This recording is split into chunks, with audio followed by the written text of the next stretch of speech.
Chapter 11. We Give a Sign. For a long while, 2 hours I should think, we sat there in silence, being too much overwhelmed by the recollection of the horrors we had seen to talk. At last, just as we were thinking of turning in, drew nigh to dawn, we heard a sound of steps. Then came the challenge of a sentry posted at the kraal gate, which apparently was answered, though not in an audible tone, for the steps still advanced, and in another second Infadoos had entered the hut, followed by some half-dozen stately-looking chiefs. "My lords," he said, "I have come according to my word. My lords and Ignosi, rightful king of the Kukuanas, I have brought with me these men," pointing to the row of chiefs, "who are great men among us, having each one of them the command of 3,000 soldiers that live but to do their bidding under the kings. I have told them of what I have seen and what my ears have heard. Now let them also behold the sacred snake around thee, and hear thy story, Ignosi, that they may say whether or not they will make cause with thee against Twala the king." By way of answer, Ignosi again stripped off his girdle, and exhibited the snake tattooed about him. Each chief in turn drew near and examined the sign by the dim light of the lamp, and without saying a word passed on to the other side. Then Ignosi resumed his moocha, and addressing them, repeated the history he had detailed in the morning. "Now ye have heard, chiefs," said Infadoos when he had done. "What say ye? Will ye stand by this man and help him to his father's throne, or will ye not? The land cries out against Twala, and the blood of the people flows like the waters in spring. Ye have seen to-night. 2 other chiefs there were with whom I had in my mind to speak, and where are they now? The hyenas howl over their corpses. Soon shall ye be as they are if ye strike not. Choose then, my brothers." The eldest of the 6 men, a short, thick-set warrior with white hair, stepped forward a pace and answered, "Thy words are true, Infadoos. The land cries out. My own brother is among those who died to-night. But this is a great matter, and the thing is hard to believe. How know we that if we lift our spears it may not be for a thief and a liar? It is a great matter, I say, of which none can see the end. For of this be sure, blood will flow in rivers before the deed is done. Many will still cleave to the king, for men worship the sun that still shines bright in the heavens rather than that which has not risen. These white men from the stars, their magic is great, and Ignosi is under the cover of their wing. If he be indeed the rightful king, let them give us a sign, and let the people have a sign, that all may see. So shall men cleave to us, knowing of a truth that the white men's magic is with them." "Ye have the sign of the snake," I answered. "My lord, it is not enough. The snake may have been placed there since the man's childhood. Show us a sign, and it will suffice, but we will not move without a sign." The others gave a decided assent, and I turned in perplexity to Sir Henry and Good, and explained the situation. "I think I have it," said Good exultingly. "Ask them to give us a moment to think."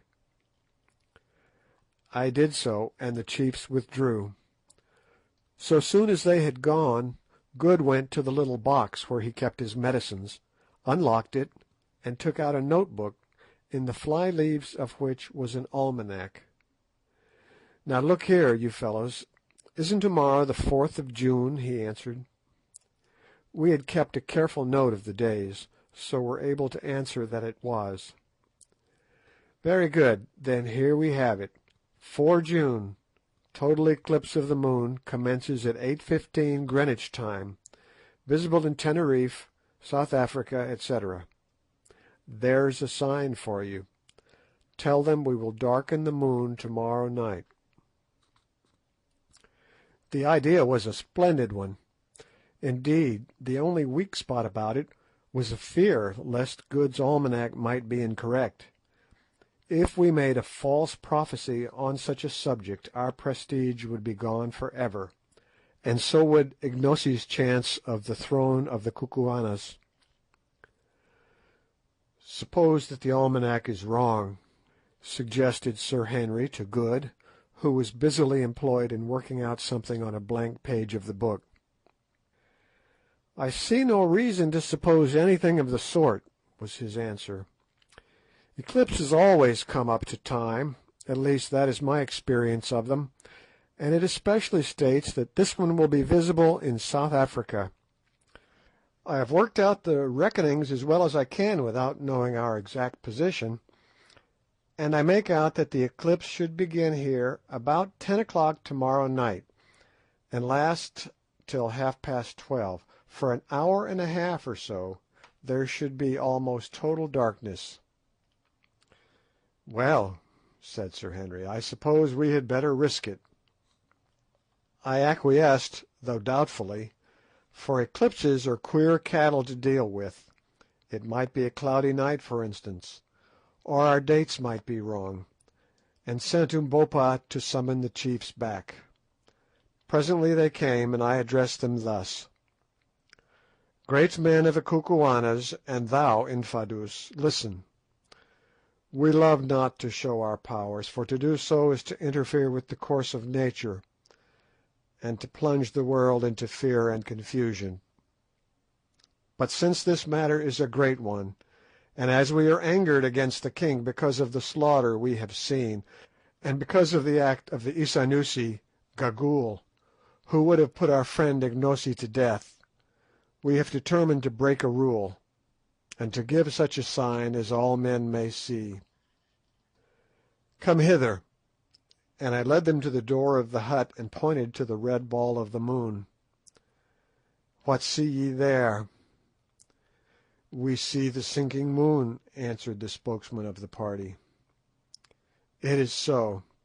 Now tell me, can any mortal man put out that moon before her hour of setting, and bring the curtain of black light down upon the land?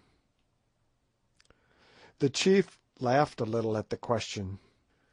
No, my lord, that no man can do. The moon is stronger than man who looks on her, nor can she vary in her course. Ye say so. Yet I tell you that tomorrow night, about 2 hours before midnight, we will cause the moon to be eaten up for a space of an hour and half an hour. Yes, deep darkness shall cover the earth, and it shall be for a sign that Ignosi is indeed king of the Kukuanas. If we do this thing, will ye be satisfied? Yea, my lords, answered the old chief with a smile, which was reflected on the faces of his companions. If ye do this thing, we will be satisfied indeed. It shall be done. We three, Incubu, Bougwan, and Macumazahn, have said it, and it shall be done.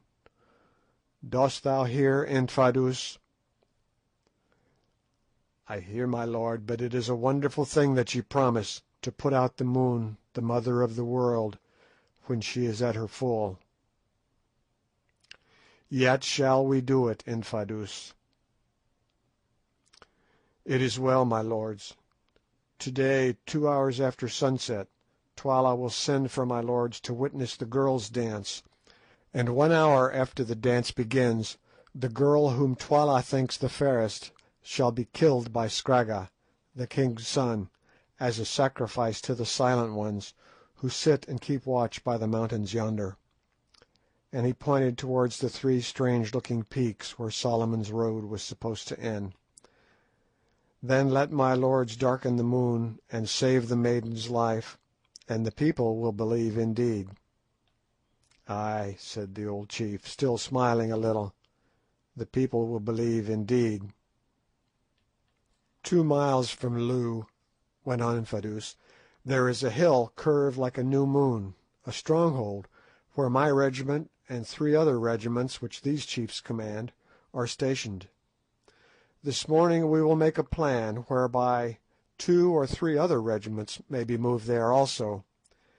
Then, if in truth my lords can darken the moon, in the darkness I will take my lords by the hand and lead them out of Loo to this place, where they shall be safe, and thence we can make war upon Twala the king." "It is good," said I. "Leave us to sleep a while and to make ready our magic." Infadoos rose, and having saluted us, departed with the chiefs. "My friends," said Ignosi, as soon as they were gone, "can ye do this wonderful thing, or were ye speaking empty words to the captains?" "We believe that we can do it, Umbopa, Ignosi, I mean." "It is strange," he answered, "and had ye not been Englishmen I would not have believed it. But I have learned that English gentlemen tell no lies. If we live through the matter, be sure that I will repay you." "Ignosi," said Sir Henry, "promise me one thing." "I will promise, Incubu, my friend, even before I hear it," answered the big man with a smile. "What is it?" "This: that if ever you come to be king of this people, you will do away with the smelling out of wizards such as we saw last night, and that the killing of men without trial shall no longer take place in the land." Ignosi thought for a moment after I had translated this request, and then answered— "The ways of black people are not as the ways of white men, Incubu, nor do we value life so highly. Yet I will promise. If it be in my power to hold them back, the witch-finders shall hunt no more, nor shall any man die the death without trial or judgment." "That's a bargain, then," said Sir Henry. "And now let us get a little rest." Thoroughly wearied out, we were soon sound asleep, and slept till Ignosi woke us about 11 o'clock. Then we rose, washed, and ate a hearty breakfast.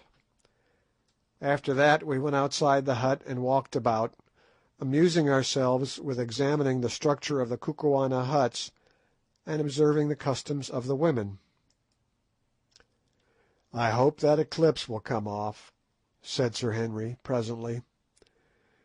"If it does not, it will soon be all up with us," I answered mournfully, "for so sure as we are living men some of those chiefs will tell the whole story to the king, and then there will be another sort of eclipse, and one that we shall certainly not like." Returning to the hut, we ate some dinner, and passed the rest of the day in receiving visits of ceremony and curiosity. At length the sun set, and we enjoyed a couple of hours of such quiet as our melancholy forebodings would allow to us. Finally, about 8:30, a messenger came from Twala to bid us to the great annual dance of girls which was about to be celebrated. Hastily we put on the chain shirts that the king had sent us, and taking our rifles and ammunition with us, so as to have them handy in case we had to fly, as suggested by Infadoos, we started boldly enough, though with inward fear and trembling. The great space in front of the king's kraal bore a very different appearance from that which it had presented on the previous evening. In place of the grim ranks of serried warriors were company after company of Kukuana girls, not overdressed so far as clothing went, but each crowned with a wreath of flowers, and holding a palm leaf in one hand and a white arum lily in the other. In the centre of the open moonlit space sat Twala the king, with old Gagool at his feet, attended by Infadoos, the boy Scragga, and 12 guards. There were also present about a score of chiefs, among whom I recognised most of our friends of the night before. Twala greeted us with much apparent cordiality, though I saw him fix his one eye viciously on Umbopa. "Welcome, white men from the Stars," he said. "This is another sight from that which your eyes gazed on by the light of last night's moon, but it is not so good a sight. Girls are pleasant, and were it not for such as these," and he pointed round him, "we should none of us be here this day, but men are better. Kisses and the tender words of women are sweet, but the sound of the clashing of the spears of warriors and the smell of men's blood are sweeter far. Would ye have wives from among our people, white men? If so, choose the fairest here, and ye shall have them, as many as ye will," and he paused for an answer. As the prospect did not seem to be without attractions for Good, who, like most sailors, is of a susceptible nature, being elderly and wise, foreseeing the endless complications that anything of the sort would involve, for women bring trouble so surely as the night follows the day, I put in a hasty answer. "Thanks to thee, O king, but we white men wed only with white women like ourselves. Your maidens are fair, but they are not for us." The king laughed. "It is well. In our land there is a proverb which runs, 'Women's eyes are always bright, whatever the colour,' and another that says, 'Love her who is present, for be sure she who is absent is false to thee.' But perhaps these things are not so in the Stars. In a land where men are white all good things are possible. So be it, white men, the girls will not go begging. Welcome again, and welcome too, thou black one. If Gagool here had won her way thou wouldst have been stiff and cold by now. It is lucky for thee that thou too camest from the Stars. Ha ha! I can kill thee before thou killest me, O king," was Ignosi's calm answer, "and thou shalt be stiff before my limbs cease to bend." Twala started. "Thou speakest boldly, boy," he replied angrily. "Presume not too far." "He may well be bold in whose lips are truth. The truth is a sharp spear which flies home and misses not. It is a message from the Stars, O king." Twala scowled, and his one eye gleamed fiercely, but he said nothing more. "Let the dance begin," he cried, and then the flower-crowned girls sprang forward in companies, singing a sweet song and waving the delicate palms and white lilies. On they danced, looking faint and spiritual in the soft, sad light of the risen moon, now whirling round and round, now meeting in mimic warfare, swaying, eddying here and there, coming forward, falling back, in an ordered confusion delightful to witness. At last they paused, and a beautiful young woman sprang out of the ranks and began to pirouette in front of us with a grace and vigour which would have put most ballet girls to shame. At length she retired exhausted, and another took her place, then another, and another, but none of them, either in grace, skill, or personal attractions, came up to the first. When the chosen girls had all danced, the king lifted his hand. "Which deem ye the fairest, white men?" he asked. "The first," said I unthinkingly.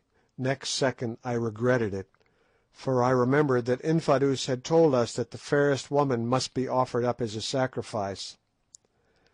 "Then is my mind as your minds, and my eyes as your eyes. She is the fairest, and a sorry thing it is for her, for she must die." "I must die," piped out Gagool, casting a glance of her quick eyes in the direction of the poor girl, who, as yet ignorant of the awful fate in store for her, was standing some 10 yards off in front of a company of maidens, engaged in nervously picking a flower from her wreath to pieces, petal by petal. "Why, O king?" said I, restraining my indignation with difficulty. "The girl has danced well and pleased us. She is fair too. It would be hard to reward her with death." Twala laughed as he answered, "It is our custom, and the figures who sit in the stone yonder," and he pointed towards the 3 distant peaks, "must have their due. Did I fail to put the fairest girl to death today, misfortune would fall upon me in my house. Thus runs the prophecy of my people. If the king offer not a sacrifice of a fair girl on the day of the dance of the maidens to the old ones who sit and watch on the mountains, then shall he fall, and his house. Look ye, white men, my brother who reigned before me offered not the sacrifice, because of the tears of the woman, and he fell, and his house, and I reign in his stead. It is finished. She must die." Then turning to the guards, "Bring her hither. Scragga, make sharp thy spear." 2 of the men stepped forward, and as they advanced, the girl, for the first time realizing her impending fate, screamed aloud and turned to fly. But the strong hands caught her fast and brought her, struggling and weeping, before us. "What is thy name, girl?" piped Gagool. "What! Wilt thou not answer? Shall the king's son do his work at once?" At this hint Scragga, looking more evil than ever, advanced a step and lifted his great spear, and at that moment I saw Good's hand creep to his revolver. The poor girl caught the faint glint of steel through her tears, and it sobered her anguish. She ceased struggling, and clasped her hands convulsively, stood shuddering from head to foot. "See," cried Scragga in a high glee, "she shrinks from the sight of my little plaything even before she has tasted it," and he tapped the broad blade of his spear. "If ever I get the chance you shall pay for that, you young hound," I heard Good mutter beneath his breath. "Now that thou art quiet, give us thy name, my dear. Come, speak out, and fear not," said Gagool in mockery. "O mother," answered the girl in trembling accents, "my name is Foulata of the House of Suko. O mother, why must I die? I have done no wrong." "Be comforted," went on the old woman in her hateful tone of mockery. "Thou must die indeed as a sacrifice to the old ones who sit yonder," and she pointed to the peaks. "But it is better to sleep in the night than to toil in the daytime. It is better to die than to live, and thou shalt die by the royal hand of the king's own son." The girl Foulata wrung her hands in anguish and cried out aloud, "Oh, cruel! And I so young! What have I done that I should never again see the sun rise out of the night, or the stars come following on his track in the evening, that I may no more gather the flowers when the dew is heavy, or listen to the laughing of the waters? Woe is me that I shall never see my father's hut again, nor feel my mother's kiss, nor tend the lamb that is sick. Woe is me that no lover shall put his arm around me and look into my eyes, nor shall men children be born of me. Oh, cruel, cruel!"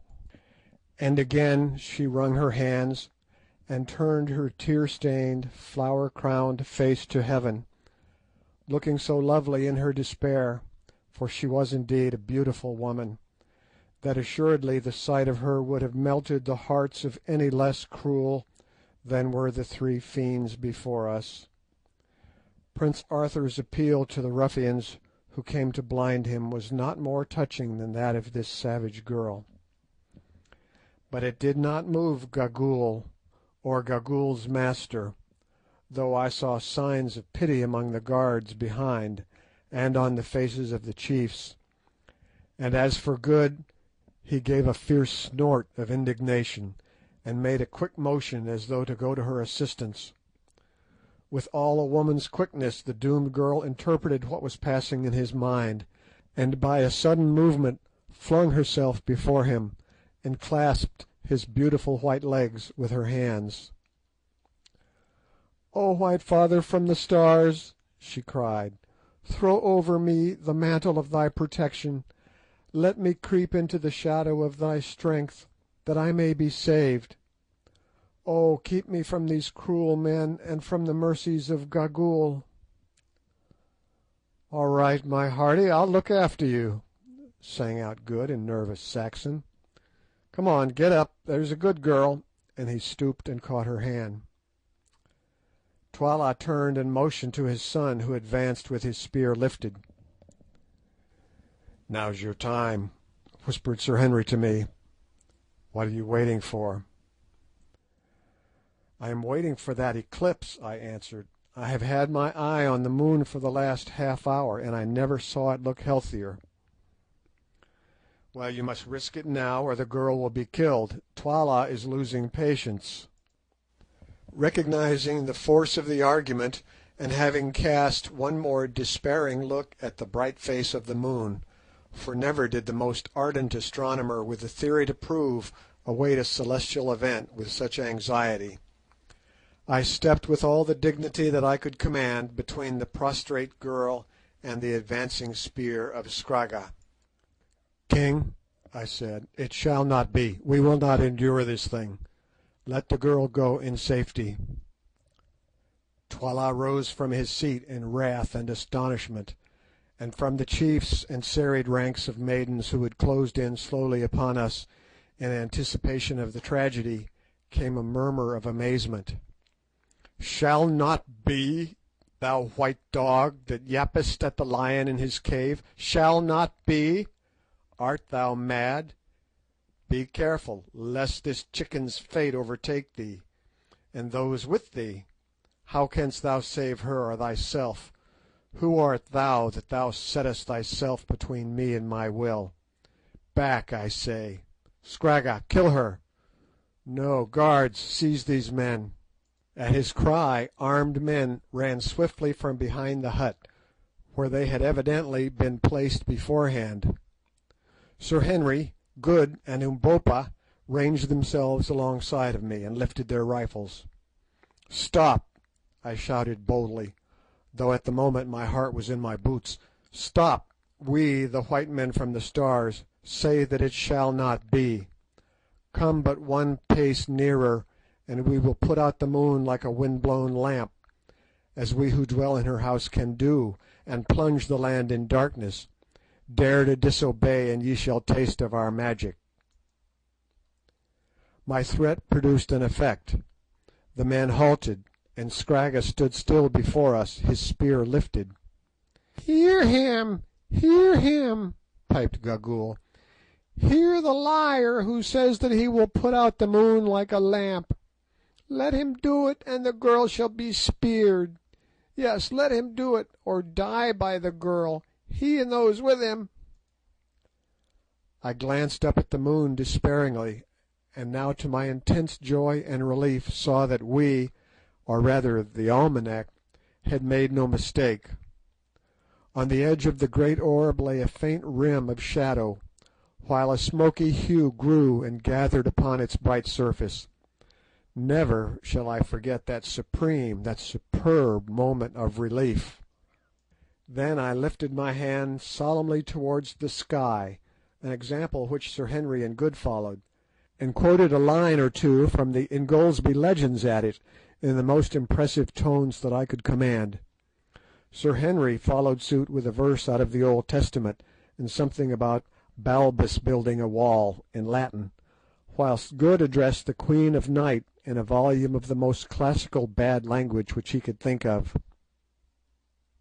Slowly the penumbra, the shadow of a shadow, crept on over the bright surface, and as it crept I heard deep gasps of fear rising from the multitude around. "Look, O king!" I cried. "Look, Gagool! Look, chiefs and people and women, and see if the white men from the Stars keep their word, or if they be but empty liars. The moon grows black before your eyes. Soon there will be darkness, ay, darkness in the hour of the full moon. Ye have asked for a sign, it is given to you. Grow dark, O moon. Withdraw thy light, thou pure and holy one. Bring the proud heart of usurping murderers to the dust, and eat up the world with shadows." A groan of terror burst from the onlookers. Some stood petrified with dread, others threw themselves upon their knees and cried aloud. As for the king, he sat still, and turned pale beneath his dusky skin. Only Gagool kept her courage. "It will pass," she cried. "I have often seen the like before. No man can put out the moon. Lose not heart. Sit still. The shadow will pass." "Wait, and ye shall see," I replied, hopping with excitement. "O moon, moon, moon, wherefore art thou so cold and fickle?" This appropriate quotation was from the pages of a popular romance that I chanced to have read recently, though now I come to think of it, it was ungrateful of me to abuse the Lady of the Heavens, who was showing herself to be the truest of friends to us, however she may have behaved to the impassioned lover in the novel. Then I added, "Keep it up, Good. I can't remember any more poetry. Curse away, there's a good fellow." Good responded nobly to this tax upon his inventive faculties. Never before had I the faintest conception of the breadth and depth and height of a naval officer's objurgatory powers. For 10 minutes he went on in several languages without stopping, and he scarcely ever repeated himself. Meanwhile the dark ring crept on, while all that great assembly fixed their eyes upon the sky, and stared in fascinated silence. Strange and unholy shadows encroached upon the moonlight. An ominous quiet filled the place. Everything grew still as death. Slowly, and in the midst of this most solemn silence, the minutes sped away, and while they sped the full moon passed deeper and deeper into the shadow of the earth, as the inky segment of its circle slid in awful majesty across the lunar craters. The great pale orb seemed to draw near and to grow in size.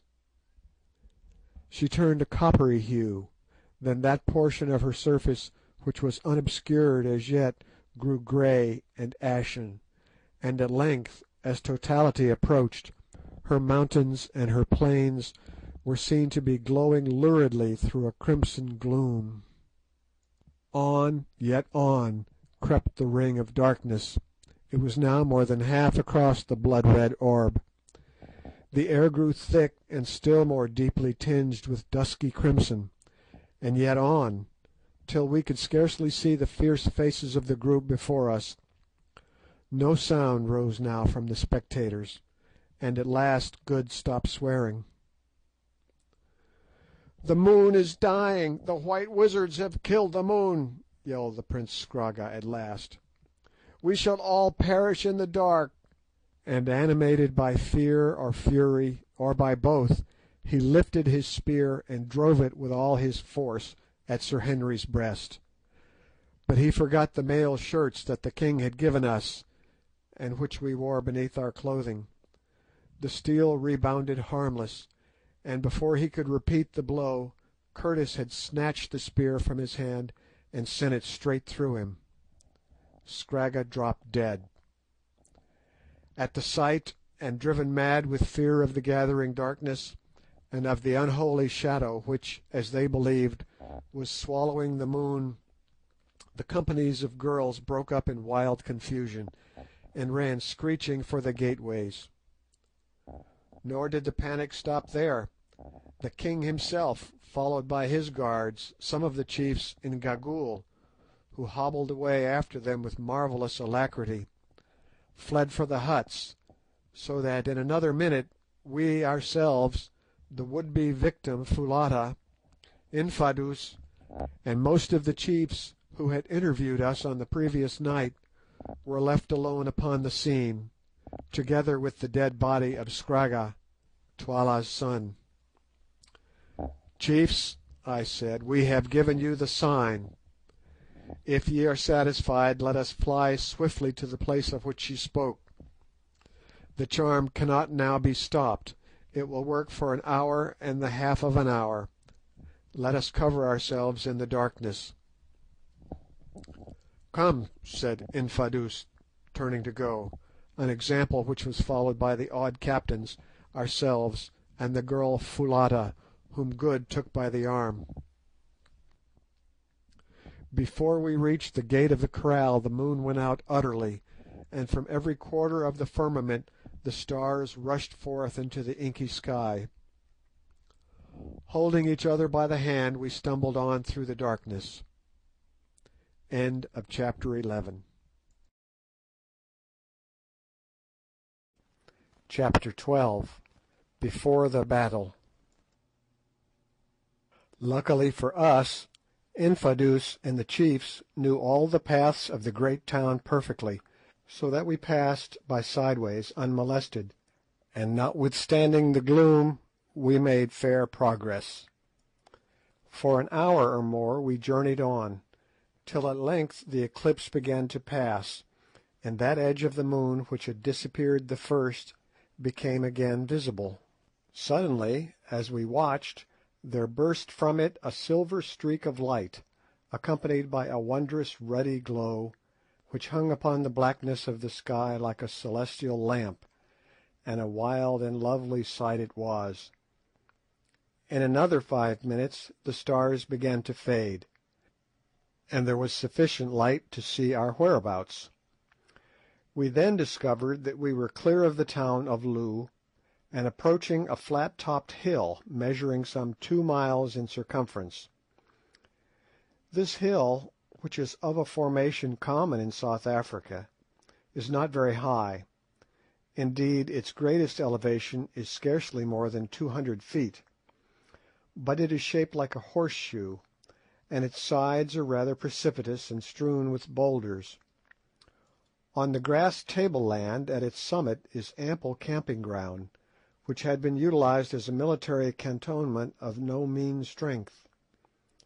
Its ordinary garrison was one regiment of 3,000 men, but as we toiled up the steep side of that mountain in the returning moonlight, we perceived that there were several of such regiments encamped there. Reaching the tableland at last, we found crowds of men roused from their sleep, shivering with fear, and huddled up together in the utmost consternation at the natural phenomenon which they were witnessing. Passing through these without a word, we gained a hut in the centre of the ground, where we were astonished to find 2 men waiting, laden with our few goods and chattels, which of course we had been obliged to leave behind in our hasty flight. "I sent for them," explained Infadoos, "and also for these," and he lifted up Good's long-lost trousers. With an exclamation of rapturous delight, Good sprang at them, and instantly proceeded to put them on. "Surely my lord will not hide his beautiful white legs," exclaimed Infadoos regretfully. But Good persisted, and only once did the Kukuana people get the chance of seeing his beautiful legs again. Good is a very modest man. Henceforward they had to satisfy their aesthetic longings with his one whisker, his transparent eye, and his movable teeth. Still gazing with fond remembrance at Good's trousers, Infadoos next informed us that he had commanded the regiment to muster so soon as the day broke, in order to explain to them fully the origin and circumstances of the rebellion which was decided on by the chiefs, and to introduce to them the rightful heir of the throne, Ignosi. Accordingly, when the sun was up, the troops, in all some 20,000 men, and the flower of the Kukuana army, were mustered on a large open space, to which we went. The men were drawn up in three sides of a dense square, and presented a magnificent spectacle. We took our station on the open side of the square, and were speedily surrounded by all the principal chiefs and officers. These, after silence had been proclaimed, Infadoos proceeded to address. He narrated to them in vigorous and graceful language, for like most Kukuanas of high rank he was a born orator, the history of Ignosi's father, and of how he had been basely murdered by Twala the king, and his wife and child driven out to starve. Then he pointed out that the people suffered and groaned under Twala's cruel rule, instancing the proceedings of the previous night, when under pretence of their being evildoers, many of the noblest in the land had been dragged forth and wickedly done to death. Next he went on to say that the white lords from the stars, looking down upon their country, had perceived its trouble, and determined, at great personal inconvenience, to alleviate its lot; that they had accordingly taken the real king of the Kukuanas, Ignosi, who was languishing in exile, by the hand, and led him over the mountains; that they had seen the wickedness of Twala's doings, and for a sign to the wavering and to save the life of the girl Foulata, actually, by the exercise of their high magic, had put out the moon and slain the young fiend Scragga, and that they were prepared to stand by them, and assist them to overthrow Twala, and set up the rightful king Ignosi in his place. He finished his discourse amidst a murmur of approbation. Then Ignosi stepped forward and began to speak. Having reiterated all that Infadoos his uncle had said, he concluded a powerful speech in these words: "O chiefs, captains, soldiers, and people, ye have heard my words. Now must ye make choice between me and him who sits upon my throne, the uncle who killed his brother, and hunted his brother's child forth to die in the cold and the night. That I am indeed the king these," pointing to the chiefs, "can tell you, for they have seen the snake about my middle. If I were not the king, would these white men be on my side with all their magic? Tremble, chiefs, captains, soldiers, and people. Is not the darkness they have brought upon the land to confound Twala and cover our flight, darkness even in the hour of the full moon, yet before your eyes?" "It is," answered the soldiers. "I am the king. I say to you, I am the king," went on Ignosi, drawing up his great stature to its full, and lifting his broad-bladed battle-axe above his head. "If there be any man among you who says that it is not so, let him stand forth, and I will fight him now, and his blood shall be a red token that I tell you true. Let him stand forth, I say," and he shook the great axe till it flashed in the sunlight. As nobody seemed inclined to respond to this heroic version of "Dilly, dilly, come and be killed," our late henchman proceeded with his address. "I am indeed the king, and should ye stand by my side in the battle, if I win the day, ye shall go with me to victory and honour. I will give you oxen and wives, and ye shall take place of all the regiments, and if ye fall, I will fall with you. And behold, I give you this promise, that when I sit upon the seat of my fathers, bloodshed shall cease in the land. No longer shall ye cry for justice to find slaughter. No longer shall the witch-finder hunt you out so that ye may be slain without a cause. No man shall die, save he who offends against the law. The eating up of your kraals shall cease. Each one of you shall sleep secure in his own hut, and fear naught, and justice shall walk blindfold throughout the land. Have ye chosen, chiefs, captains, soldiers, and people. "We have chosen, O king," came back the answer. "It is well. Turn your heads and see how Twala's messengers go forth from the great town, east and west, and north and south, to gather a mighty army to slay me and you, and these my friends and protectors. Tomorrow, or perchance the next day, he will come against us with all who are faithful to him. Then I shall see the man who is indeed my man, the man who fears not to die for his cause, and I tell you that he shall not be forgotten in the time of spoil. I have spoken, O chiefs, captains, soldiers, and people. Now go to your huts and make you ready for war." There was a pause, till presently one of the chiefs lifted his hand, and out rolled the royal salute, "Koom!" It was a sign that the soldiers accepted Ignosi as their king. Then they marched off in battalions. Half an hour afterwards we held a council of war, at which all the commanders of regiments were present. It was evident to us that before very long we should be attacked in overwhelming force. Indeed, from our point of vantage on the hill we could see troops mustering, and runners going forth from Loo in every direction, doubtless to summon soldiers to the king's assistance. We had on our side about 20,000 men, composed of 7 of the best regiments in the country. Twala, so Infadoos and the chiefs calculated, had at least 30 to 35,000 on whom he could rely at present assembled in Loo, and they thought that by midday on the morrow he would be able to gather another 5,000 or more to his aid. It was, of course, possible that some of his troops would desert and come over to us, but it was not a contingency which could be reckoned on. Meanwhile, it was clear that active preparations were being made by Twala to subdue us. Already strong bodies of armed men were patrolling round and round the foot of the hill, and there were other signs also of coming assault.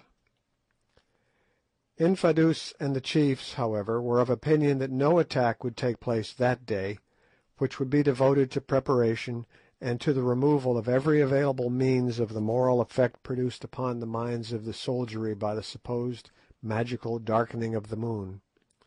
The onslaught would be on the morrow, they said, and they proved to be right. Meanwhile we set to work to strengthen the position in all ways possible. Almost every man was turned out, and in the course of the day, which seemed far too short, much was done.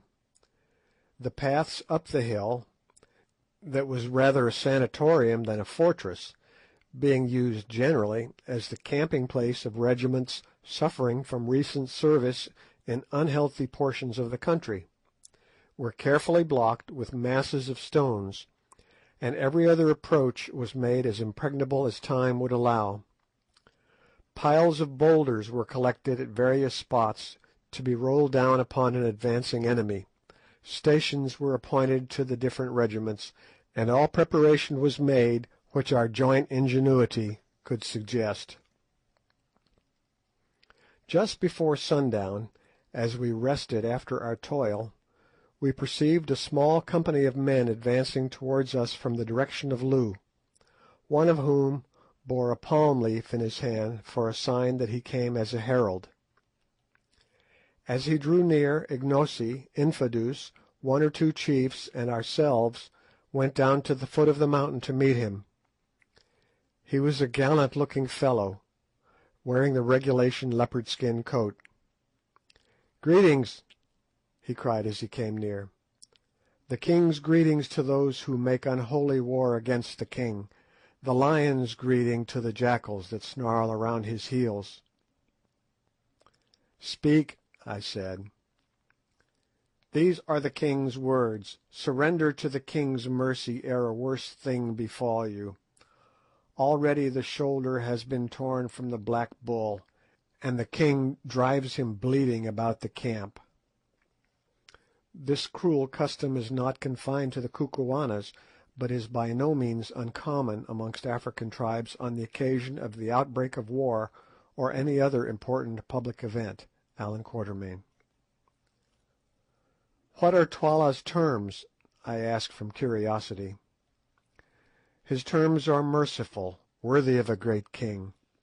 These are the words of Twala, the One-Eyed, the Mighty, the husband of 1,000 wives, lord of the Kukuanas, keeper of the great road, Solomon's road, beloved of the strange ones who sit in silence at the mountains yonder, the 3 witches, calf of the black cow, elephant whose tread shakes the earth, terror of the evil-doer, ostrich whose feet devour the desert, huge one, black one, wise one, king from generation to generation.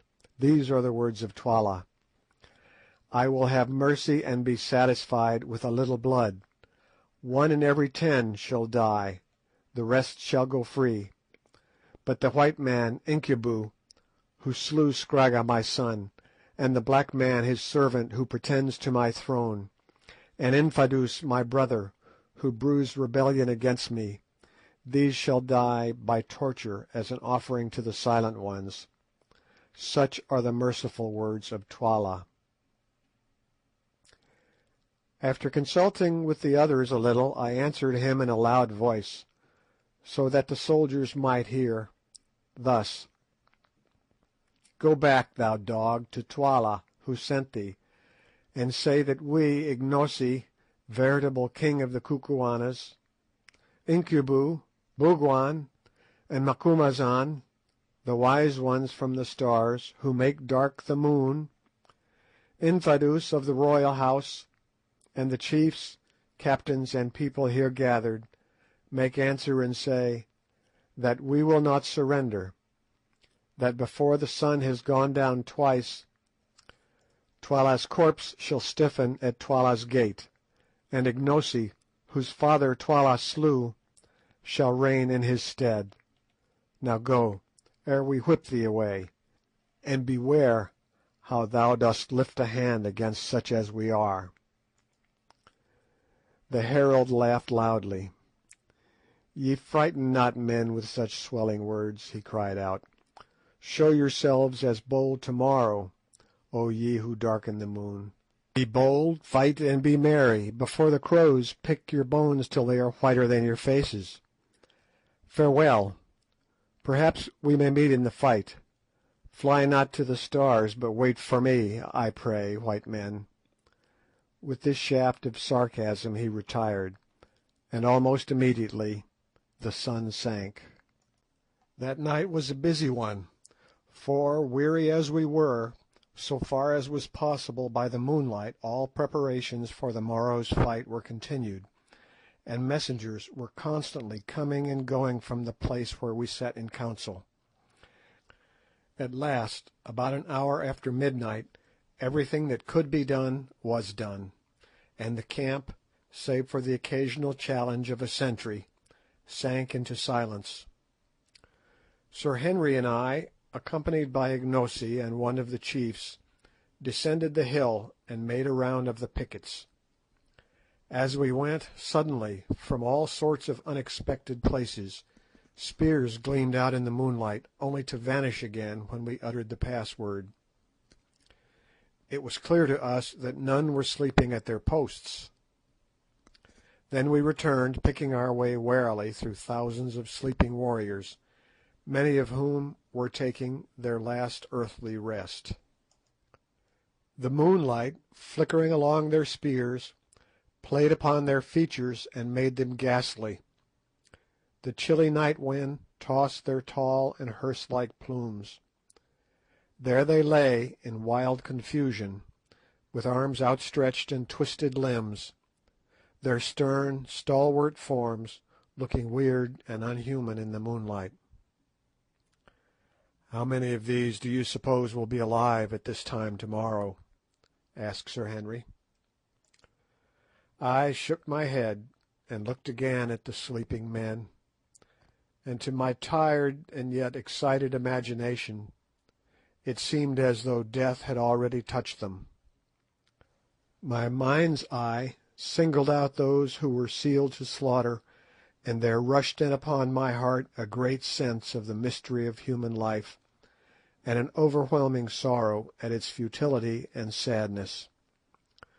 To-night these thousands slept their healthy sleep.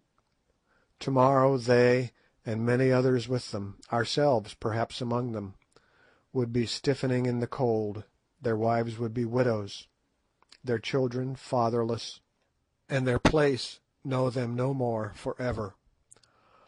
Only the old moon would shine on serenely, the night wind would stir the grasses, and the wide earth would take its rest, even as it did eons before we were, and will do eons after we have been forgotten. Yet man dies not, whilst the world, at once his mother and his monument, remains. His name is lost, indeed, but the breath he breathed still stirs the pine tops on the mountains. The sound of the words he spoke yet echoes on through space. The thoughts his brain gave birth to we have inherited today. His passions are our cause of life. The joys and sorrows that he knew are our familiar friends. The end from which he fled aghast will surely overtake us also. Truly the universe is full of ghosts, not sheeted churchyard spectres, but the inextinguishable elements of individual life, which having been can never die, though they blend and change again for ever. All sorts of reflections of this nature pass through my mind, for as I grow older I regret to say that a detestable habit of thinking seems to be getting a hold of me, while I stood and stared at those grim yet fantastic lines of warriors, sleeping, as their saying goes, upon their spears. "Curtis," I said, "I am in a condition of pitiable fear." Sir Henry stroked his yellow beard and laughed, and he answered, "I have heard you make that sort of remark before, Quatermain." "Well, I mean it now. Do you know, I doubt very much if one of us will be alive to-morrow night. We shall be attacked in overwhelming force, and it is quite a chance if we can hold this place." "We'll give a good account of some of them, at any rate. Look here, Quatermain, this business is nasty, and one with which, properly speaking, we ought not to be mixed up, but we are in for it, so we must make the best of our job. Speaking personally, I had rather be killed fighting than any other way, and now that there seems little chance of our finding my poor brother, it makes the idea easier to me. But fortune favours the brave, and we may succeed. Anyway, the battle will be awful, and having a reputation to keep up, we shall need to be in the thick of the thing."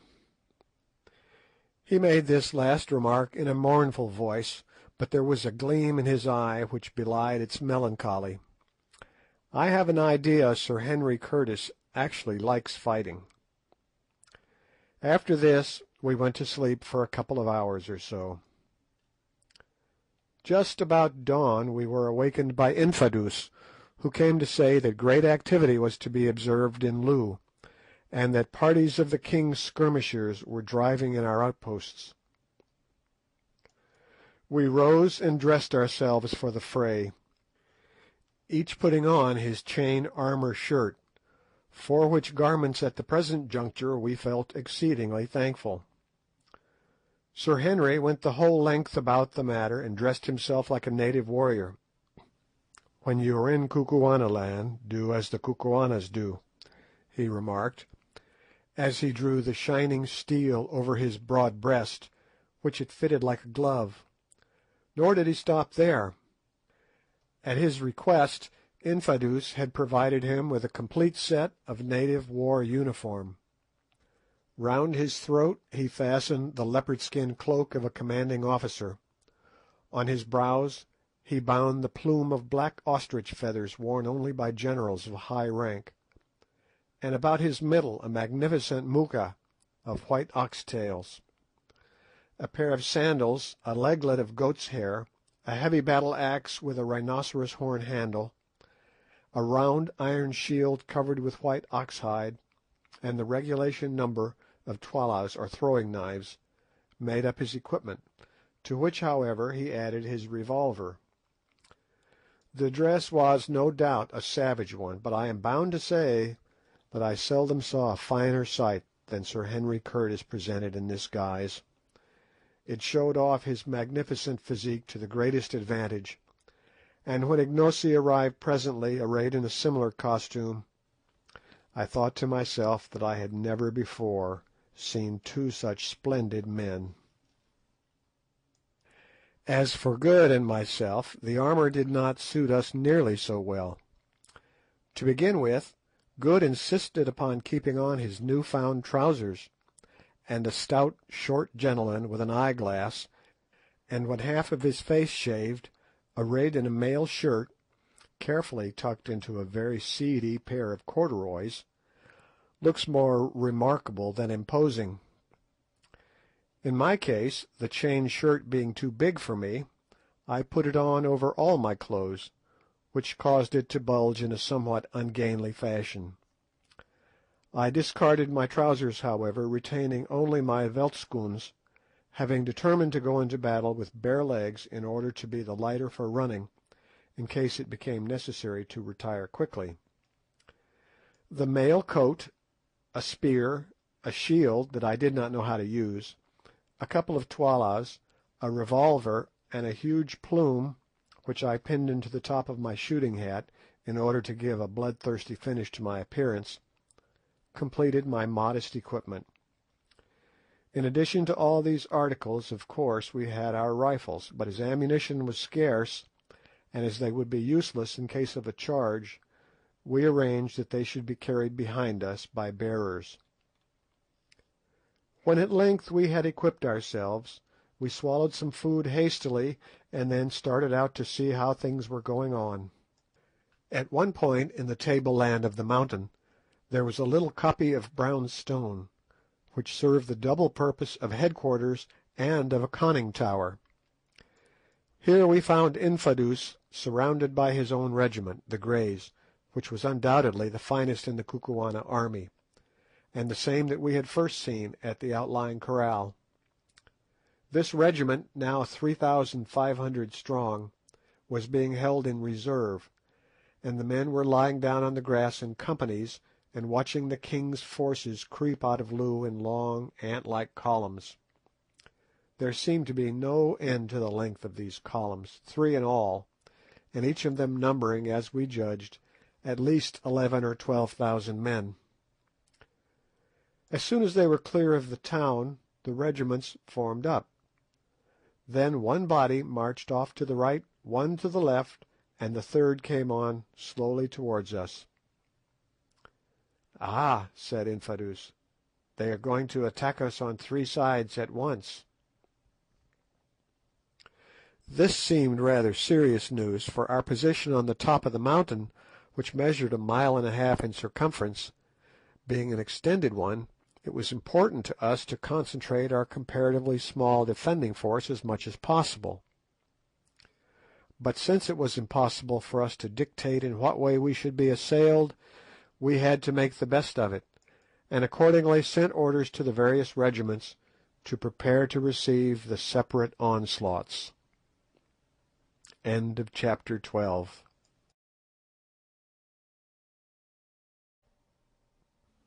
Chapter 13. The Attack. Slowly, and without the slightest appearance of haste or excitement, the 3 columns crept on.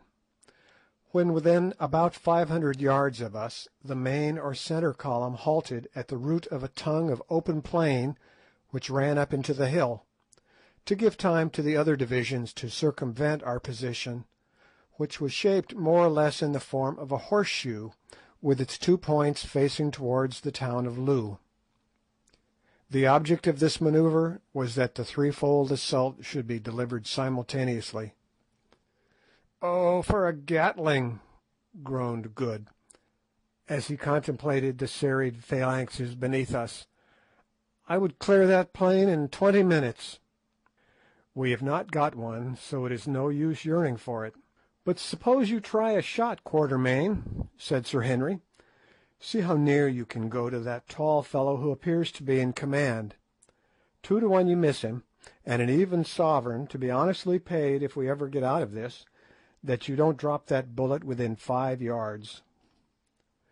This piqued me, so loading the express with solid ball, I waited till my friend walked some 10 yards out from his force, in order to get a better view of our position, accompanied only by an orderly. Then, lying down and resting the express on a rock, I covered him. The rifle, like all expresses, was only sighted to 350 yards, so to allow for the drop in trajectory I took him half-way down the neck, which ought, I calculated, to find him in the chest. He stood quite still and gave me every opportunity, but whether it was the excitement or the wind or the fact of the man being a long shot, I don't know, but this was what happened. Getting dead on, as I thought, a fine sight, I pressed, and when the puff of smoke had cleared away, to my disgust, I saw my man standing there unharmed, whilst his orderly, who was at least 3 paces to the left, was stretched upon the ground apparently dead. Turning swiftly, the officer I had aimed at began to run towards his men in evident alarm. "Bravo, Quatermain!" sang out Good. "You frightened him." This made me very angry, for if possible to avoid it, I hate to miss in public. When a man is master of only one art, he likes to keep up his reputation in that art. Moved quite out of myself at my failure, I did a rash thing. Rapidly covering the general as he ran, I let drive with the second barrel. Instantly the poor man threw up his arms and fell forward onto his face. This time I had made no mistake, and I say it as a proof of how little we think of others when our own safety, pride, or reputation is in question. I was brute enough to feel delighted at the sight. The regiments who had seen the feat cheered wildly at this exhibition of the white man's magic, which they took as an omen of success, while the force the general had belonged to, which indeed, as we ascertained afterwards, he had commanded, fell back in confusion.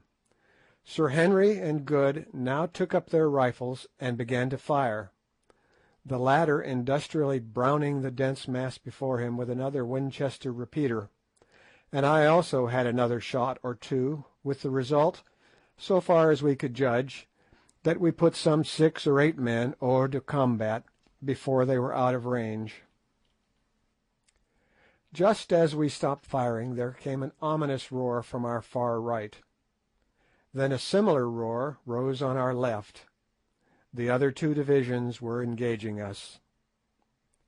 At the sound, the mass of men before us opened out a little, and advanced towards the hill and up the spit of bare grassland at a slow trot, singing a deep-throated song as they ran.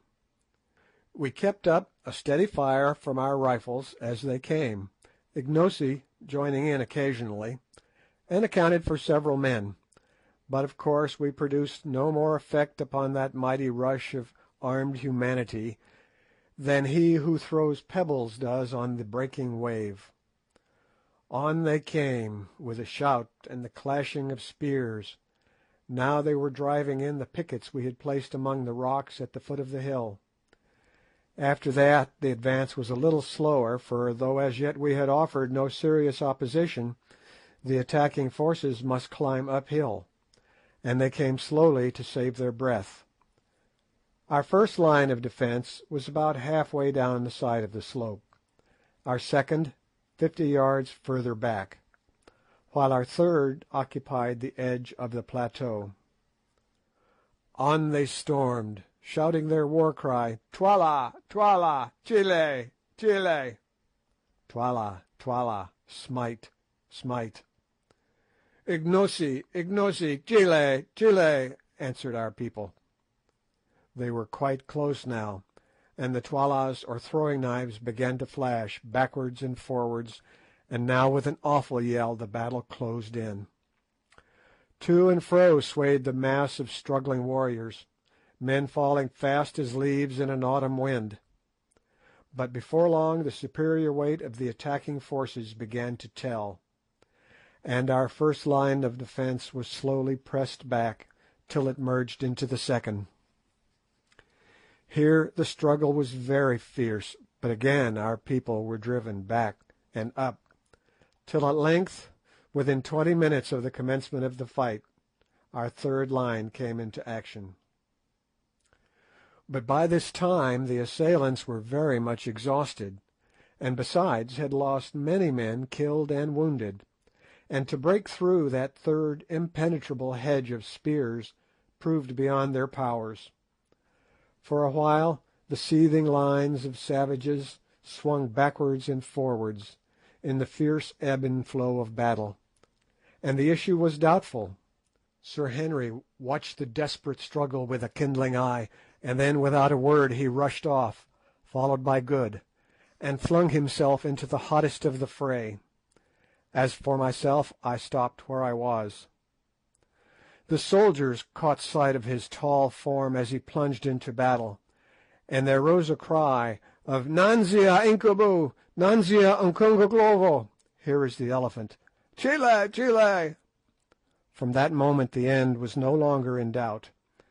Inch by inch, fighting with splendid gallantry, the attacking force was pressed back down the hillside, till at last it retreated upon its reserves in something like confusion.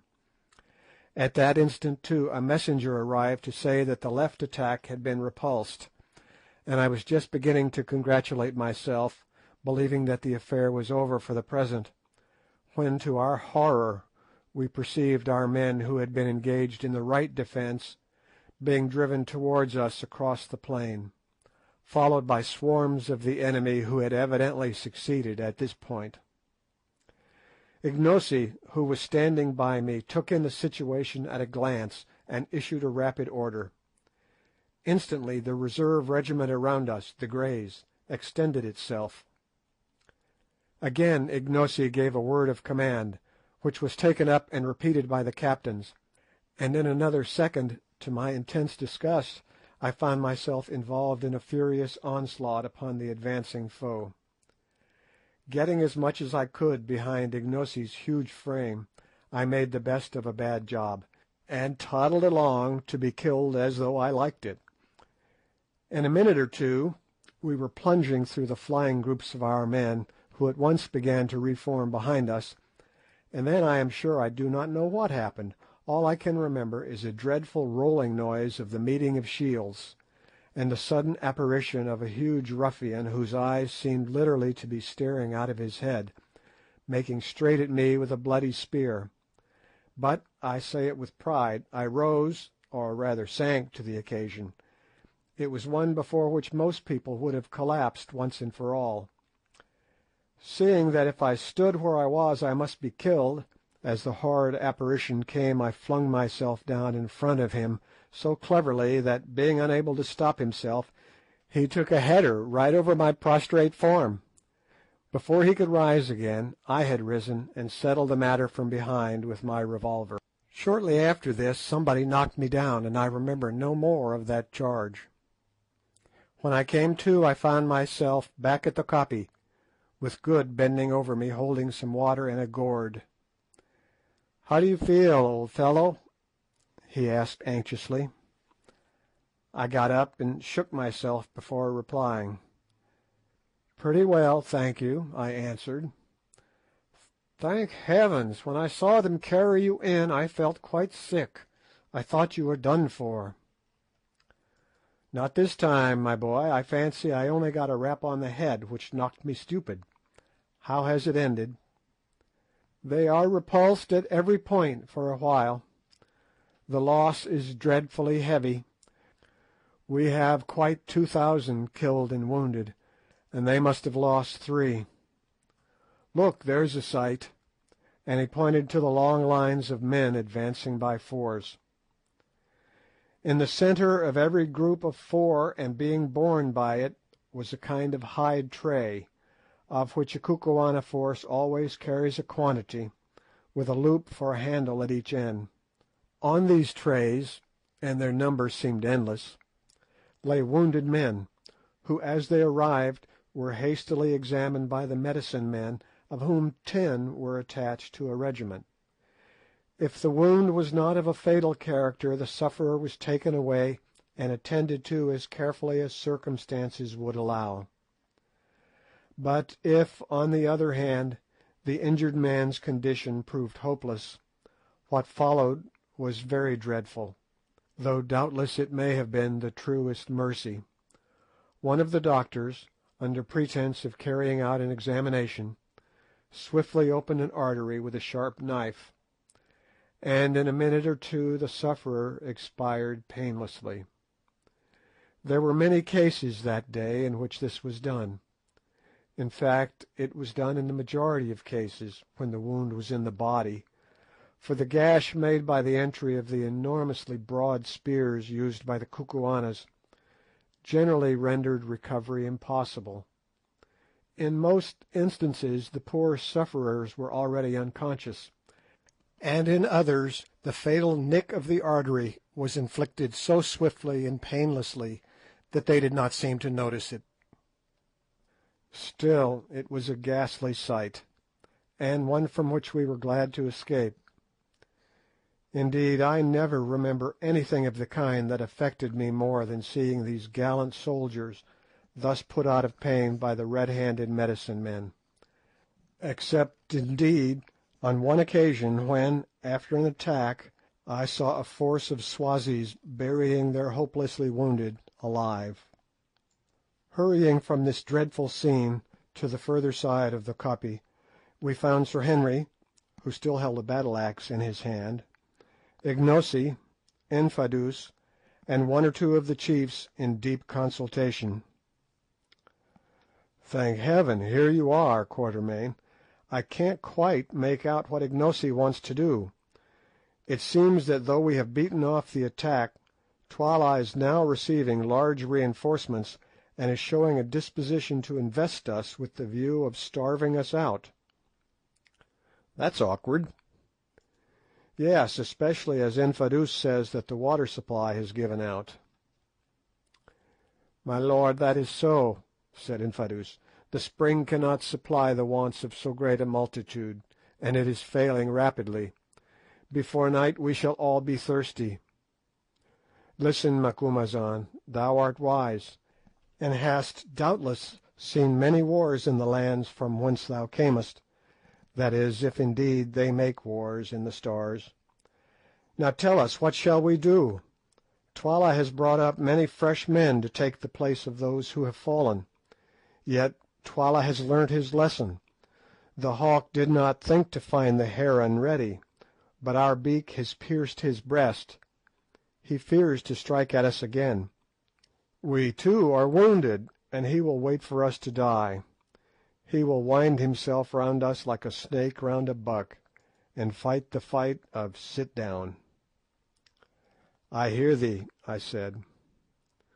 "So, Macumazahn, thou seest we have no water here, and but a little food, and we must choose between these three things: to languish like a starving lion in his den, or to strive to break away towards the north, or," and here he rose and pointed towards the dense mass of our foes, "to launch ourselves straight at Twala's throat.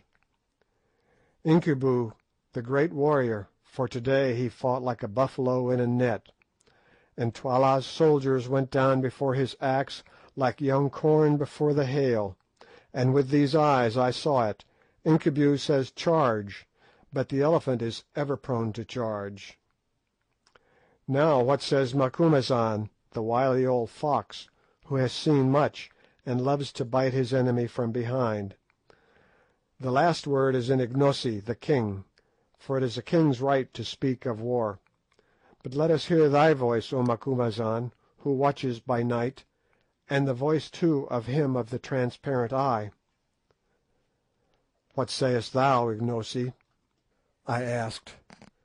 "Nay, my father," answered our quondam servant, who now, clad as he was in the full panoply of savage war, looked every inch a warrior king. "Do thou speak, and let me, who am but a child in wisdom besides thee, hearken to thy words." Thus adjured, after taking hasty counsel with Good and Sir Henry, I delivered my opinion briefly to the effect that, being trapped, our best chance, especially in view of the failure of our water supply, was to initiate an attack upon Twala's forces. Then I recommended that the attack should be delivered at once, before our wounds grew stiff, and also before the sight of Twala's overpowering force caused the hearts of our soldiers to wax small like fat before a fire. Otherwise, I pointed out, some of the captains might change their minds, and making peace with Twala, desert to him, or even betray us into his hands. This expression of opinion seemed, on the whole, to be favourably received. Indeed, among the Kukuanas my utterances met with a respect which has never been accorded to them before or since. But the real decision as to our plans lay with Ignosi, who, since he had been recognised as rightful king, could exercise the almost unbounded rights of sovereignty, including, of course, the final decision on matters of generalship, and it was to him that all eyes were now turned. At length, after a pause, during which he appeared to be thinking deeply, he spoke. "Incubu, Macumazahn, and Bougwan, brave white men, and my friends, Infadoos, my uncle, and chiefs, my heart is fixed. I will strike at Twala this day, and set my fortunes on the blow, ay, and my life and your lives also. Listen, thus will I strike. Ye see how the hill curves round like the half moon, and how the plain runs like a green tongue towards us within the curve." "We see," I answered. "Good. It is now midday, and the men eat and rest after the toil of battle. When the sun has turned and travelled a little way towards the darkness, let thy regiment, my uncle, advance with one other down to the great tongue, and it shall be that when Twala sees it, he will hurl his force against it to crush it. But the spot is narrow, and the regiments can come against thee one at a time only. So may they be destroyed one by one, and the eyes of all Twala's army shall be fixed upon a struggle the like of which has not been seen by living man. And with thee, my uncle, shall go Incubu, my friend, that when Twala sees his battle-axe flashing in the first rank of the Greys, his heart may grow faint. And I will come with the second regiment, that which follows thee, so that if ye are destroyed, as it might happen, there may yet be a king left to fight for, and with me shall come Macumazahn the wise." "It is well, O king," said Infadoos, apparently contemplating the certainty of the complete annihilation of his regiment with perfect calmness. "Truly these Kukuanas are a wonderful people. Death has no terror for them when it is incurred in the course of duty. And whilst the eyes of the magnitude of Twala's soldiers are thus fixed upon the fight," went on Ignosi, "behold, 1/3 of the men who are left alive to us, that is about 6,000, shall creep along the right horn of the hill, and fall upon the left flank of Twala's forces, and 1/3 shall creep along the left horn, and fall upon Twala's right flank. And when I see that the horns are ready to toss Twala, then will I, with the men who remain to me, charge home in Twala's face. And if fortune goes with us, the day will be ours, and before night drives her black oxen from the mountains to the mountains, we shall sit in peace at Loo. And now let us eat and make ready, and Infadoos, do thou prepare. that the plan be carried out without fail. And stay, let my white father, Bougwan, go with the right horn, that his shining eye may give courage to the captains." The arrangements for attack thus briefly indicated were set in motion with a rapidity that spoke well for the perfection of the Kukuana military system. Within little more than an hour rations had been served out and devoured. The divisions were formed, the scheme of onslaught was explained to the leaders, and the whole force, numbering about 18,000 men, was ready to move, with the exception of a guard left in charge of the wounded. Presently Good came up to Sir Henry and myself. "Good-bye, you fellows," he said. "I am off with the right wing according to orders, and so I have come to shake hands in case we should not meet again, you know," he added significantly. We shook hands in silence, and not without the exhibition of as much emotion as Anglo-Saxons are wont to show. "It is a queer business," said Sir Henry, his deep voice shaking a little, "and I confess I never expect to see tomorrow's sun. So far as I can make out, the Greys, with whom I am to go, are to fight until they are wiped out, in order to enable the wings to slip around unawares and outflank Twala. Well, so be it. At any rate, it will be a man's death. Good-bye, old fellow. God bless you. I hope you will pull through and live to collar the diamonds. But if you do, take my advice and don't have anything more to do with pretenders." In another second Good had wrung us both by the hand and gone, and then Infadoos came up and led off Sir Henry to his place in the forefront of the Greys, whilst with many misgivings I departed with Ignosi to my station in the 2nd Attacking Regiment. End of chapter 13.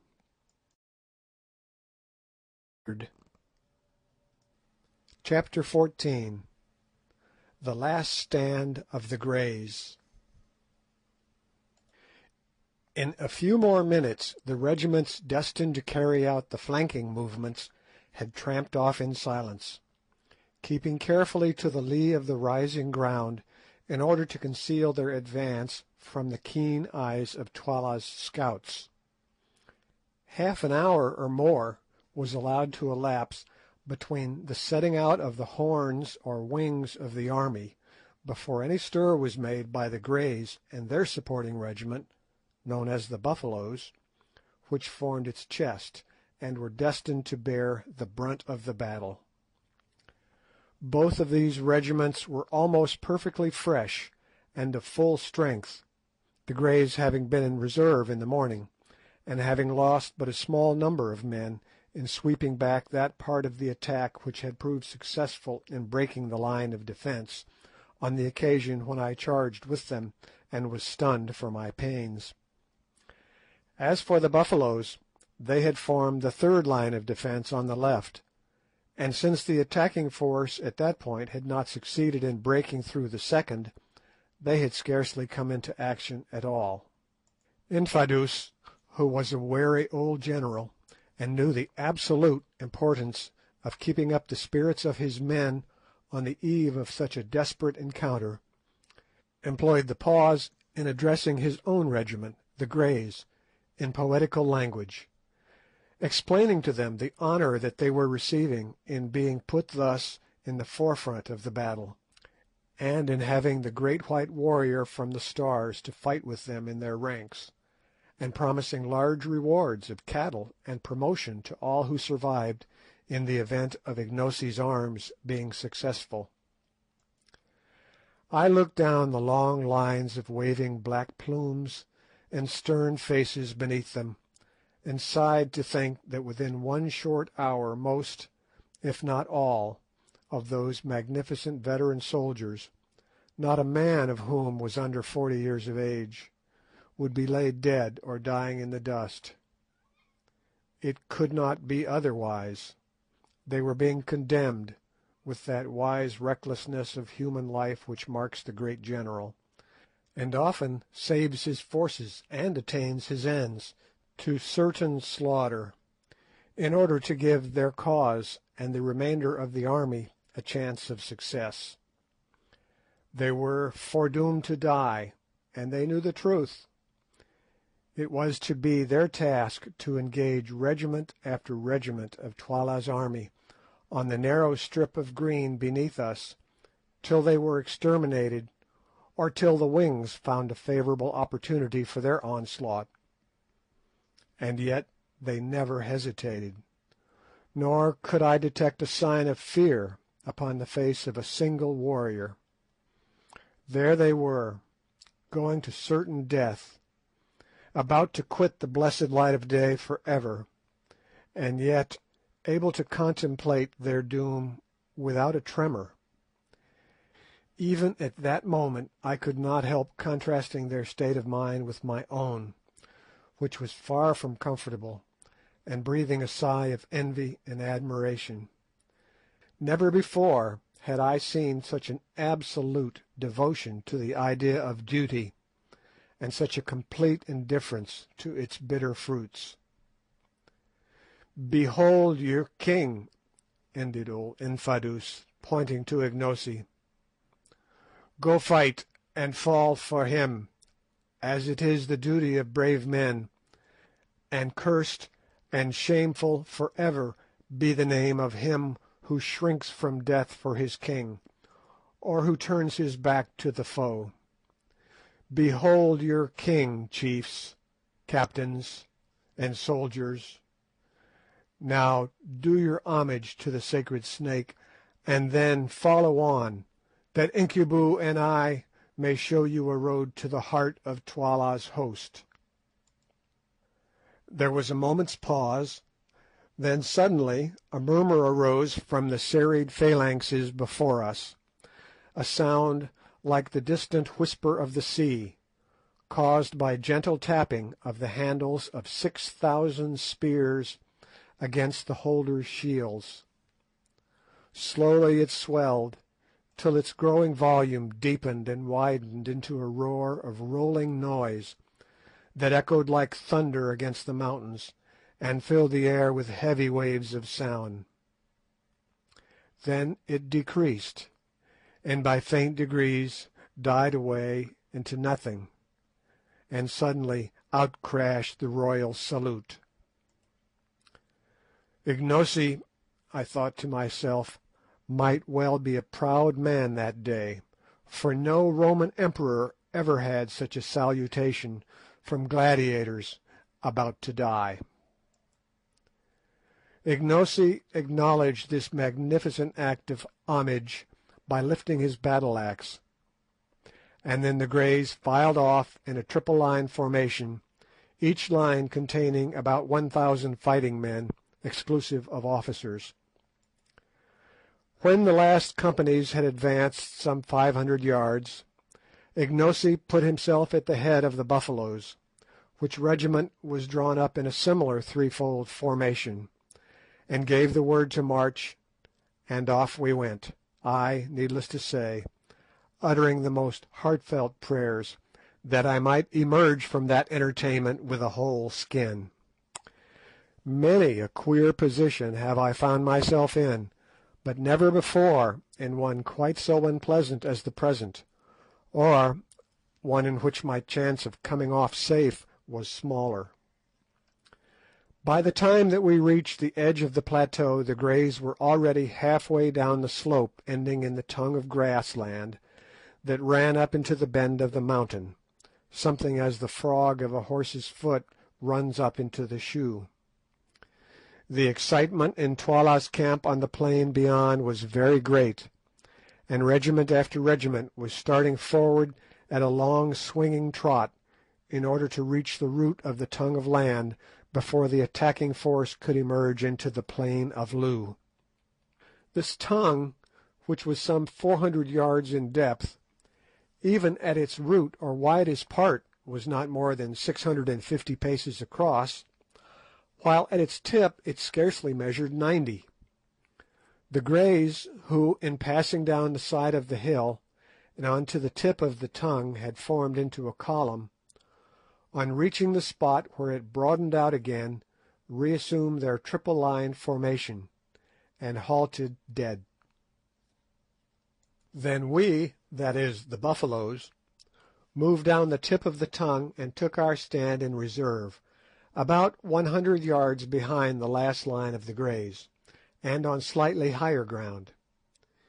Meanwhile we had leisure to observe Twala's entire force, which evidently had been reinforced since the morning attack, and could not now, notwithstanding their losses, number less than 40,000, moving swiftly up towards us.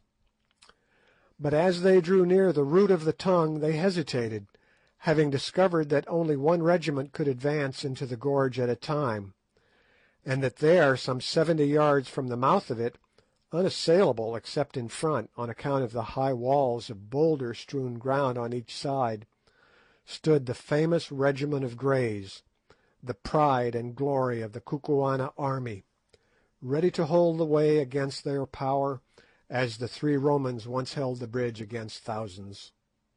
They hesitated, and finally stopped their advance. There was no eagerness to cross spears with these three grim ranks of warriors, who stood so firm and ready.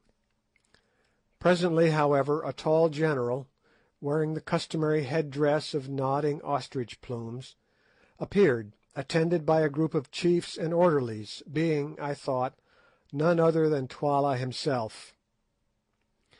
He gave an order, and the first regiment, raising a shout, charged up towards the Greys, who remained perfectly still and silent till the attacking troops were within 40 yards, and a volley of Twalas or throwing knives came rattling among their ranks. Then suddenly, with a bound and a roar, they sprang forward with uplifted spears, and the regiment met in deadly strife. Next second the roll of the meeting shields came to our ears like the sound of thunder, and the plain seemed to be alive with flashes of light reflected from the shimmering spears. To and fro swung the surging mass of struggling, stabbing humanity, but not for long.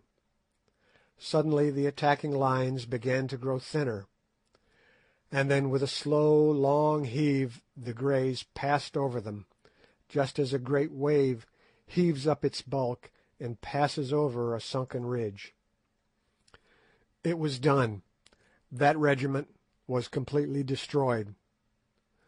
But the Greys had but 2 lines left now. A third of their number were dead.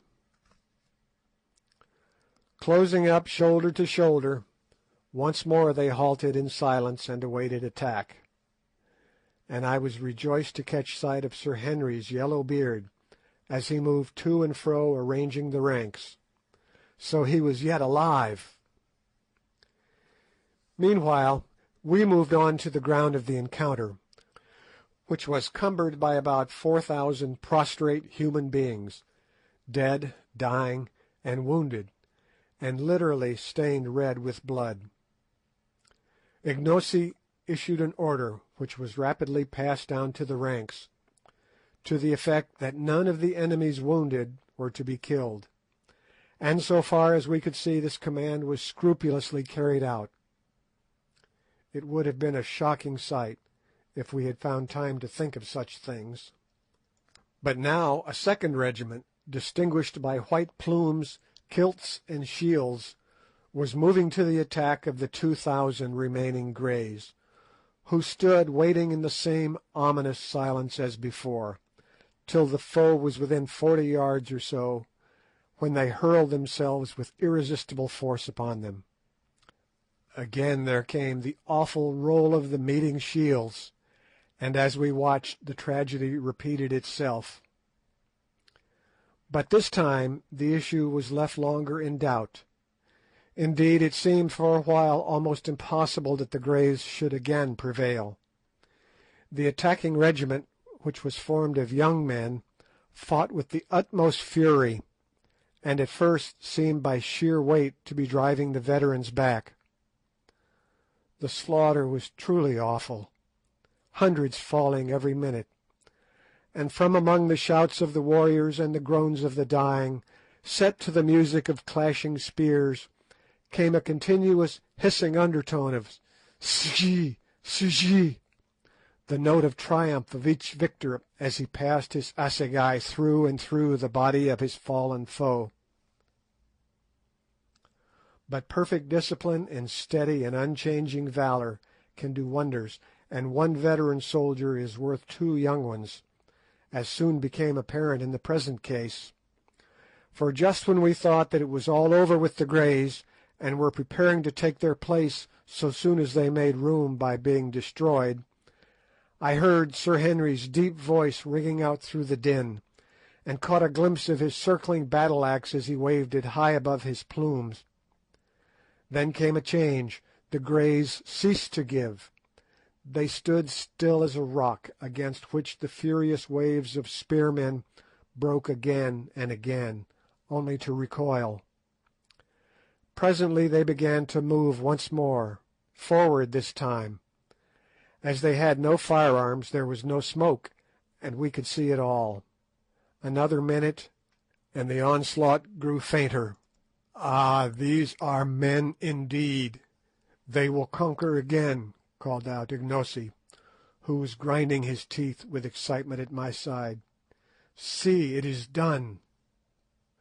Suddenly, like puffs of smoke from the mouth of a cannon, the attacking regiment broke away in flying groups, their white headdresses streaming behind them in the wind, and left their opponents victors indeed, but alas, no more a regiment.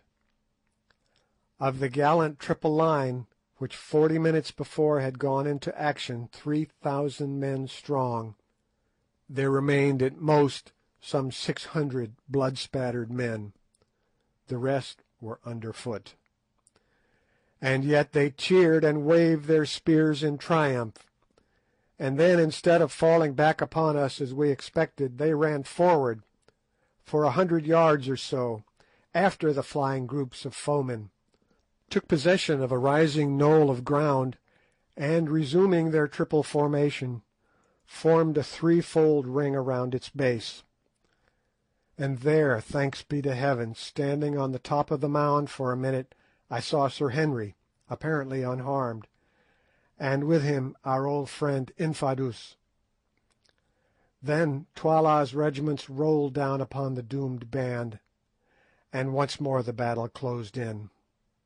As those who read this history will probably long ago have gathered, I am, to be honest, a bit of a coward, and certainly in no way given to fighting, though somehow it has often been my lot to get into unpleasant situations, and to be obliged to shed man's blood.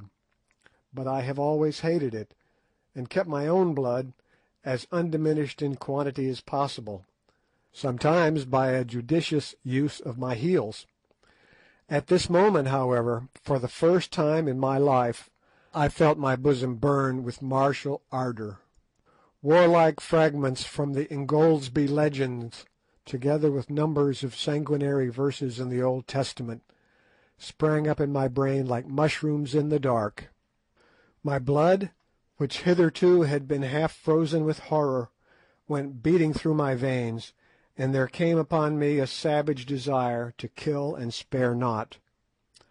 I glanced round at the serried ranks of warriors behind us, and somehow, all in an instant, I began to wonder if my face looked like theirs. There they stood, their hands twitching, their lips apart, the fierce features instinct with the hungry lust of battle, and in the eyes a look like the glare of a bloodhound when after a long pursuit he sights his quarry. Only Ignosi's heart, to judge from his comparative self-possession, seemed to all appearances to beat as calmly as ever beneath his leopard-skin cloak, though even he still ground his teeth. I could bear it no longer. "Are we to stand here till we put out roots, Umbopa, Ignosi, I mean, while Twala swallows our brothers yonder?" I asked. "Nay, Macumazahn," was the answer. "See, now is the ripe moment. Let us pluck it."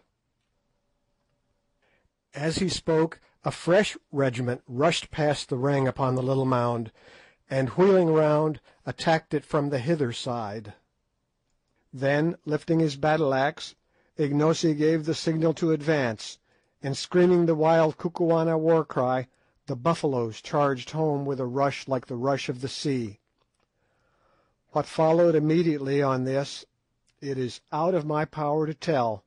All I can remember is an irregular yet ordered advance that seemed to shake the ground, a sudden change of front and forming up on the part of the regiment against which the charge was directed, then an awful shock, a dull roar of voices, and a continuous flashing of spears, seen through a red mist of blood. When my mind cleared, I found myself standing inside the remnant of the Greys near the top of the mound, and just behind no less a person than Sir Henry himself. How I got there I had at the moment no idea, but Sir Henry afterwards told me that I was borne up by the first furious charge of the buffaloes almost to his feet, and then left, as they in turn were pressed back. Thereon he dashed out of the circle and dragged me into shelter. As for the fight that followed, who can describe it? Again and again the multitudes surged against our momentarily lessening circle, and again we beat them back. The stubborn spearmen still made good the dark impenetrable wood, each stepping where his comrade stood the instant that he fell, as someone or other beautifully says. It was a splendid thing to see those brave battalions come on time after time over the barriers of their dead, sometimes lifting corpses before them to receive our spear thrusts, only to leave their own corpses to swell the rising piles. It was a gallant sight to see that old warrior Infadoos, as cool as though he were on parade, shouting out orders, taunts, and even jests, to keep up the spirit of his few remaining men, and then, as each charge rolled on, stepping forward to wherever the fighting was thickest, to bear his share in its repulse. And yet more gallant was the vision of Sir Henry, whose ostrich plumes had been shorn off by a spear thrust, so that his long yellow hair streamed out in the breeze behind him. There he stood, the great Dane, for he was nothing else, his hands, his axe, and his armour all red with blood, and none could live before his stroke.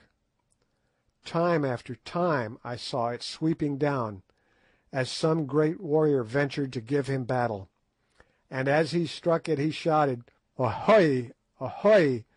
like his berserkir forefathers, and the blow went crashing through shield and spear, through head-dress, hair, and skull, till at last none would of their own will come near the great white Umtagati, the wizard who killed and failed not.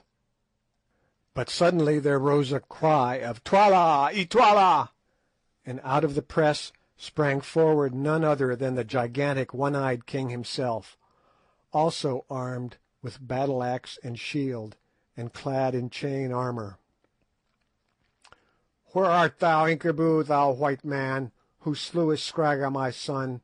See if thou canst slay me," he shouted, and at the same time hurled a tolla straight at Sir Henry, who fortunately saw it coming, and caught it on his shield, which it transfixed, remaining wedged in the iron plate behind the hide.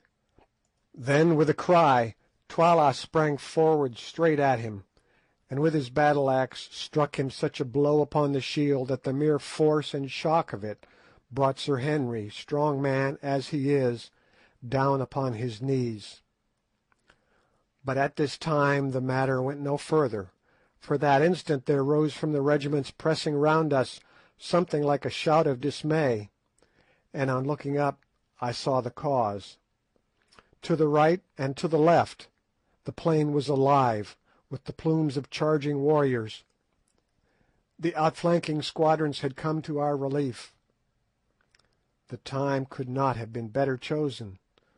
All Twala's army, as Ignosi predicted would be the case, had fixed their attention on the bloody struggle which was raging round the remnant of the Greys and that of the Buffaloes, who were now carrying on a battle of their own at a little distance, which two regiments had formed the chest of our army.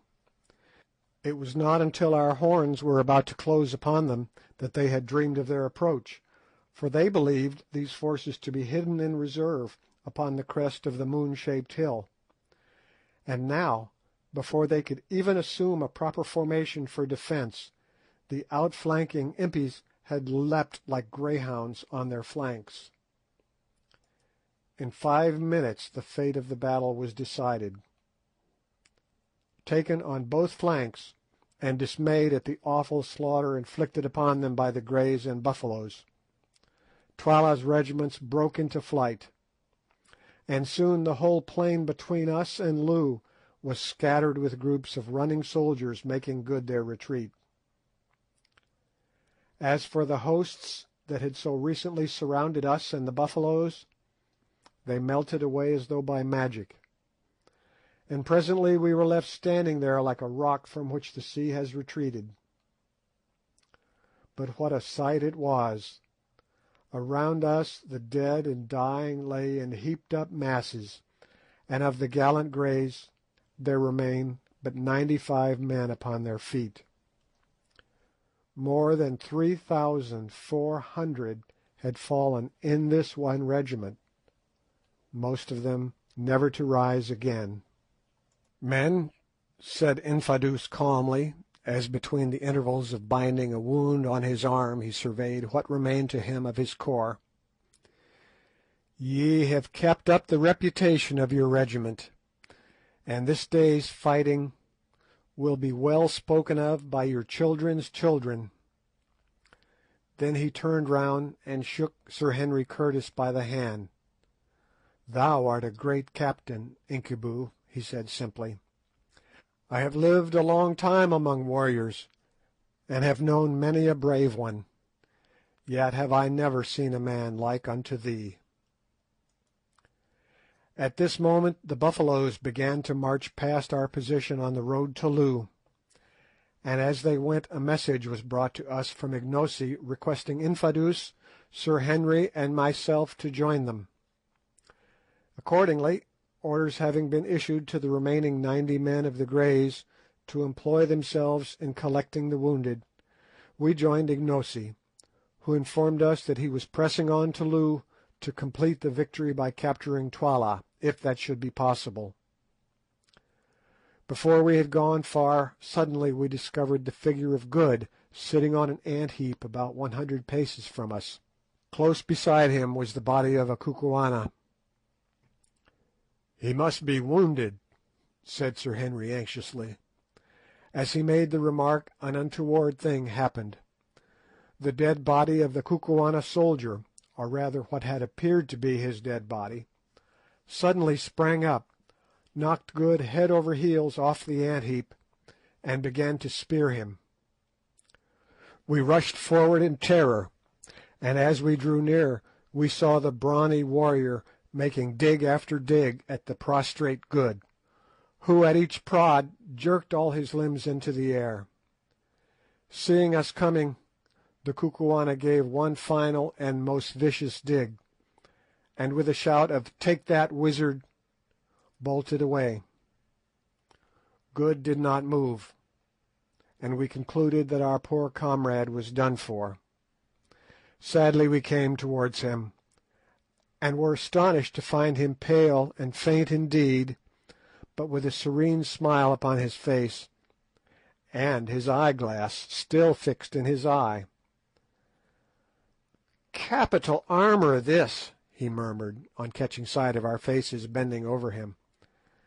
"How sold that beggar must have been!" And then he fainted. On examination we discovered that he had been seriously wounded in the leg by a tolla in the course of the pursuit, but that the chain armour had prevented his last assailant's spear from doing anything more than bruise him badly. It was a merciful escape. As nothing could be done for him at the moment, He was placed on one of the wicker shields used for the wounded, and carried along with us.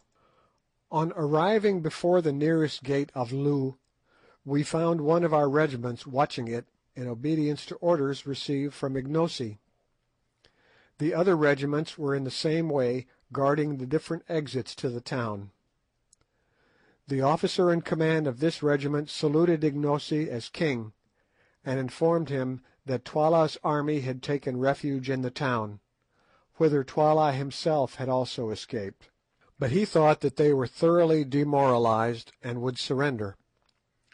Thereupon Ignosi, after taking counsel with us, sent forward heralds to each gate, ordering the defenders to open, and promising on his royal word life and forgiveness to every soldier who laid down his arms, but saying that if they did not do so before nightfall, he would certainly burn the town and all within its gates.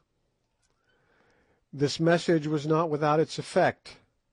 Half an hour later, amid the shouts and cheers of the Buffaloes, the bridge was dropped across the fosse, and the gates upon the further side were flung open.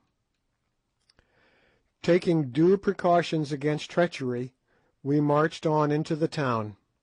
All along the roadways stood thousands of dejected warriors, their heads drooping, and their shields and spears at their feet, who, headed by their officers, saluted Ignosi as king as he passed. On we marched, straight to Twala's kraal. When we reached the great space where a day or two previously we had seen the review and the witch hut, we found it deserted. No, not quite deserted, for there on the further side, in front of his hut, sat Twala himself, with but one attendant, Gagool. It was a melancholy sight to see him seated, his battle-axe and shield by his side, his chin upon his mailed breast, with but one old crone for companion, and notwithstanding his crimes and misdeeds, a pang of compassion shot through me as I looked upon Twala, thus fallen from his high estate. Not a soldier of all his armies, not a courtier out of the hundreds who had cringed round him, not even a solitary wife, remained to share his fate or have the bitterness of his fall. Poor savage, he was learning the lesson which fate teaches to most of us who live long enough, that the eyes of mankind are blind to the discredited, and that he who is defenceless and fallen finds few friends and little mercy. Nor, indeed, in this case did he deserve any. Filing through the kraal gate, we marched across the open space to where the ex-king sat. When within about 50 yards of him the regiment was halted, and accompanied by only a small guard, we advanced towards him, Gagool reviling us bitterly as we came. As we drew near, Twala, for the first time, lifted his plumed head, and fixed his one eye, which seemed to flash with suppressed fury almost as brightly as the great diamond round his forehead, upon his successful rival, Ignosi. "Hail, O king!" he said with bitter mockery, "thou who hast eaten of my bread, and now by the aid of the white man's magic hast seduced my regiments and defeated mine army. Hail! What fate hast thou in store for me, O king?" "The fate thou gavest to my father, whose throne thou hast sat on these many years," was the stern answer. "It is good. I will show thee how to die, that thou mayest remember it against thine own time. See, the sun sinks in blood," and he pointed with his battle-axe towards the setting orb. "It is well that my son should go down in its company. And now, O king, I am ready to die, but I crave the boon of the Kukuana royal house, to die fighting." Note: it is a law amongst the Kukuanas that no man of the direct royal blood can be put to death unless by his own consent, which is, however, never refused. He is allowed to choose a succession of antagonists to be approved by the king, with whom he fights, till one of them kills him. Allan Quatermain. Thou canst refuse it, or even those cowards who fled today will hold thee shamed. It is granted. Choose with whom wilt thou fight. Myself, I cannot fight with thee, for the king fights not except in war. Twala's sombre eye ran up and down our ranks, and I felt, as for a moment it rested on myself, that the position had developed a new horror. What if he chose to begin by fighting me? What chance should I have against a desperate savage 6 feet 5 high and broad in proportion? I might as well commit suicide at once. Hastily I made up my mind to decline the combat, even if I were hooted out of Kukuanaland as a consequence. It is, I think, better to be hooted than to be quartered with a battle-axe. Presently Twala spoke. "Incubu, what sayest thou? Shall we end what we began today? Or shall I call thee coward, white even to the liver?" "Nay," interposed Ignosi hastily, "thou shalt not fight with Incubu." "Not if he is afraid," said Twala. Unfortunately, Sir Henry understood this remark, and the blood flamed up in his cheeks. "I will fight him," he said. "He shall see if I am afraid." "For heaven's sake," I entreated, "don't risk your life against that of a desperate man. Anybody who saw you today will know that you are brave enough." "I will fight him," was the sullen answer. "No living man shall call me a coward. I am ready now," and he stepped forward and lifted his axe. I wrung my hands over this absurd piece of Quixotism. But if he was determined on this deed, of course I could not stop him. "Fight not, my white brother," said Ignosi, laying his hand affectionately on Sir Henry's arm. "Thou hast fought enough, and if aught befell thee at his hands it would cut my heart in twain." "I will fight, Ignosi," was Sir Henry's answer. "It is well, Incubu.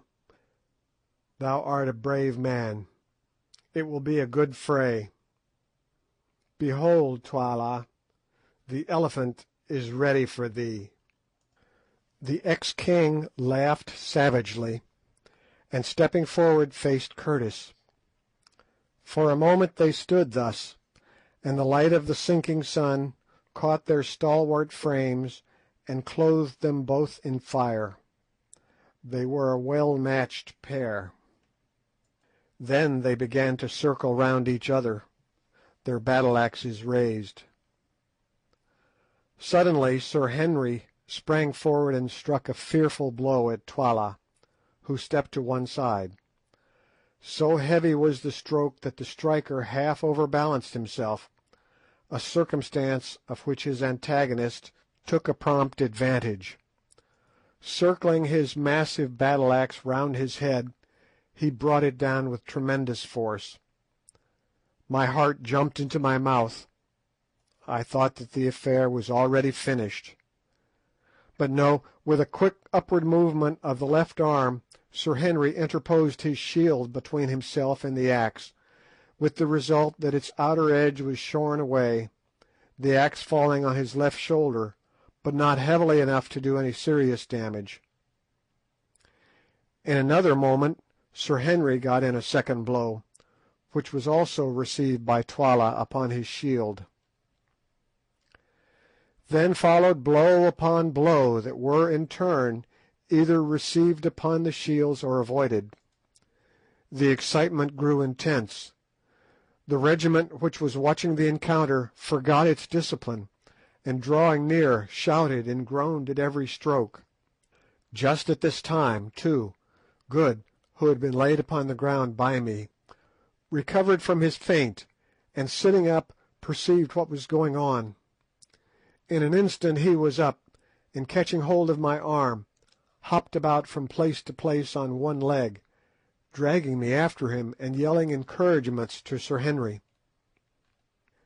"Go to it, old fellow!" he hallooed. "That was a good one!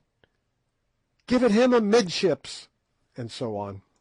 Presently Sir Henry, having caught a fresh stroke upon his shield, hit out with all his force. The blow cut through Twala's shield and through the tough chain armour behind it, gashing him in the shoulder.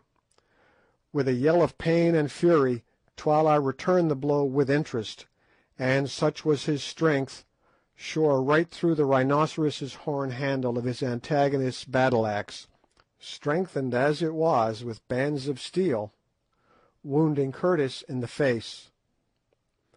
A cry of dismay rose from the Buffaloes as our hero's broad axe-head fell to the ground, and Twala, again raising his weapon, flew at him with a shout. I shut my eyes. When I opened them again, it was to see Sir Henry's shield lying on the ground, and Sir Henry himself with his great arms twined round Twala's middle. To and fro they swung, hugging each other like bears, straining with all their mighty muscles for dear life and dearer honour. With a supreme effort Twala swung the Englishman clean off his feet, and down they came together, rolling over and over on the lime paving, Twala striking out at Curtis's head with the battle-axe, and Sir Henry trying to drive the tolla he had drawn from his belt through Twala's armour.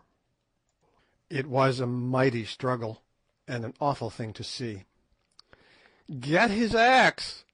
yelled Good, and perhaps our champion heard him. At any rate, dropping the tolla, he snatched at the axe, which was fastened to Twala's wrist by a strip of buffalo hide, and still rolling over and over they fought for it like wildcats, drawing their breath in heavy gasps. Suddenly the hide string burst, and then with a great effort Sir Henry freed himself, the weapon remaining in his hand. Another second and he was upon his feet, the red blood streaming from the wound in his face, and so was Twala. Drawing the heavy tolla from his belt, he reeled straight at Curtis and struck him in the breast. The stab came home true and strong, but whoever it was who made that chain armour, he understood his art, for it withstood the steel. Again Twala struck out with a savage yell, and once more the sharp knife rebounded, and Sir Henry went staggering back. Once more Twala came on, and as he came our great Englishman gathered himself together, and swinging the big axe round his head with both hands, hit at him with all his force. There was a shriek of excitement from 1,000 throats, and behold, Twala's head seemed to spring from his shoulders. Then it fell and came rolling and bounding along the ground towards Ignosi, stopping just at his feet. For a second the corpse stood upright. Then with a dull crash it came to the earth, and the gold torque from its neck rolled away across the pavement. As it did so, Sir Henry, overpowered by faintness and loss of blood, fell heavily across the body of the dead king. In a second he was lifted up, and eager hands were pouring water on his face. Another minute, and the grey eyes opened wide. He was not dead. Then I, just as the sun sank, stepping to where Twala's head lay in the dust, unloosed the diamond from the dead brows, and handed it to Ignosi. "Take it," I said, "lawful king of the Kukuanas, king by birth and victory." Ignosi bound the diadem upon his brows. Then advancing, he placed his foot upon the broad chest of his headless foe, and broke out into a chant, or rather a paean of triumph, so beautiful and yet so utterly savage, that I despair of being able to give an adequate version of his words. Once I heard a scholar with a fine voice read aloud from the Greek poet Homer, and I remember that the sound of the rolling lines seemed to make my blood stand still. Ignosi's chant, uttered as it was in a language as beautiful and sonorous as the old Greek, produced exactly the same effect on me, although I was exhausted with toil and many emotions. "Now," he began, "now our rebellion is swallowed up in victory, and our evil doing is justified by strength. In the morning the oppressors arose and stretched themselves. They bound on their harnesses and made them ready to war. They rose up and tossed their spears. The soldiers called to the captains, 'Come, lead us,' and the captains cried to the king, 'Direct thou the battle.' They laughed in their pride, 20,000 men, and yet a 20,000. Their plumes covered the valleys as the plumes of a bird cover her nest. They shook their shields and shouted, yea, they shook their shields in the sunlight. They lusted for battle and were glad. They came up against me. Their strong ones ran swiftly to slay me.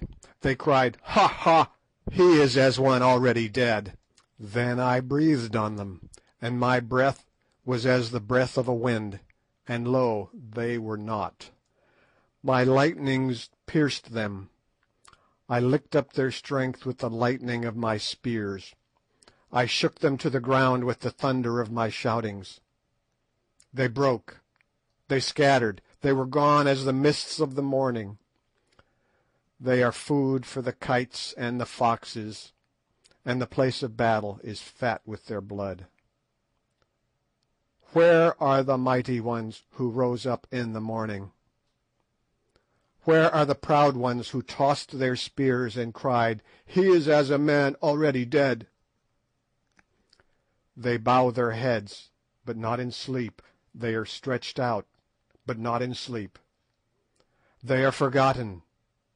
They have gone into the blackness. They dwell in the dead moons. Yea, others shall lead away their wives, and their children shall remember them no more. And I, the king, like an eagle, I have found my eyrie. Behold, far have I flown in the night season, yet have I returned to my young at the daybreak. Shelter ye under the shadow of my wings, O people, and I will comfort you, and ye shall not be dismayed. Now is the good time, the time of spoil. Mine are the cattle on the mountains, mine are the virgins in the kraals.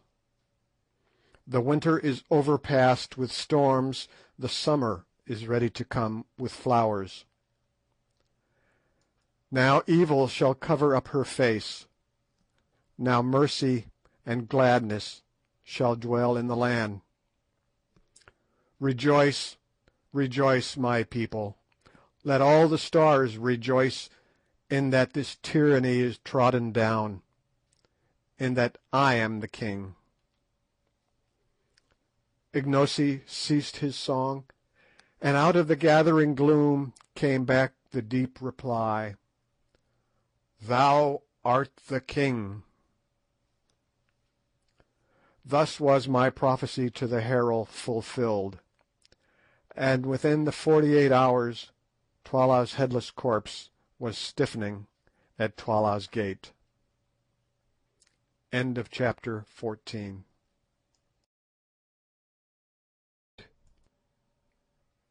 Chapter 15. Good falls sick. After the fight was ended, Sir Henry and Good were carried into Twala's hut, where I joined them. They were both utterly exhausted by exertion and loss of blood, and indeed my own condition was little better. I am very wiry, and can stand more fatigue than most men, probably on account of my light weight and long training, but that night I was quite done up, and, as is always the case when exhausted, that old wound which the lion gave me began to pain. Also my head was aching violently from the blow I had received in the morning, when I was knocked senseless. Altogether a more miserable trio than we were that evening it would have been difficult to discover, and our only comfort lay in the reflection that we were exceedingly fortunate to be there to feel miserable, instead of being stretched dead upon the plain, as so many thousands of brave men were that night, who had risen well and strong in the morning. Somehow, with the assistance of the beautiful Foulata, who, since we had been the means of saving her life, had constituted herself our handmaiden, and especially Good's, we managed to get off the chain shirts, which had certainly saved the lives of two of us that day. As I expected, we found that the flesh underneath was terribly contused, for though the steel links had kept the weapons from entering, they had not prevented them from bruising. Both Sir Henry and Good were a mass of contusions, and I was by no means free. As a remedy, Foulata brought us some pounded green leaves with an aromatic odour, which, when applied as a plaster, gave us considerable relief. But though the bruises were painful, they did not give us such anxiety as Sir Henry's and Good's wounds. Good had a hole right through the fleshy part of his beautiful white leg, from which he had lost a great deal of blood, and Sir Henry, with other hurts, had a deep cut over the jaw, inflicted by Twala's battle-axe. Luckily Good is a very decent surgeon, and so soon as his small box of medicines was forthcoming, having thoroughly cleansed the wounds, he managed to stitch up first Sir Henry's and then his own pretty satisfactorily, considering the imperfect light given by the primitive Kukuana lamp in the hut. Afterwards he plentifully smeared the injured places with some antiseptic ointment, of which there was a pot in the little box, and we covered them with the remains of a pocket handkerchief which we possessed. Meanwhile Foulata had prepared us some strong broth, for we were too weary to eat. This we swallowed, and then threw ourselves down on the piles of magnificent karrosses, or fur rugs, which were scattered about the dead king's great hut. By a very strange instance of the irony of fate, it was on Twala's own couch, and wrapped in Twala's own particular karross, that Sir Henry, the man who had slain him, slept that night. I say slept, but after that day's work, sleep was indeed difficult. To begin with, in truth, the air was full of farewells to the dying and mournings for the dead. From every direction came the sound of the wailing of women whose husbands, sons, and brothers had perished in the battle. No wonder that they wailed, for over 12,000 men, or nearly a fifth of the Kukuana army, had been destroyed in that awful struggle. It was heart-rending to lie and listen to their cries for those who never would return, and it made me understand the full horror of the work done that day to further man's ambition. Towards midnight, however, the ceaseless crying of the women grew less frequent, till at length the silence was only broken at intervals of a few minutes by a long piercing howl that came from a hut in our immediate rear, which, as I afterwards discovered, proceeded from Gagool, keening over the dead King Twala. After that I got a little fitful sleep, only to wake from time to time with a start, thinking that I was once more an actor in the terrible events of the last 24 hours. Now I seemed to see that warrior whom my hand had sent to his last account charging at me on the mountain top. Now I was once more in that glorious ring of greys, which made its immortal stand against all Twala's regiments upon the little mound. And now again I saw Twala's plumed and gory head roll past my feet, with gnashing teeth and glaring eyes. At last, somehow or other, the night passed away. But when dawn broke I found that my companions had slept no better than myself. Good indeed was in a high fever, and very soon afterwards began to grow light-headed, and also, to my alarm, to spit blood, the result, no doubt, of some internal injury inflicted during the desperate efforts made by the Kukuana warrior on the previous day to force his big spear through the chain armour. Sir Henry, however, seemed pretty fresh, notwithstanding his wound on the face, which made eating difficult and laughter an impossibility, though he was so sore and stiff that he could scarcely stir. About 8 o'clock we had a visit from Infadoos, who appeared but little the worse, tough old warrior that he was, for his exertions in the battle, although he informed us that he had been up all night. He was delighted to see us, but much grieved at Good's condition, and shook our hands cordially. I noticed, however, that he addressed Sir Henry with a kind of reverence, as though he were something more than man, and indeed, as we afterwards found out, the great Englishman was looked on throughout Kukuanaland as a supernatural being. No man, the soldiers said, could have fought as he fought, or, at the end of a day of such toil and bloodshed, could have slain Twala, who, in addition to being the king, was supposed to be the strongest warrior in the country, in single combat, shearing through his bull neck at a stroke. Indeed, that stroke became proverbial in Kukuanaland, and any extraordinary blow or feat of strength was henceforth known as Incubu's blow. Infadoos told us also that all Twala's regiments had submitted to Ignosi, and that like submissions were beginning to arrive from chiefs in the outlying country. Twala's death at the hands of Sir Henry had put an end to all further chances of disturbances, for Scragga had been his only legitimate son, so there was no rival claimant to the throne left alive. I remarked that Ignosi had swum to power through blood. The old chief shrugged his shoulders. Yes, he answered, but the Kukuana people can only be kept cool by letting their blood flow sometimes.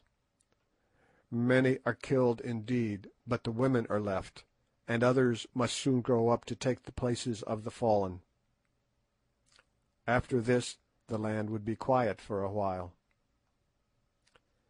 Afterwards, in the course of the morning, we had a short visit from Ignosi, on whose brows the royal diadem was now bound.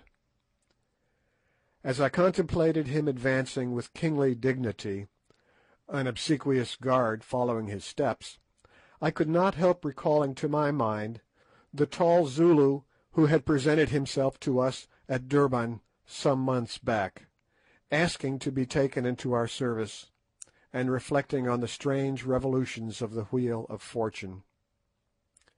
"Hail, O king," I said, rising.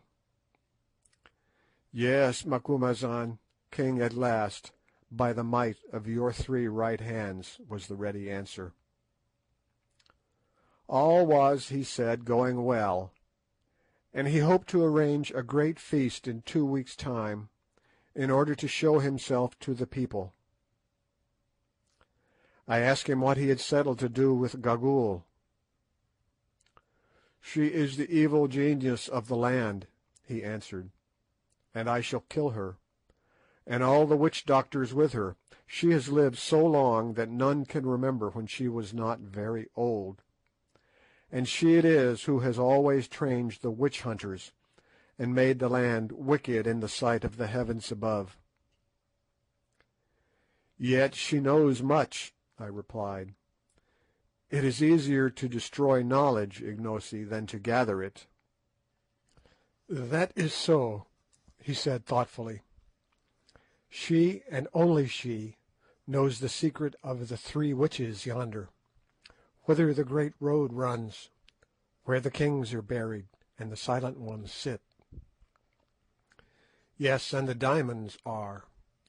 Forget not thy promise, Ignosi, thou must lead us to the mines, even if thou hast to spare Gagool alive to show the way. I will not forget, Macumazahn, and I will think on what thou sayest. After Ignosi's visit I went to see Good, and found him quite delirious. The fever set up by his wound seemed to have taken a firm hold of his system, and to be complicated with an internal injury. For 4 or 5 days his condition was most critical. Indeed, I believe it firmly that had it not been for Foulata's indefatigable nursing, he must have died.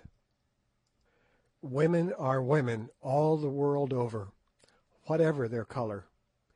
Yet somehow it seemed curious to watch this dusky beauty bending night and day over the fevered man's couch, and performing all the merciful errands of a sick room swiftly, gently, and with as fine an instinct as that of a trained hospital nurse. For the first night or two I tried to help her, and so did Sir Henry as soon as his stiffness allowed him to move. But Foulata bore our interference with impatience, and finally insisted upon our leaving him to her, saying that our movements made him restless, which I think was true.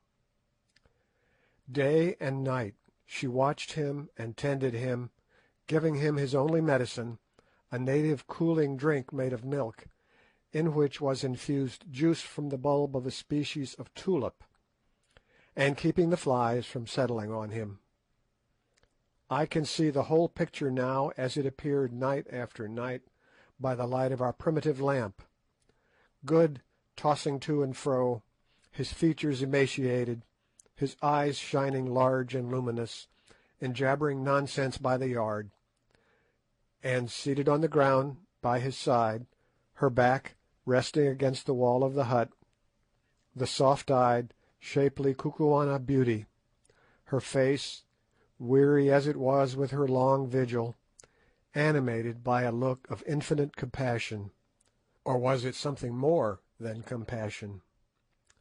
For 2 days we thought that he must die, and crept about with heavy hearts. Only Foulata would not believe it. He will live, she said. For 300 yards or more around Twala's chief hut, where the sufferer lay, there was silence, for by the king's order all who lived in the habitations behind it, except Sir Henry and myself, had been removed, lest any noise should come to the sick man's ears. One night, it was the 5th of Good's illness, as was my habit, I went across to see how he was doing before turning in for a few hours. I entered the hut carefully. The lamp placed upon the floor showed the figure of Good tossing no more, but lying quite still. So it had come at last. In the bitterness of my heart I gave something like a sob. "Hush!" came from the patch of dark shadow behind Good's head. Then, creeping closer, I saw that he was not dead, but sleeping soundly, with Foulata's taper fingers clasped tightly in his poor white hand. The crisis had passed, and he would live. He slept like that for 18 hours, and I scarcely like to say it, for I fear I should not be believed, but during the entire period did this devoted girl sit by him, fearing that if she moved and drew away her hand it would wake him. What she must have suffered from cramp and weariness, to say nothing of want of food, nobody will ever know. But it is the fact that, when at last he woke, she had to be carried away. Her limbs were so stiff that she could not move them. After the turn had once been taken, Good's recovery was rapid and complete. It was not till he was nearly well that Sir Henry told him all he owed to Foulata, and when he came to the story of how she sat by his side for 18 hours, fearing lest by moving she would wake him, the honest sailor's eyes filled with tears. He turned and went straight to the hut where Foulata was preparing the midday meal, for we were back in our old quarters now, taking me with him to interpret in case he could not make his meaning clear to her, though I am bound to say that she understood him marvellously as a rule, considering how extremely limited was his foreign vocabulary. "Tell her," said Good, "that I owe her my life, and that I will never forget her kindness to my dying day." I interpreted, and under her dark skin she actually seemed to blush. Turning to him with one of those swift and graceful motions that in her always reminded me of the flight of a wild bird, Foulata answered softly, glancing at him with her large brown eyes. "Nay, my lord forgets. Did he not save my life, and am I not my lord's handmaiden?" It will be observed that the young lady appeared entirely to have forgotten the share which Sir Henry and myself had taken in her preservation from Twala's clutches. But that is the way of women. I remember my dear wife was just the same. Well, I retired from that little interview sad at heart. I did not like Miss Foulata's soft glances, for I knew the fatal amorous propensities of sailors in general, and of Good in particular. There are two things in the world, as I have found out, which cannot be prevented. You cannot keep a Zulu from fighting, or a sailor from falling in love upon the slightest provocation. It was a few days after this last occurrence that Ignosi held his great indaba, or council, and was formally recognized as king by the Indunas, or headmen, of Kukuanaland. The spectacle was a most imposing one, including as it did a grand review of troops. On this day the remaining fragments of the Greys were formally paraded, and in the face of the army thanked for their splendid conduct in battle. To each man the king made a large present of cattle, promoting them one and all to the rank of officers in the new corps of Greys, which was in process of formation. An order was also promulgated throughout the length and breadth of Kukuanaland, that whilst we honoured the country by our presence, we three were to be greeted with the royal salute, and to be treated with the same ceremony and respect that was by custom accorded to the king. Also, the power of life and death was publicly conferred upon us. Ignosi, too, in the presence of his people, reaffirmed the promises which he had made, to the effect that no man's blood should be shed without trial, and that witch-hunting should cease in the land. When the ceremony was over, we waited upon Ignosi, and informed him that we were now anxious to investigate the mystery of the mines to which Solomon's Road ran, asking him if he had discovered anything about them. "My friends," he answered, "I have discovered this. It is there that the three great figures sit, who here are called the Silent Ones, and to whom Twala would have offered the girl Foulata as a sacrifice.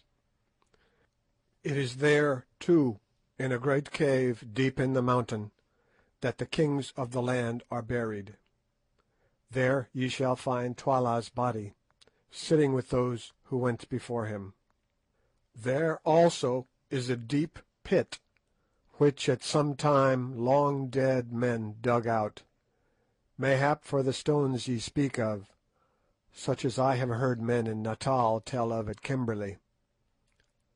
There too, in the place of death, is a secret chamber, known to none but the king and Gagool.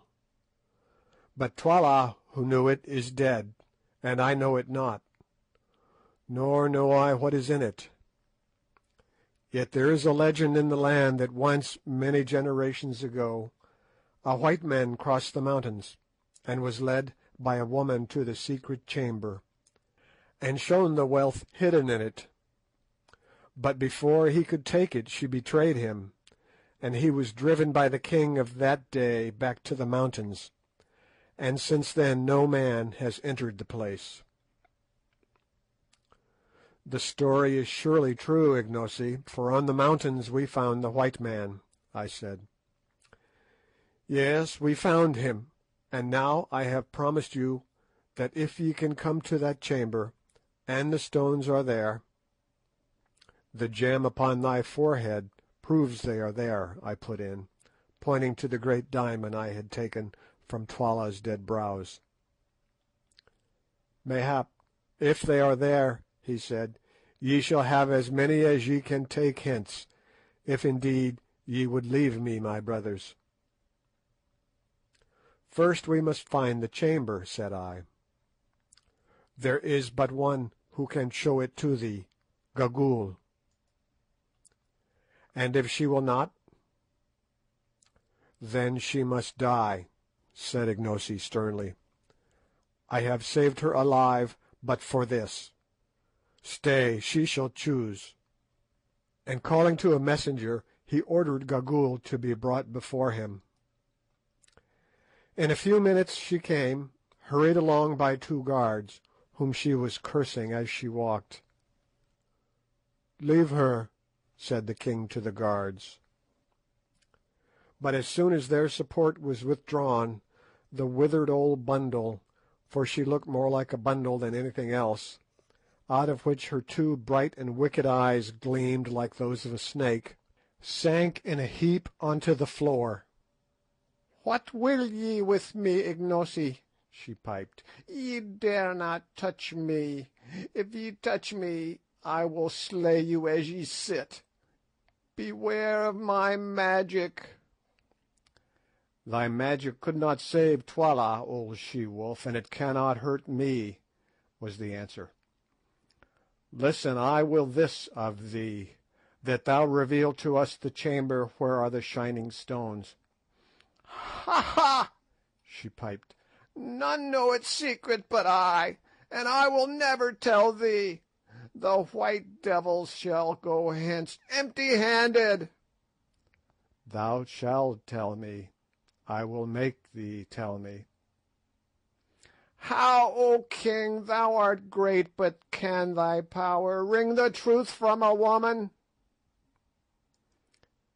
"It is difficult, yet will I do so." "How, O king?" "Nay, thus: if thou tellest not, thou shalt slowly die." "Die!" she shrieked in terror and fury. "Ye dare not touch me! Man, ye know not who I am. How old, think ye, am I? I knew your fathers, and your fathers' fathers' fathers. When the country was young I was here. When the country grows old I shall still be here. I cannot die unless I be killed by chance, for none dare slay me." "Yet will I slay thee. See, Gagool, mother of evil, thou art so old that thou canst no longer love thy life. What can life be to such a hag as thou, who hast no shape, nor form, nor hair, nor teeth, hast naught save wickedness and evil eyes? It will be mercy to make an end of thee, Gagool." "Thou fool!" shrieked the old fiend. "Thou accursed fool! Deemest thou that life is sweet only to the young? It is not so, and naught thou knowest of the heart of man to think it. To the young, indeed, death is sometimes welcome, for the young can feel. They love and suffer, and it wrings them to see their beloved pass to the land of shadows. But the old feel not, they love not, and they laugh to see another go out into the dark. They laugh to see the evil that is done under the stars. All they love is life, the warm, warm sun, and the sweet, sweet air. They are afraid of the cold and the dark. Ha ha ha! And the old hag writhed in ghastly merriment on the ground. "Cease thine evil talk and answer me," said Ignosi angrily. "Wilt thou show the place where the stones are, or wilt thou not? If thou wilt not, thou diest even now." And he seized a spear and held it over her. "I will not show it. Thou darest not kill me, darest not. He who slays me will be accursed for ever." Slowly Ignosi brought down the spear till it pricked the prostrate heap of rags. With a wild yell Gagool sprang to her feet, then fell again and rolled upon the floor. "Nay, I will show thee, only let me live. Let me sit in the sun and have a bit of meat to suck, and I will show thee." "It is well. I thought that I should find a way to reason with thee. To-morrow shalt thou go with Infadoos and my white brothers to the place. And beware how thou failest, for if thou showest it not, then thou shalt slowly die. I have spoken." "I will not fail, Ignosi. I always keep my word. Once before a woman showed the chamber to a white man, and behold, evil befell him." And here her wicked eyes glinted. "Her name was Gagool also. Perchance I was that woman." "Thou liest," I said. "That was 10 generations ago." "Mayhap, mayhap. When one lives long one forgets. Perhaps it was my mother's mother who told me. Surely her name was Gagool also. But mark, ye will find in the place where the bright things are a bag of hide full of stones. The man filled that bag, but he never took it away. Evil befell him. I say, evil befell him. Perhaps it was my mother's mother who told me. It will be a merry journey. We can see the bodies of those who died in the battle as we go. Their eyes will be gone by now, and their ribs will be hollow." End of chapter 15.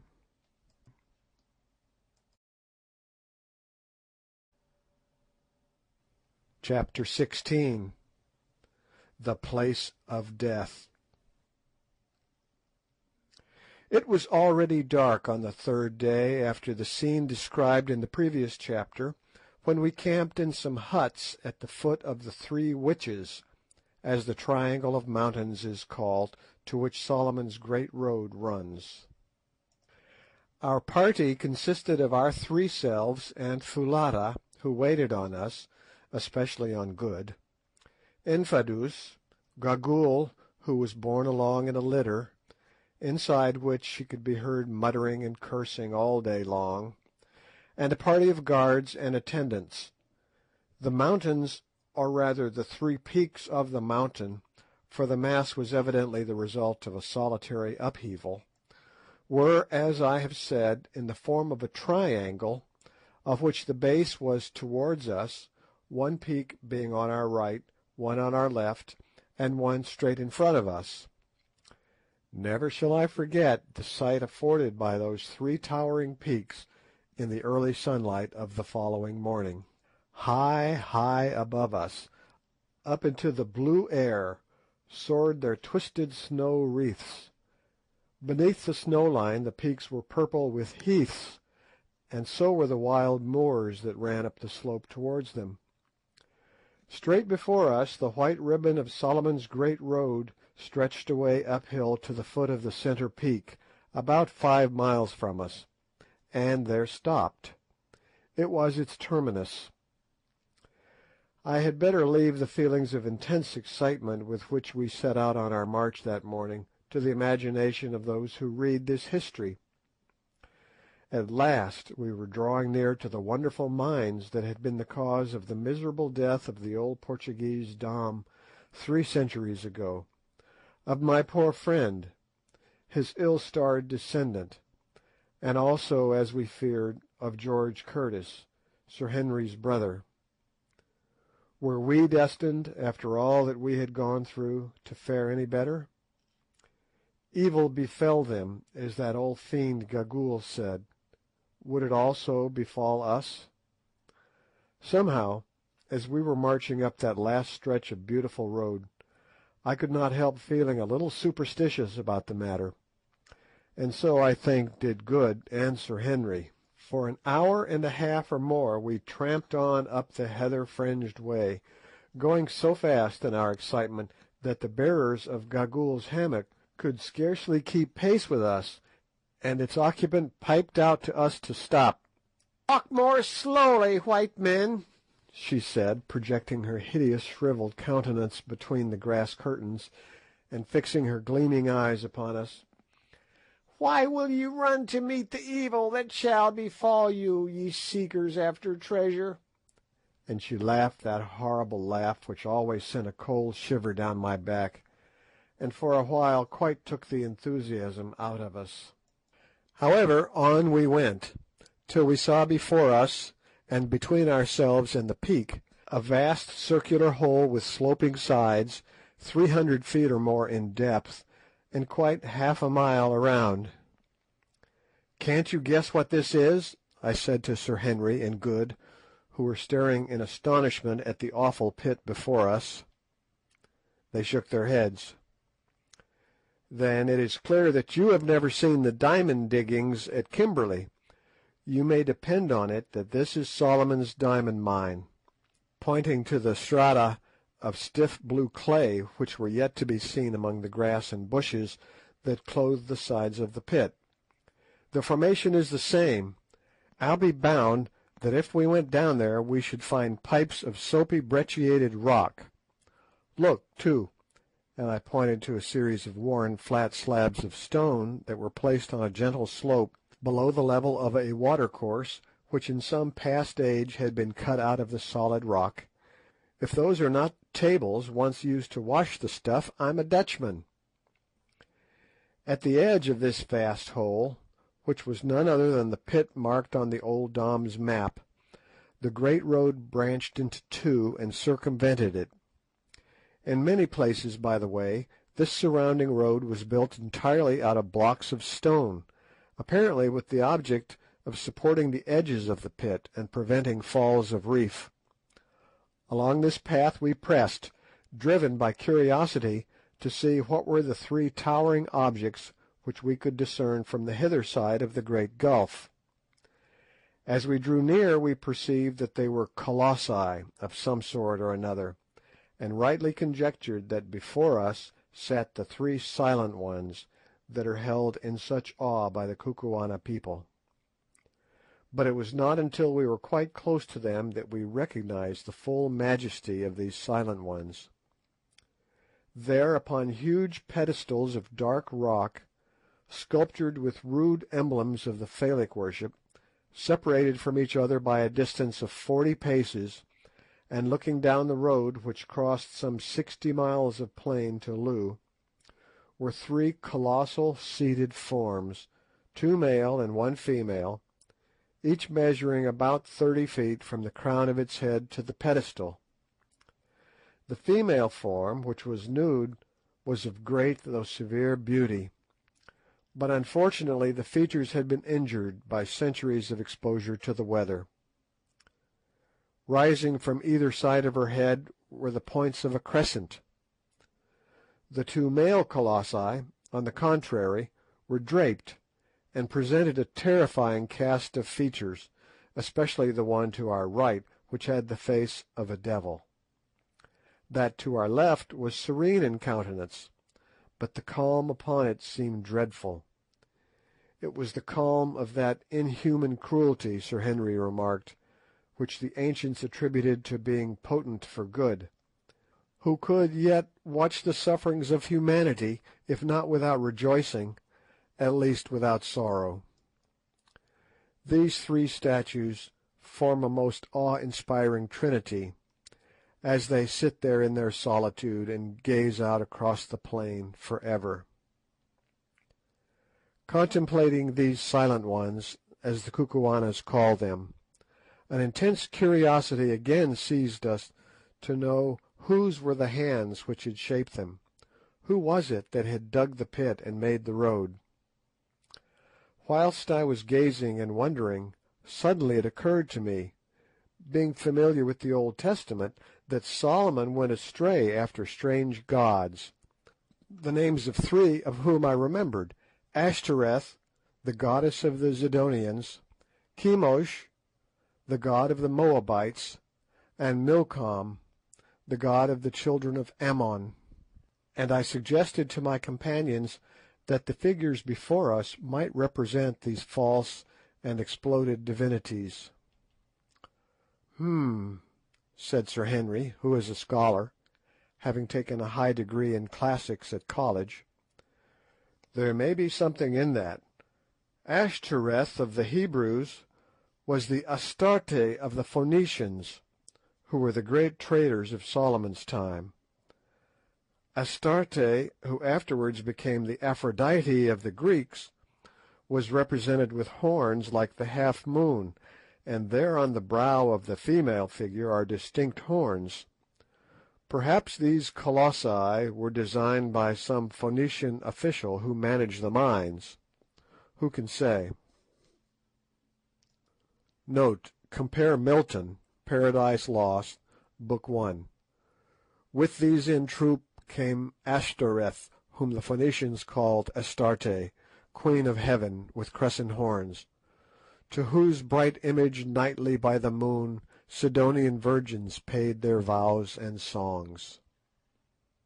Before we had finished examining these extraordinary relics of remote antiquity, Infadoos came up, and having saluted the silent ones by lifting his spear, asked us if we intended entering the place of death at once, or if we would wait till after we had taken food at midday. If we were ready to go at once, Gagool had announced her willingness to guide us. As it was not later than 11 o'clock, driven to it by a burning curiosity, we announced our intention of proceeding instantly, and I suggested that, in case we should be detained in the cave, we should take some food with us. Accordingly, Gagool's litter was brought up, and that lady herself assisted out of it. Meanwhile, Foulata, at my request, stored some biltong, or dried game flesh, together with a couple of gourds of water, in a reed basket with a hinged cover. Straight in front of us, at a distance of some 50 paces from the backs of the colossi, rose a sheer wall of rock 80 feet or more in height, that gradually sloped upwards till it formed the base of the lofty, snow-wreathed peak which soared into the air 3,000 feet above us. As soon as she was clear of her hammock, Gagool cast one evil grin upon us, and then, leaning on a stick, hobbled off towards the face of this wall. We followed her till we came to a narrow portal, solidly arched, that looked like the opening of a gallery of a mine. Here Gagool was waiting for us, still with that evil grin upon her horrid face. "Now, white men from the stars," she piped, "great warriors, Incubu, Bougwan, and Macumazahn the wise, are you ready? Behold, I am here to do the bidding of my lord the king, and to show you the store of bright stones. Ha ha ha! "We are ready," I said. "Good, good. Make strong your hearts to bear what ye shall see. Comest thou too, Infadoos, thou who didst betray thy master?" Infadoos frowned as he answered, "Nay, I come not. It is not for me to enter there. But thou, Gagool, curb thy tongue, and beware how thou dealest with my lords. At thy hands will I require them, and if a hair of them be hurt, Gagool, beest thou 50 times a witch, thou shalt die. Hearest thou?" "I hear, Infadoos. I know thee. Thou didst ever love big words. When thou wast a babe, I remember thou didst threaten thine own mother. That was but the other day. But fear not, fear not. I live only to do the bidding of the king. I have done the bidding of many kings, Infadoos, till in the end they did mine. Ha ha! I go to look upon their faces once more, and Twala's also. Come on, come on, here is the lamp."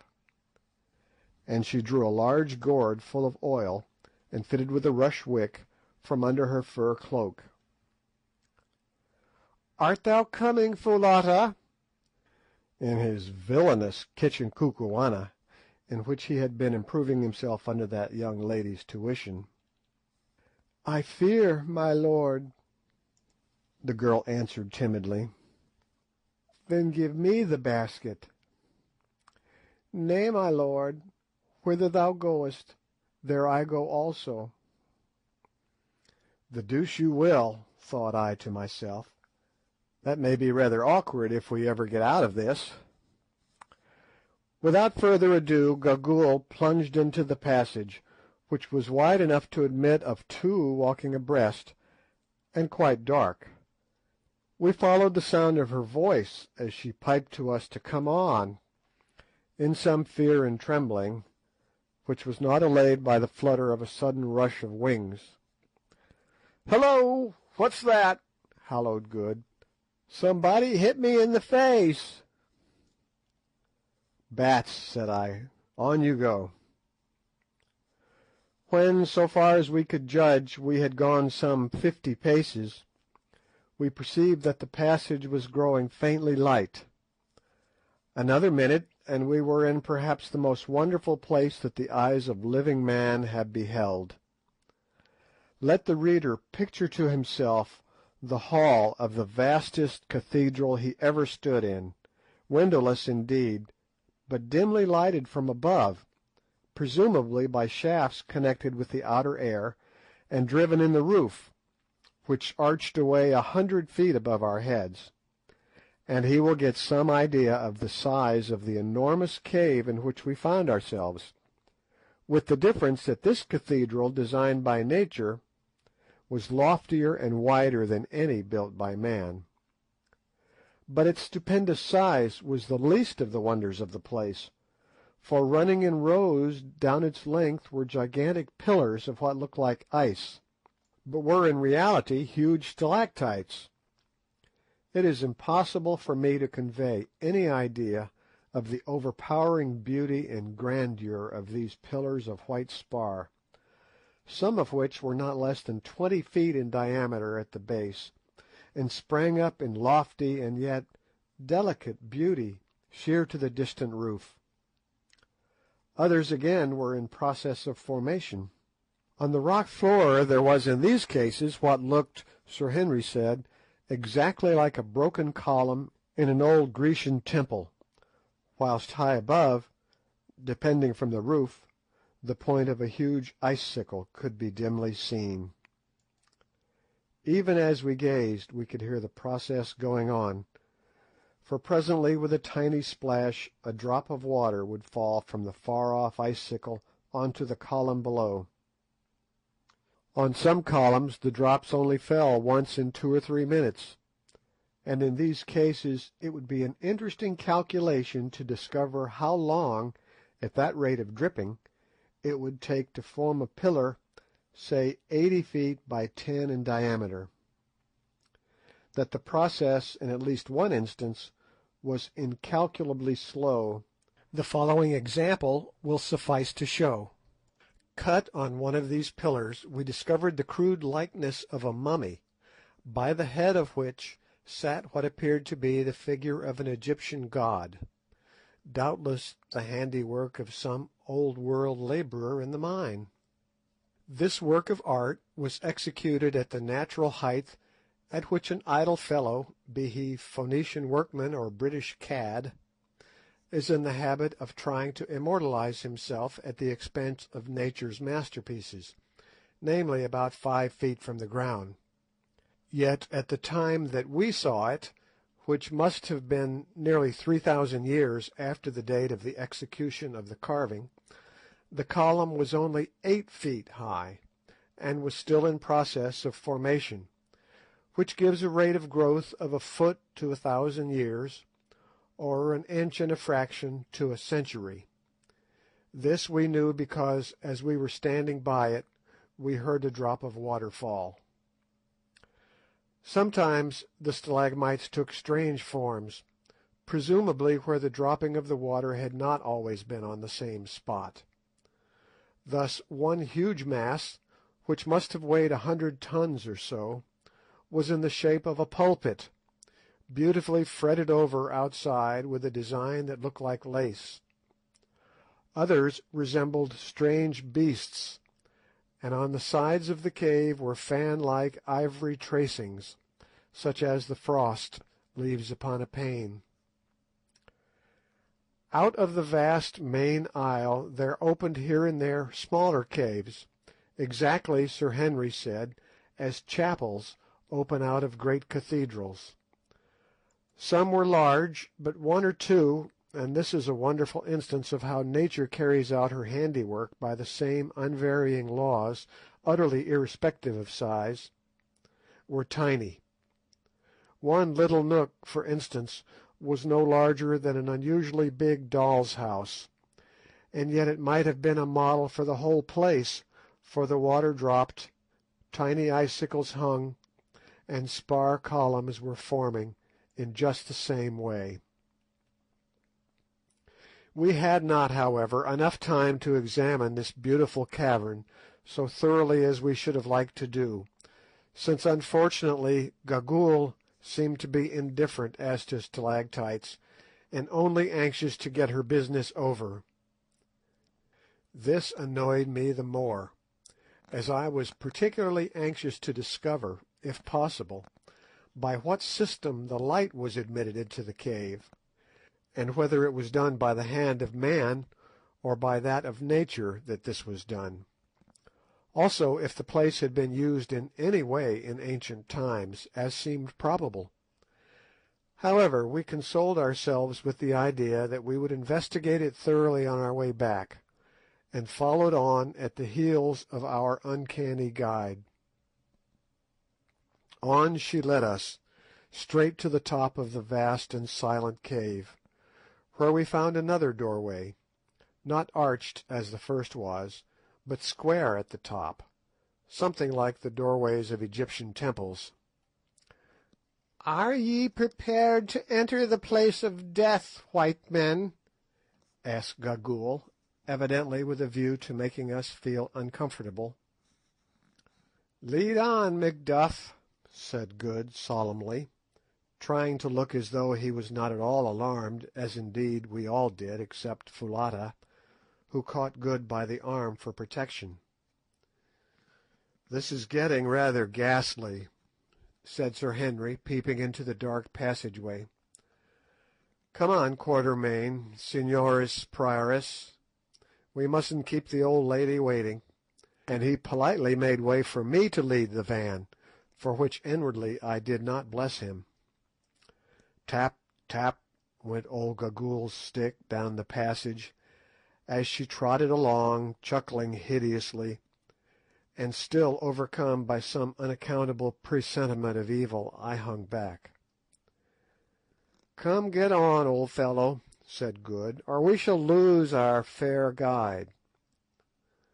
Thus adjured, I started down the passage, and after about 20 paces found myself in a gloomy apartment some 40 feet long by 30 broad and 30 high, which in some past age evidently had been hollowed by hand labour out of the mountain. This apartment was not nearly so well lighted as the vast stalactite ante-cave, and at the first glance all I could discern was a massive stone table running down its length, with a colossal white figure at its head, and life-sized white figures all round it.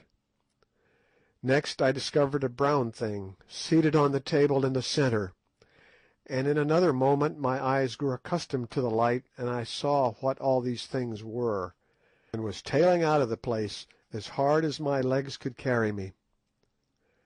I am not a nervous man in the general way, and very little troubled with superstitions, of which I have lived to see the folly, but I am free to own that this sight quite upset me, and had it not been that Sir Henry caught me by the collar and held me, I do honestly believe that in another 5 minutes I should have been outside the stalactite cave, and that a promise of all the diamonds in Kimberley would not have induced me to enter it again.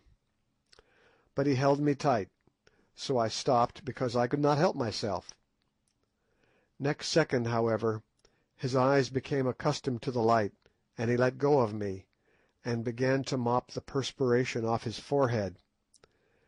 As for Good, he swore feebly, while Foulata threw her arms around his neck and shrieked.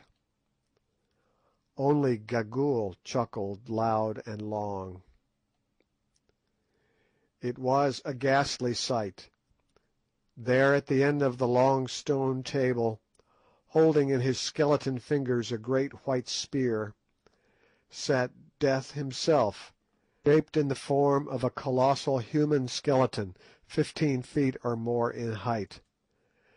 High above his head he held the spear, as though in the act to strike. One bony hand rested on the stone table before him, in the position a man assumes on rising from his seat, whilst his frame was bent forward so that the vertebrae of the neck and the grinning gleaming skull projected towards us, and fixed its hollow eye-places upon us, the jaws a little open as though it were about to speak. "Great heavens!" said I faintly at last, "what can it be?" "And what are those things?" asked Good, pointing to the white company round the table. "And what on earth is that thing?" said Sir Henry, pointing to the brown creature seated on the table. "Hee hee hee!" laughed Gagool. "To those who enter the hall of the dead evil comes. Hee hee hee! Ha ha! Come, Incubu, brave in battle, come and see him thou slewest." And the old creature caught Curtis's coat in her skinny fingers, and led him towards the table. We followed. Presently she stopped and pointed at the brown object seated on the table. Sir Henry looked, and started back with an exclamation, and no wonder, for there, quite naked, the head which Curtis's battle axe had shorn from the body resting on its knees, was the gaunt corpse of Twala, the last king of the Kukuanas. Yes, there, the head perched upon the knees, it sat in all its ugliness, the vertebrae projecting a full inch above the level of the shrunken flesh of the neck, for all the world like a black double of Hamilton Tighe. "Now haste ye, my handmaidens, haste and see how he sits there and glowers with his head on his knee." Over the surface of the corpse there was gathered a thin glassy film that made its appearance yet more appalling, for which we were at the moment quite unable to account, till presently we observed that from the roof of the chamber the water fell steadily, drip, drop, drip, on to the neck of the corpse, whence it ran down over the entire surface, and finally escaped into the rock through a tiny hole in the table. Then I guessed what the film was. Twala's body was being transformed into a stalactite. A look at the white forms seated on the stone bench which ran round that ghastly board confirmed this view. They were human bodies indeed, or rather they had been human.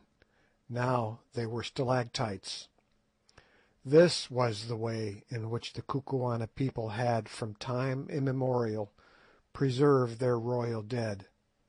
They petrified them. What the exact system might be, if there was any, beyond the placing of them for a long period of years under the drip, I never discovered, but there they sat, iced over and preserved for ever by the siliceous fluid. Anything more awe-inspiring than the spectacle of this long line of departed royalties, there were 27 of them, the last being Ignosi's father, wrapped each of them in a shroud of ice-like spar, through which the features could be dimly discovered, and seated round that inhospitable board with Death himself for a host, it is impossible to imagine. That the practice of thus preserving their kings must have been an ancient one is evident from the number, which, allowing for an average reign of 15 years, supposing that every king who reigned was placed here, an improbable thing, as some are sure to have perished in battle far from home, would fix the date of its commencement at 4¼ centuries back. But the colossal Death, who sits at the head of this board, is far older than that, and, unless I am mistaken, owes his origin to the same artist who designed the 3 colossi.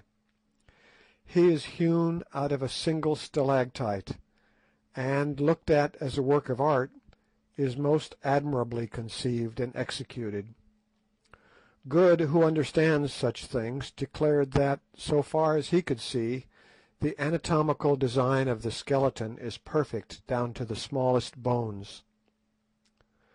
My own idea is that this terrific object was a freak of fancy on the part of some old-world sculptor, and that its presence had suggested to the Kukuanas the idea of placing their royal dead under its awful presidency. Or perhaps it was set there to frighten away any marauders who might have designs upon the treasure chamber beyond. I cannot say. All I can do is describe it as it is, and the reader must form his own conclusion. Such, at any rate, was the White Death, and such were the White Dead. End of chapter 16. Chapter 17. Solomon's Treasure Chamber. While we were engaged in recovering from our fright, and in examining the grisly wonders of the place of death, Gagool had been differently occupied. Somehow or other, for she was marvellously active when she chose, she had scrambled onto the great table, and made her way to where our departed friend Twala was placed, under the drip. To see suggested Good how he was pickling, or for some dark purpose of her own. Then, after bending down to kiss his icy lips as though in affectionate greeting, she hobbled back, stopping now and again to address the remark, the tenor of which I could not catch, to one or other of the shrouded forms, just as you or I might welcome an old acquaintance.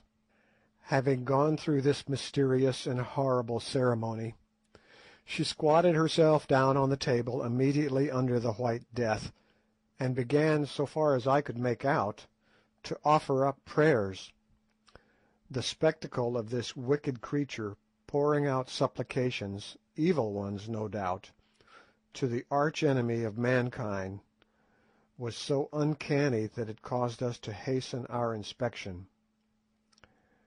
"Now, Gagool," said I, in a low voice, somehow one did not dare to speak above a whisper in that place, "lead us to the chamber." The old witch promptly scrambled down from the table. My lords are not afraid?" she said, leering up into my face. "Lead on." "Good, my lords," and she hobbled round to the back of the Great Death. "Here is the chamber. Let my lords light the lamp and enter." And she placed the gourd full of oil upon the floor, and leaned herself against the side of the cave. I took out a match, of which we still had a few in a box, and lit a rush wick, and then looked for the doorway, but there was nothing before us except the solid rock. Gagool grinned. "The way is there, my lords. Ha ha ha!" "Do not jest with us," I said sternly. "I jest not, my lords. See!" and she pointed at the rock. As she did so, on holding up the lamp, we perceived that a mass of stone was rising slowly from the floor and vanishing into the rock above, where doubtless there is a good cavity prepared to receive it. The mass was of the width of a good-sized door, about 10 feet high and not less than 5 feet thick. It must have weighed at least 20 or 30 tons, and was clearly moved upon some simple balance principle of counterweights, probably the same as that by which the opening and shutting of an ordinary modern window is arranged. How the principle was set in motion, of course none of us saw. Gagool was careful to avoid this, but I have little doubt that there was some very simple lever, which was moved ever so little by pressure at a secret spot, thereby throwing additional weight onto the hidden counterbalances and causing the monolith to be lifted from the ground. Very slowly and gently the great stone raised itself, till at last it had vanished altogether, and a dark hole presented itself to us in the place which the door had filled. Our excitement was so intense, as we saw the way to Solomon's treasure chamber thrown open at last, that I for one began to tremble and shake. Would it prove a hoax after all, I wondered, or was old Da Silvestra right? Were there vast hoards of wealth hidden in that dark place, hoards which would make us the richest men in the whole world? We should know in a minute or two. "Enter, white men from the stars," said Gagool, advancing into the doorway. "But first hear your servant, Gagool the Old. The bright stones that ye will see were dug out of the pit over which the Silent Ones are set, and stored here, I know not by whom, for that was done longer ago than even I remember. But once has this place been entered since the time that those who hid the stones departed in haste, leaving them behind. The report of the treasure went down indeed among the people who lived in the country from age to age, but none knew where the chamber was, nor the secret of the door. But it happened that a white man reached this country from over the mountains. Perchance he too came from the stars, and was well received by the king of that day. He it is who sits yonder," and she pointed to the fifth king at the table of the dead.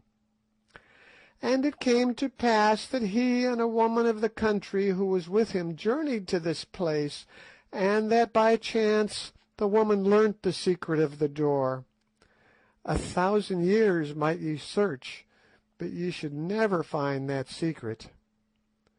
Then the white man entered with the woman, and found the stones, and filled with stones the skin of a small goat which the woman had with her to hold food. And as he was going from the chamber he took up one more stone, a large one, and held it in his hand." Here she paused. "Well," I asked, breathless with interest, as we all were, "what happened to Da Silvestra?" The old hag started at the mention of his name. "How knowest thou the dead man's name?" she asked sharply, and then, without waiting for an answer, went on. "None can tell what happened, but it came about that the white man was frightened, for he flung down the goatskin with the stones, and fled out with only the one stone in his hand. And that the king took, and it is the stone which thou, Macumazahn, didst take from Twala's brow."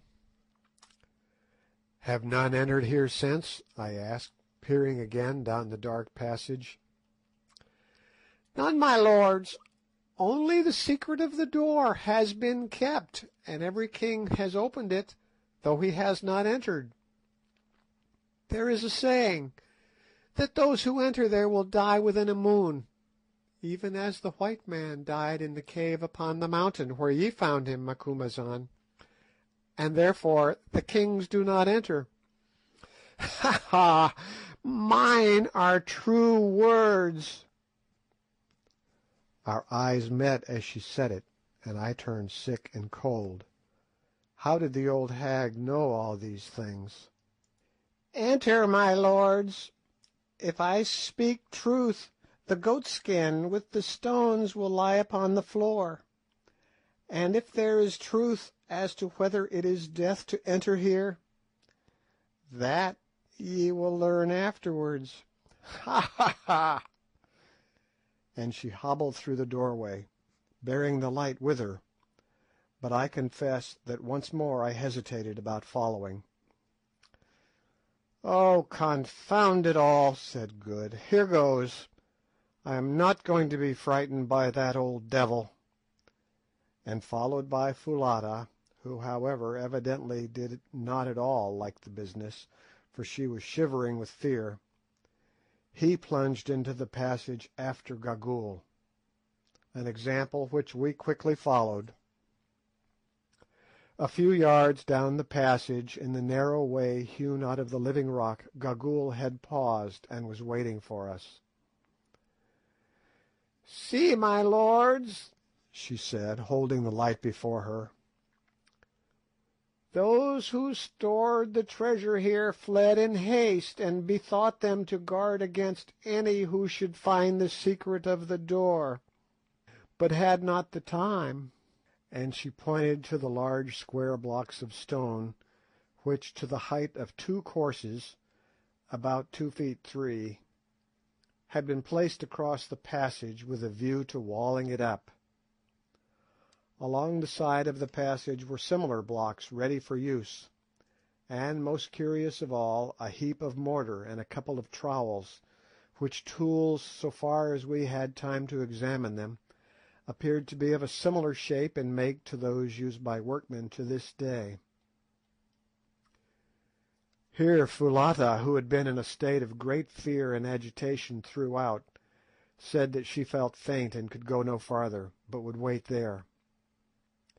Accordingly we sat her down on the unfinished wall, placing the basket of provisions by her side, and left her to recover. Following the passage for about 15 paces farther, we came suddenly to an elaborately painted wooden door. It was standing wide open. Whoever was last there had either not found the time to shut it, or had forgotten to do so. Across the threshold of this door lay a skin bag, formed of a goatskin, that appeared to be full of pebbles. "Hee hee, white men!" sniggered Gagool, as the light from the lamp fell upon it. "What did I tell you, that the white man who came here fled in haste, and dropped the woman's bag? Behold it! Look within also, and ye will find a water gourd amongst the stones." Good stooped down and lifted it. It was heavy and jingled. "By Jove, I believe it's full of diamonds," he said, in an awed whisper. And indeed the idea of a small goatskin full of diamonds is enough to awe anybody. "Go on," said Sir Henry impatiently. "Here, old lady, give me the lamp." and taking it from Gagool's hand, he stepped through the doorway and held it high above his head. We pressed in after him, forgetful for the moment of the bag of diamonds, and found ourselves in King Solomon's treasure chamber. At first, all that the somewhat faint light given by the lamp revealed was a room hewn out of the living rock, and apparently not more than 10 feet square. Next there came into sight, stored one on the other to the arch of the roof, a splendid collection of elephant tusks. How many of them there were we did not know, for of course we could not see to what depth they went, but there could not have been less than the ends of 400 or 500 tusks of the first quality, visible to our eyes. There alone was enough ivory to make a man wealthy for life. Perhaps, I thought, it was from this very store that Solomon drew the raw material for his great throne of ivory, of which there was not the like made in any kingdom. On the opposite side of the chamber were about a score of wooden boxes, something like Martini Henry ammunition boxes, only rather larger and painted red. "There are the diamonds," cried I. "Bring the light." Sir Henry did so, holding it close to the top box, of which the lid, rendered rotten by time even in that dry place, appeared to have been smashed in, probably by da Silvestra himself. Pushing my hand through the hole in the lid, I drew it out full, not of diamonds, but of gold pieces, of a shape that none of us had seen before, and with what looked like Hebrew characters stamped upon them. "Ah!" I said, replacing the coin. "We shan't go back empty-handed, anyhow. There must be a couple of 1,000 pieces in each box, and there are 18 boxes. I suppose this was the money to pay the workmen and merchants." "Well," put in Good, "I think that is the lot. I don't see any diamonds, unless the old Portuguese put them all into his bag." "Let my lords look yonder where it is darkest, if they would find the stones," said Gagool, interpreting our looks. "There, my lords, will find a nook, and 3 stone chests in the nook, 2 sealed and 1 open." Before translating this to Sir Henry, who carried the light, I could not resist asking how she knew these things, if no one had entered the place since the white man generations ago. "Ah, Macumazahn, the Watcher by Night," was the mocking answer. "Ye who dwell in the stars, do ye not know that some live long, and that some have eyes which can see through rock? Ha, ha, ha!" "Look in that corner, Curtis," I said, indicating the spot Gagool had pointed out. "Hullo, you fellows!" he cried. "Here's a recess. Great heavens, see here!" We hurried up to where he was standing in a nook, shaped something like a small bow window. Against the wall of this recess were placed 3 stone chests, each about 2 feet square. 2 were fitted with stone lids, the lid of the third rested against the side of the chest, which was open. "See!" he repeated hoarsely, holding the lamp over the open chest. We looked, and for a moment could make nothing out, on account of a silvery sheen which dazzled us. When our eyes grew used to it, we saw that the chest was 3 parts full of uncut diamonds, most of them of considerable size. Stooping, I picked some up. Yes, there was no doubt of it, there was the unmistakable soapy feel about them. I fairly gasped as I dropped them. "We are the richest men in the whole world," I said. "Monte Cristo was a fool to us." "We shall flood the market with diamonds," said Good.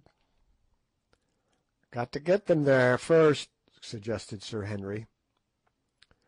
We stood still with pale faces and stared at each other, the lantern in the middle, and the glittering gems below, as though we were conspirators about to commit a crime, instead of being, as we thought, the most fortunate men on earth. "Hee hee hee!" cackled old Gagool behind us, as she flitted about like a vampire bat. "There are the bright stones ye love, white men. As many as ye will, take them, run them through your fingers, eat of them, hee, drink of them, ha ha!" At that moment there was something so ridiculous to my mind at the idea of eating and drinking diamonds that I began to laugh outrageously, an example which the others followed without knowing why. There we stood and shrieked with laughter over the gems that were ours, which had been found for us thousands of years ago by the patient delvers in the great hole yonder, and stored for us by Solomon's long-dead overseer, whose name, perchance, was written in the characters stamped on the faded wax that yet adhered to the lids of the chest.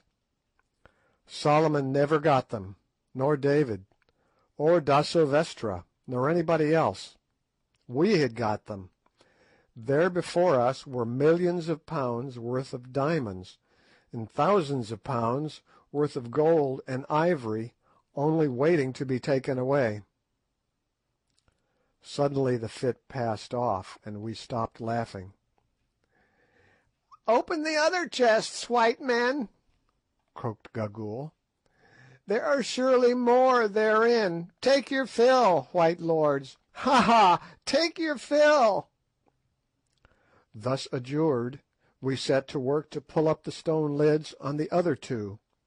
First, not without a feeling of sacrilege, breaking the seals that fastened them. Hurrah! They were full too, full to the brim. At least the second one was. No wretched burglarious da Silvestra had been filling goatskins out of that. As for the third chest, it was only about a fourth full, but the stones were all picked ones, none less than 20 carats, and some of them as large as pigeon eggs.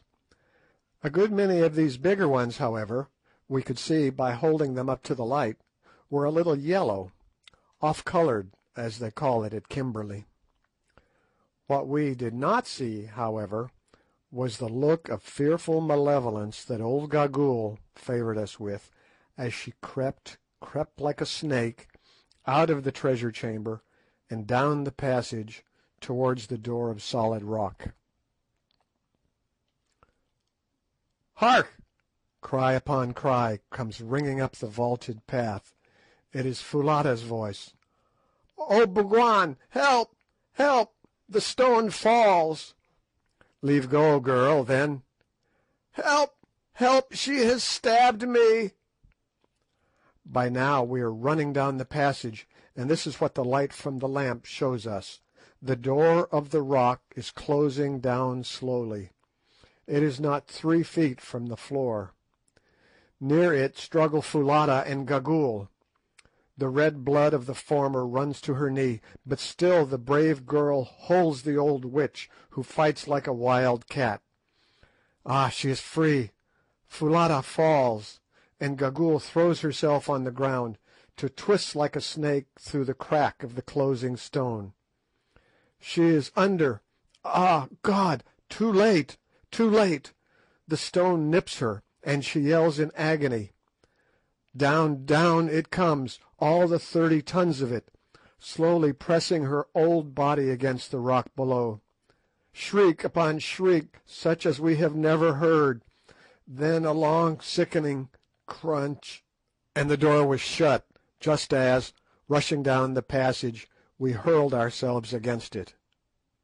It was all done in 4 seconds.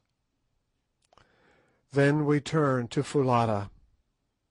The poor girl was stabbed in the body, and I saw that she could not live long. "Ah, Bougwan, I die," gasped the beautiful creature. "She crept out, Gagool. I did not see her. I was faint, and the door began to fall. Then she came back, and was looking up the path. I saw her come in through the slowly falling door, and caught her and held her, and she stabbed me, and I die, Bougwan. Poor girl, Good cried in his distress, and then, as he could do nothing else, he fell to kissing her. Bougwan, she said after a pause, is Macumazahn there? It grows so dark I cannot see. Here I am, Foulata. Macumazahn, be my tongue for a moment.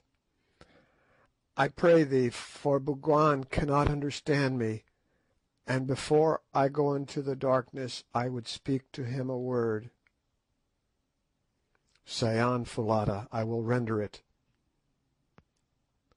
Say to my lord Bougwan that I love him, and that I am glad to die, because I know that he cannot cumber his life with such as I am, for the sun may not mate with the darkness, nor the white with the black. Say that since I saw him, at times I have felt as though there were a bird in my bosom, which would one day fly hence and sing elsewhere. Even now, though I cannot lift my hand, and my brain grows cold, I do not feel as though my heart were dying. It is so full of love that it could live 10,000 years and yet be young. Say that if I live again, mayhap I shall see him in the stars, and that I will search them all, though perchance there I should still be black, and he would still be white. Say, nay, Macumazahn, say no more, save that I love. Oh, hold me closer, Bougwan. I cannot feel thine arms. Chee, chee. She is dead. She is dead, muttered Good, rising in grief, the tears running down his honest face. You need not let that trouble you, old fellow, said Sir Henry. Eh? Exclaimed Good. What do you mean? I mean that you will soon be in a position to join her. Man, don't you see that we are buried alive? Until Sir Henry uttered these words, I do not think that the full horror of what had happened had come home to us, preoccupied as we were with the sight of poor Foulata's end. But now we understood. The ponderous mass of rock had closed, probably for ever, for the only brain which knew its secret was crushed to powder beneath its weight. This was a door that none could hope to force with anything short of dynamite in large quantities, and we were on the wrong side. For a few minutes we stood horrified, there over the corpse of Foulata. All the manhood seemed to have gone out of us. The first shock of this idea of the slow and miserable end that awaited us was overpowering. We saw it all now. That fiend Gagool had planned this snare for us from the first. It would have been just the jest that her evil mind would have rejoiced in, the idea of the three white men, whom for some reason of her own she had always hated, slowly perishing of thirst and hunger in the company of the treasure they had coveted. Now I saw the point of that sneer of hers about eating and drinking the diamonds. Probably somebody had tried to serve the poor old Dom in the same way, when he abandoned the skin full of jewels. "This will never do," said Sir Henry hoarsely. "The lamp will soon go out. Let us see if we can't find the spring that works the rock." We sprang forward with desperate energy, and standing in a bloody ooze began to feel up and down the door and the sides of the passage, but no knob or spring could we discover. "Depend on it," I said, "it does not work from the inside. If it did, Gagool would not have risked trying to crawl underneath the stone. It was the knowledge of this that made her try to escape at all hazards, curse her." "At all events," said Sir Henry, with a hard little laugh, "retribution was swift. Hers was almost as awful an end as ours is likely to be. We can do nothing with the door. Let us go back to the treasure room." We turned and went, and as we passed it I perceived by the unfinished wall across the passage the basket of food which poor Foulata had carried. I took it up and brought it with me to the accursed treasure chamber that was to be our grave. Then we returned and reverently bore in Foulata's corpse, laying it on the floor by the boxes of coin. Next we seated ourselves, leaning our backs against the 3 stone chests which contained the priceless treasure. "Let us divide the food," said Sir Henry, "so as to make it last as long as possible." Accordingly we did so.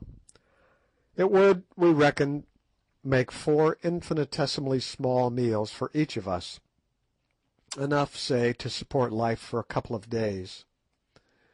Besides the biltong, or dried game flesh, there were 2 gourds of water, each of which held not more than a quart. "Now," said Sir Henry grimly, "let us eat and drink, for tomorrow we die."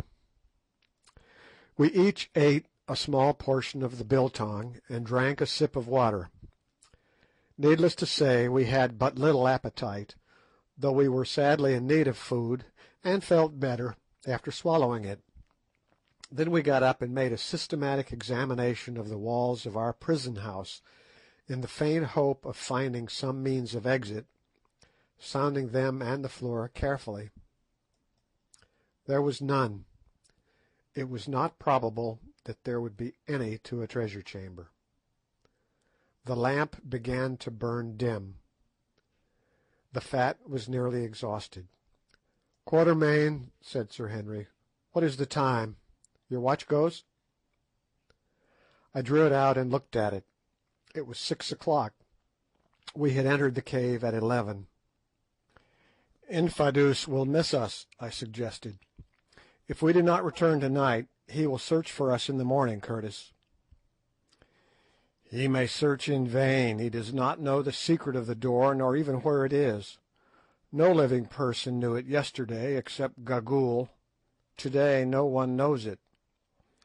Even if he found the door he could not break it down. All the Kukuana army could not break through 5 feet of living rock. My friends, I see nothing for it but to bow ourselves to the will of the Almighty. The search for treasure has brought many to a bad end. We shall go to swell their number." The lamp grew dimmer yet.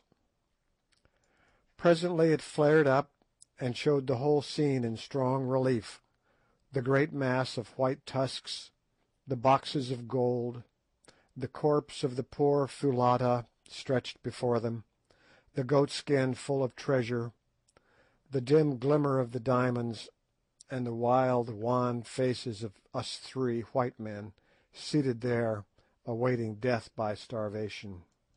Then the flame sank and expired. End of chapter 17. Chapter 18. We abandon hope. I can give no adequate description of the horrors of the night which followed. Mercifully, they were to some extent mitigated by sleep, for even in such a position as ours wearied nature will sometimes assert itself. but I, at any rate, found it impossible to sleep much. Putting aside the terrifying thought of our impending doom, for the bravest man on earth might well quail from such a fate as awaited us, and I never made any pretensions to be brave. The silence itself was too great to allow of it. Reader, you may have lain awake at night and thought the quiet oppressive, but I say with confidence that you can have no idea what a vivid, tangible thing is perfect stillness.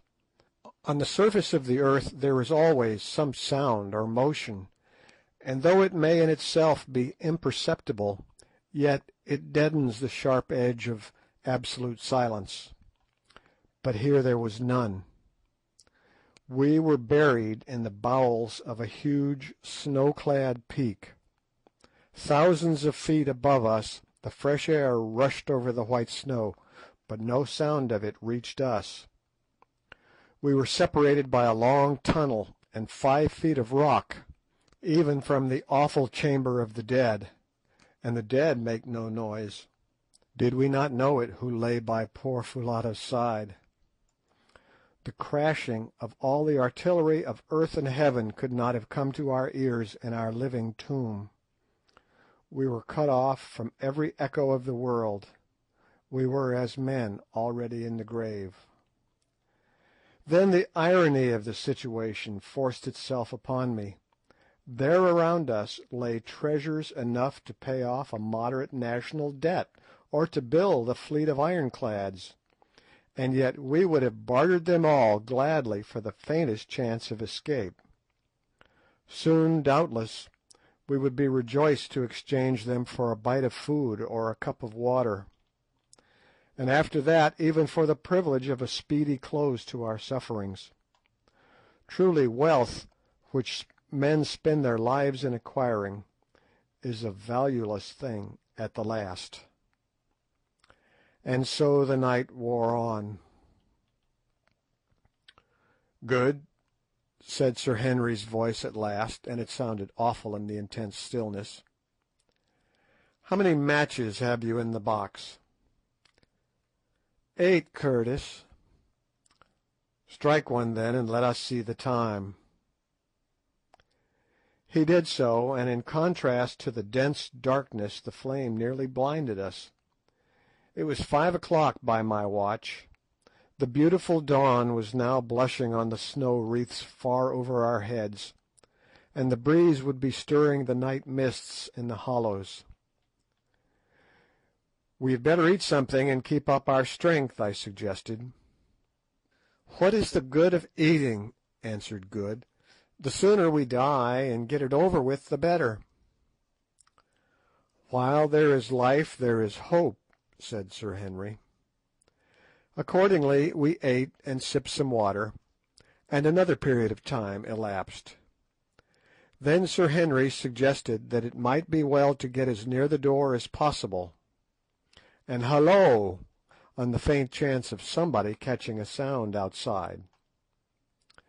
Accordingly Good, who from long practice at sea has a fine piercing note, groped his way down the passage and set to work. I must say that he made a most diabolical noise. I never heard such yells, but it might have been a mosquito buzzing, for all the effect they produced. After a while he gave it up and came back very thirsty and had to drink. Then we stopped yelling, as it encroached on the supply of water.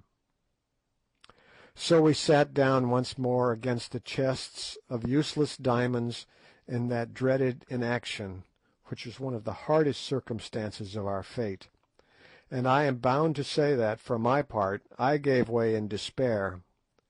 Laying my head against Sir Henry's broad shoulder, I burst into tears, and I think that I heard Good gulping away on the other side, and swearing hoarsely at himself for doing it. Ah, how good and brave that great man was! Had we been 2 frightened children, and he our nurse, he could not have treated us more tenderly. Forgetting his own share of miseries, he did all he could to soothe our broken nerves, telling stories of men who had been in somewhat similar circumstances and miraculously escaped, and when these failed to cheer us, pointing out how, after all, it was only anticipating an end which must come to us all, that it would soon be over, and that death from exhaustion was a merciful one, which is not true. Then, in a diffident sort of way, as once before I had heard him do, he suggested that we should throw ourselves on the mercy of a higher power, which for my part I did with great vigour. His is a beautiful character, very quiet, but very strong.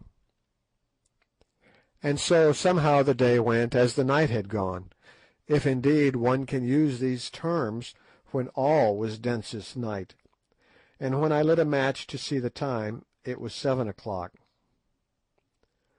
Once more we ate and drank, and as we did so an idea occurred to me. "How is it," said I, "that the air in this place keeps fresh?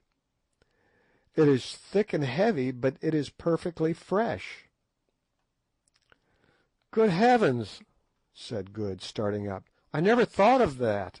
It can't come through the stone door, for it's airtight, if ever a door was.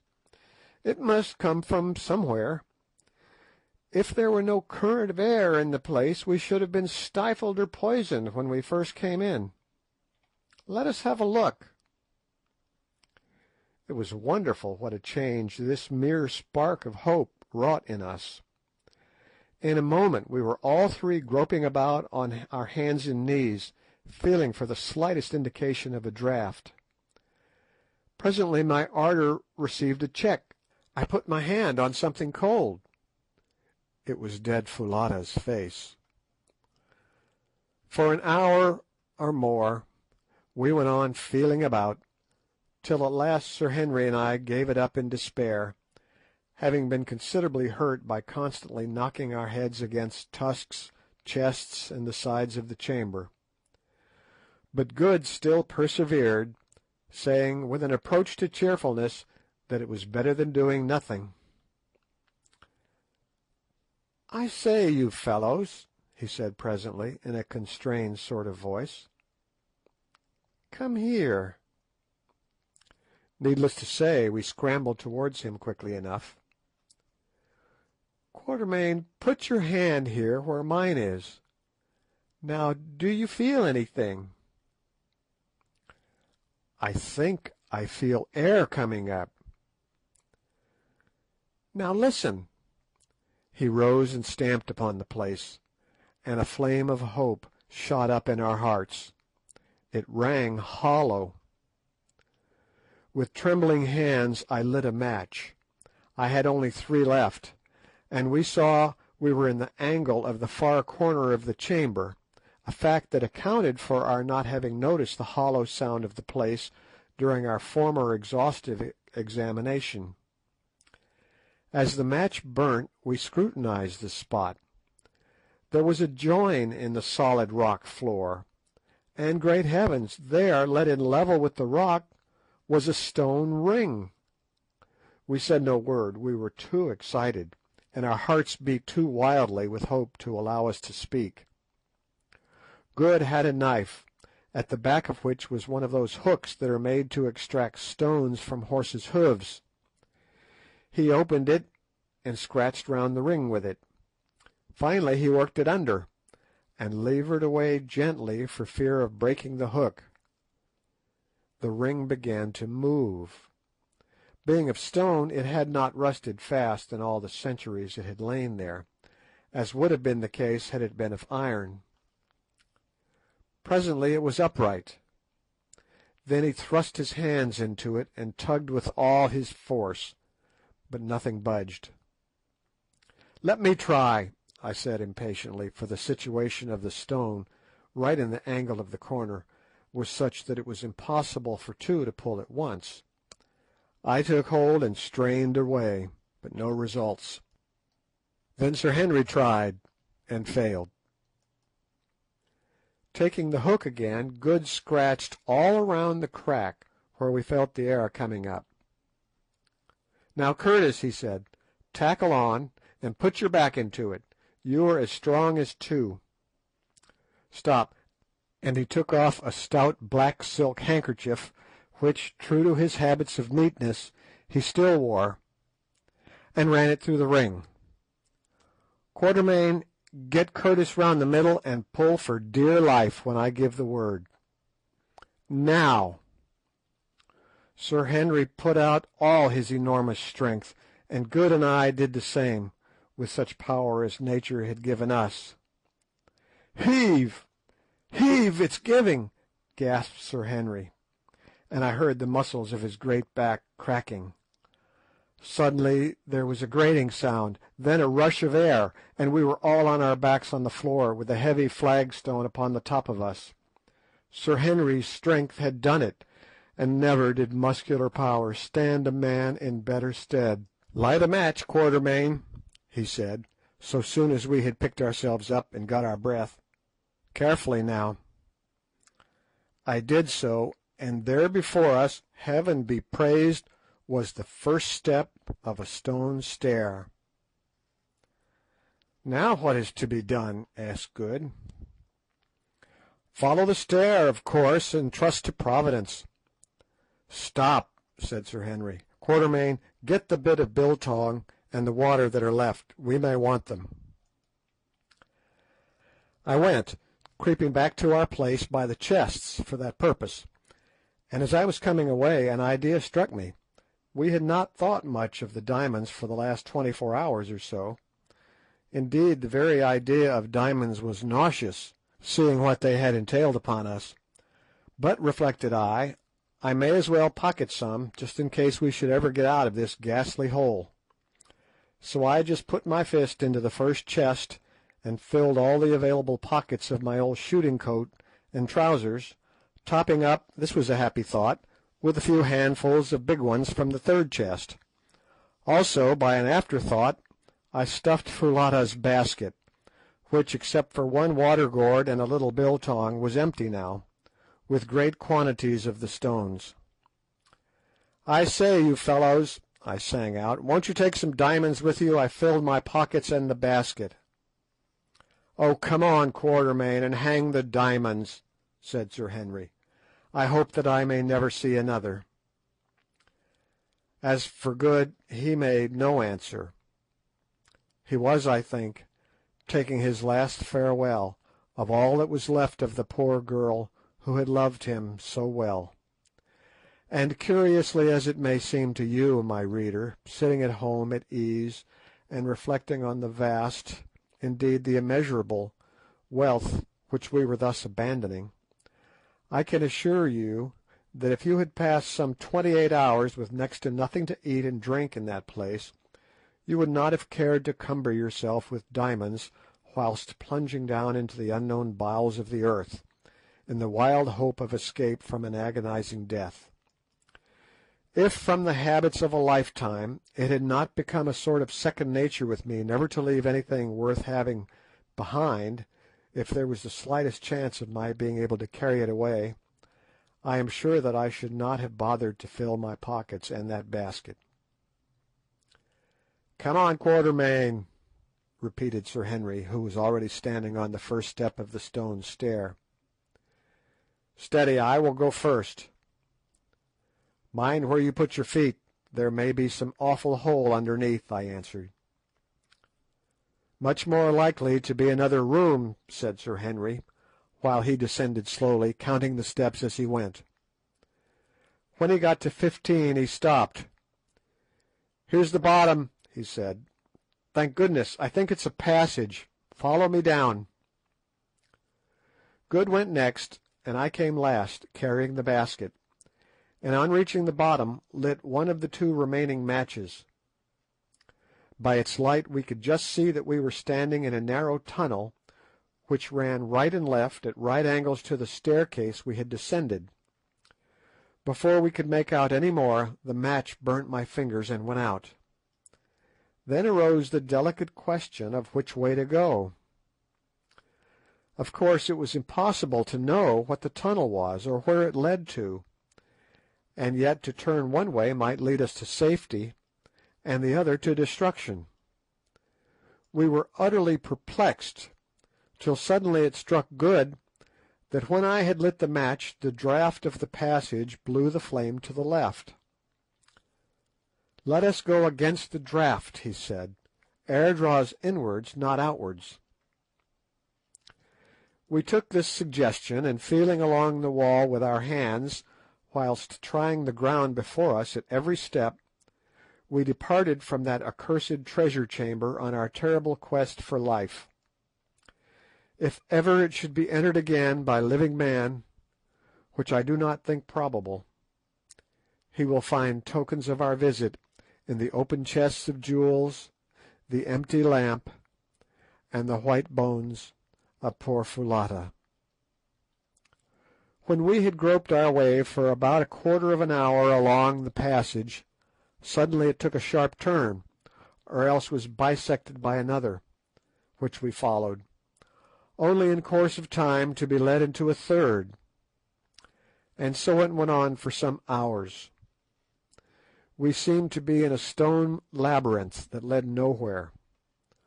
What all these passages are, of course, I cannot say, but we thought that they must be the ancient workings of a mine, of which the various shafts and adits travelled hither and thither as the ore led them. This is the only way in which we could account for such a multitude of galleries. At length we halted, thoroughly worn out with fatigue, and with that hope deferred which maketh the heart sick, and ate up our poor remaining piece of biltong, and drank our last sup of water, for our throats were like lime kilns. It seemed to us that we had escaped death in the darkness of the treasure chamber, only to meet him in the darkness of the tunnels. As we stood, once more utterly depressed, I thought that I caught a sound, to which I called the attention of the others. It was very faint and very far off, but it was a sound, a faint murmuring sound, for the others heard it too, and no words can describe the blessedness of it after all those hours of utter awful stillness. "By heavens, it's running water!" said Good. "Come on!" Off we started again in the direction from which the faint murmur seemed to come, groping our way as before along the rocky walls. I remember that I laid down the basket full of diamonds, wishing to be rid of its weight, but on second thoughts took it up again. One might as well die rich as poor, I reflected. As we went the sound became more and more audible, till at last it seemed quite loud in the quiet. On, yet on, now we could distinctly make out the unmistakable swirl of rushing water. And yet how could there be running water in the bowels of the earth? Now we were quite near it, and Good, who was leading, swore that he could smell it. "Go gently, Good," said Sir Henry. "We must be close." Splash! And a cry from Good. He had fallen in. "Good, Good, where are you?" we shouted in terrified distress. To our intense relief an answer came back in a choky voice. "All right, I've got hold of a rock. Strike a light to show me where you are." Hastily I lit the last remaining match. Its faint gleam discovered to us a dark mass of water running at our feet. How wide it was we could not see, but there, some way out, was the dark form of our companion hanging on to a projecting rock. "Stand clear to catch me," swung out Good. "I must swim for it." Then we heard a splash and a great struggle. Another minute, and he had grabbed at and caught Sir Henry's outstretched hand, and we had pulled him up high and dry into the tunnel. "My word," he said between his gasps, "that was touch and go. If I hadn't managed to catch that rock and know how to swim, I should have been done.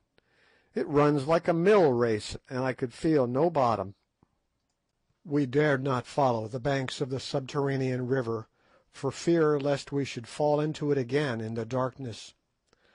So after Good had rested a while, and we had drunk our fill of the water, which was sweet and fresh, and washed our faces, that needed it sadly, as well as we could, we started from the banks of this African Styx, and began to retrace our steps along the tunnel, Good dripping unpleasantly in front of us.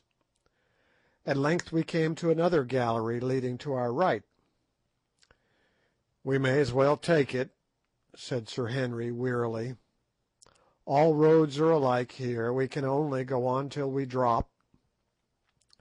Slowly, for a long, long while, we stumbled, utterly exhausted, along this new tunnel, Sir Henry now leading the way. Again I thought of abandoning that basket, but did not. Suddenly he stopped, and we bumped up against him. "Look," he whispered, "is my brain going, or is that light?" We stared with all our eyes, and there, yes, there, far ahead of us, was a faint, glimmering spot no larger than a cottage window pane. It was so faint that I doubt if any eyes, except those which, like ours, had for days seen nothing but blackness, could have perceived it at all. With a gasp of hope we pushed on. In 5 minutes there was no longer any doubt. It was a patch of faint light. A minute more, and a breath of real live air was fanning us. On we struggled. All at once the tunnel narrowed. Sir Henry went on his knees. Smaller yet it grew, till it was only the size of a large fox's earth. It was earth now, mind you, the rock had ceased. A squeeze, a struggle, and Sir Henry was out, and so was Good, and so was I, dragging Foulata's basket after me. And there above us were the blessed stars, and in our nostrils was the sweet air. Then suddenly something gave, and we were all rolling over and over and over through grass and bushes and soft wet soil. The basket caught in something, and I stopped. Sitting up, I hallooed lustily. An answering shout came from below, where Sir Henry's wild career had been checked by some level ground. I scrambled to him and found him unhurt, though breathless. Then we looked for Good. A little way off we discovered him also, hammed in a forked root. He was a good deal knocked about, but soon came to himself. We sat down together there on the grass, and the revulsion of feeling was so great that really I think we cried with joy. We had escaped from that awful dungeon, which was so near to becoming our grave. Surely some merciful power guided our footsteps to the jackal hole, for that is what it must have been, at the termination of the tunnel. And see, yonder on the mountains, the dawn we had never thought to look upon again was blushing rosy red. Presently the grey light stole down the slopes, and we saw that we were at the bottom, or rather nearly at the bottom, of the vast pit in front of the entrance to the cave. Now we could make out the dim forms of the three colossi who sat upon its verge. Doubtless those awful passages, along which we had wandered the livelong night, had been originally in some way connected with the great diamond mine. As for the subterranean river in the bowels of the mountain, heaven only knows what it is, or whence it flows, or whither it goes. I, for one, have no anxiety to trace its course. Lighter it grew, and lighter yet. We could see each other now, and such a spectacle as we presented I have never set eyes upon before or since. Gaunt-cheeked, hollow-eyed wretches, smeared all over with dust and mud, bruised, bleeding, the long fear of imminent death yet written on our countenances, we were indeed a sight to frighten the daylight. And yet it is a solemn fact that Good's eyeglass was still fixed in Good's eye. I doubt whether he had taken it out at all. Neither the darkness nor the plunge in the subterranean river, nor the roll down the slope, had been able to separate Good and his eyeglass. Presently we rose, feeling that our limbs would stiffen if we stopped there long, and commenced with slow and painful steps to struggle up the sloping sides of the great pit. For an hour or more we toiled steadfastly up the blue clay, dragging ourselves on by the help of the roots and grasses with which it was clothed. But now I had no more thought of leaving the basket. Indeed, nothing but death should have parted us. At last it was done, and we stood by the great road on that side of the pit which is opposite to the Colossi.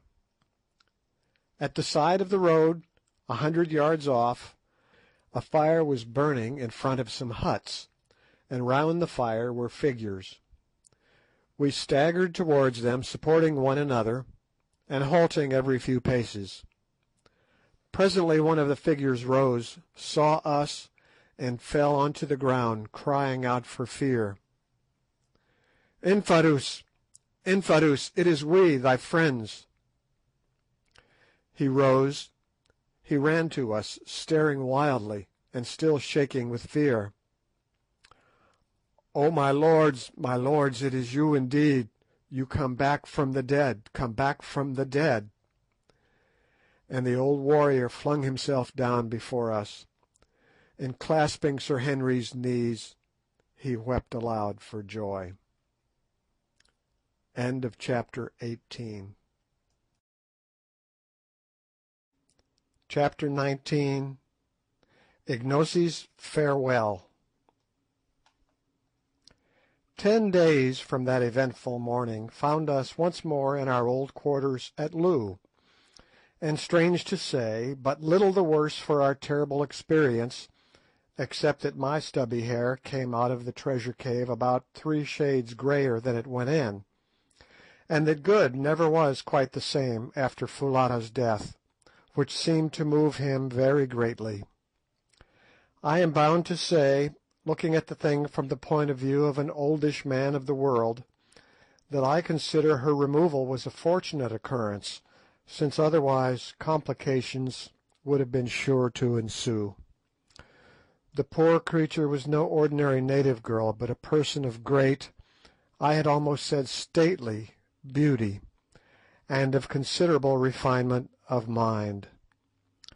But no amount of beauty or refinement could have made an entanglement between Good and herself a desirable occurrence, for, as she herself put it, can the sun mate with the darkness, or the white with the black? I need hardly state that we never again penetrated into Solomon's treasure chamber.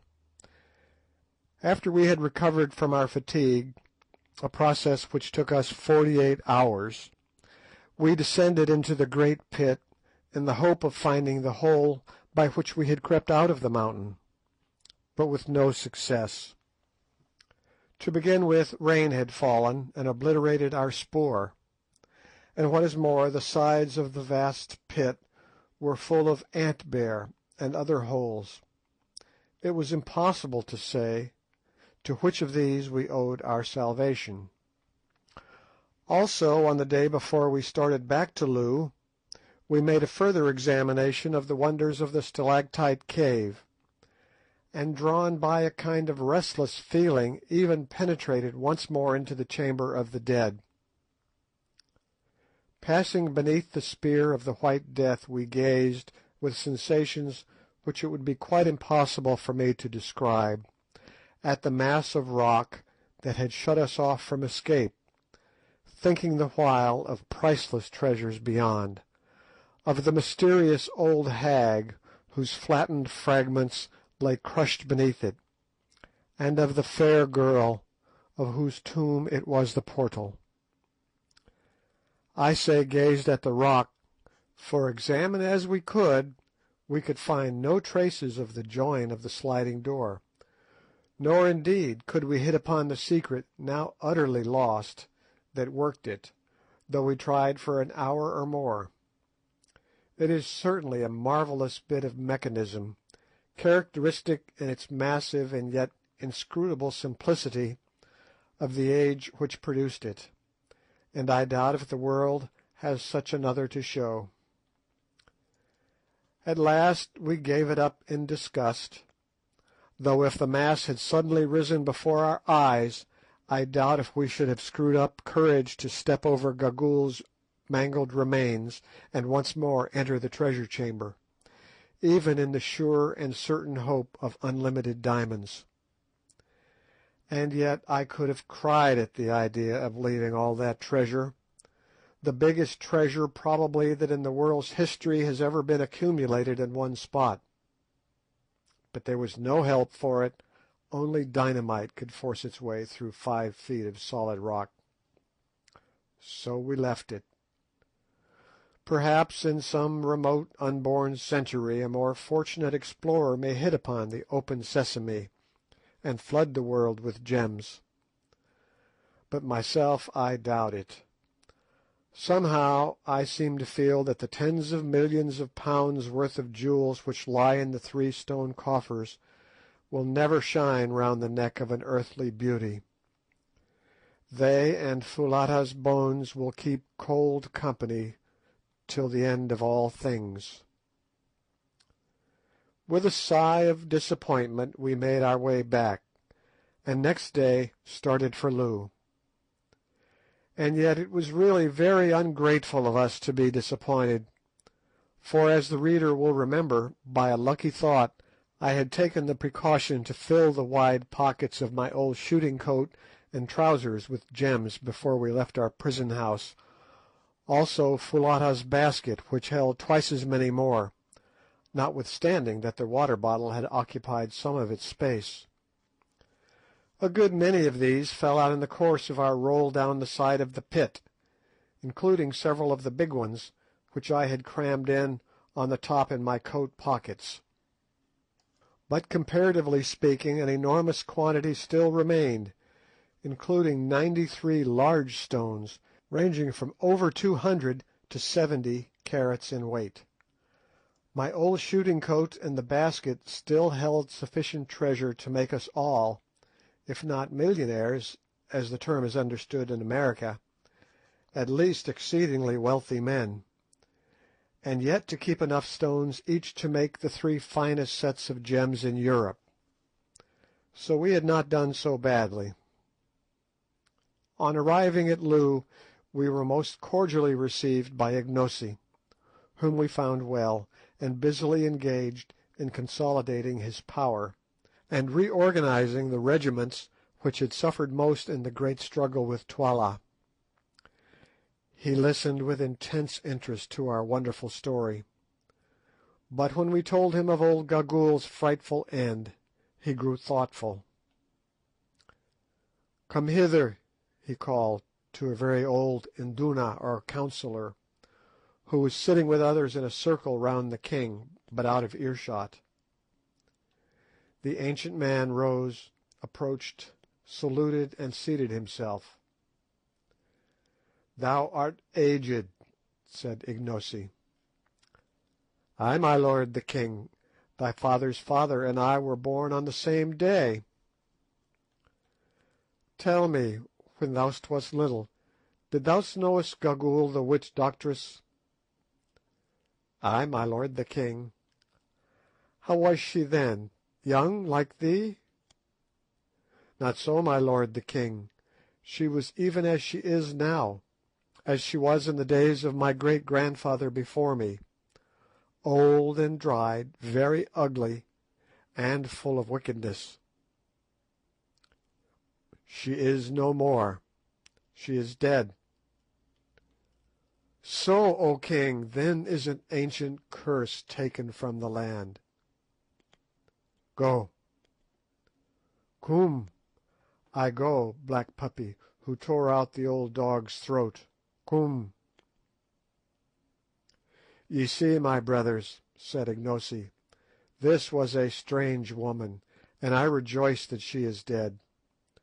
She would have let you die in the dark place, and mayhap afterwards she had found a way to slay me, as she found a way to slay my father, and set up Twala, whom her black heart loved, in his place.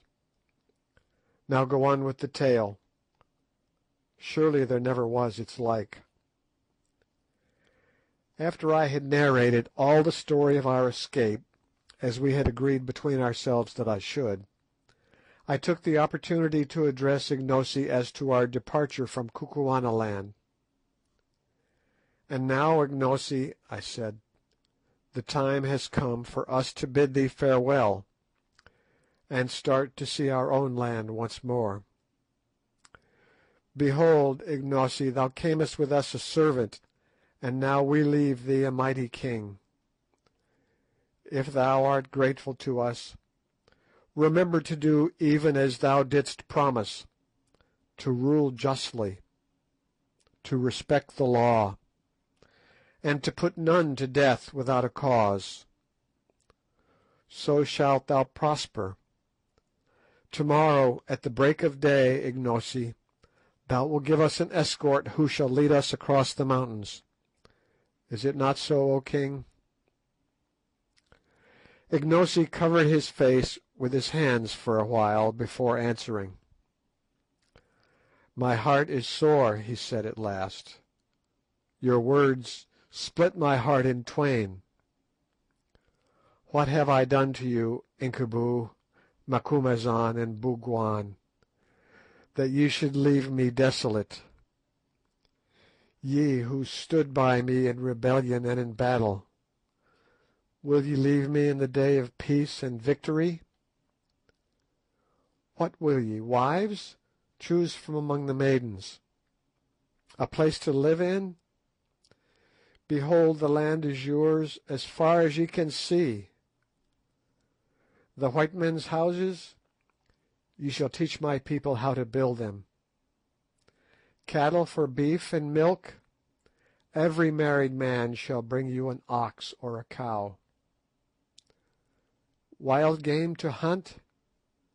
Does not the elephant walk through my forests, and the river horse sleep in the reeds? Would ye make war? My impis wait your word.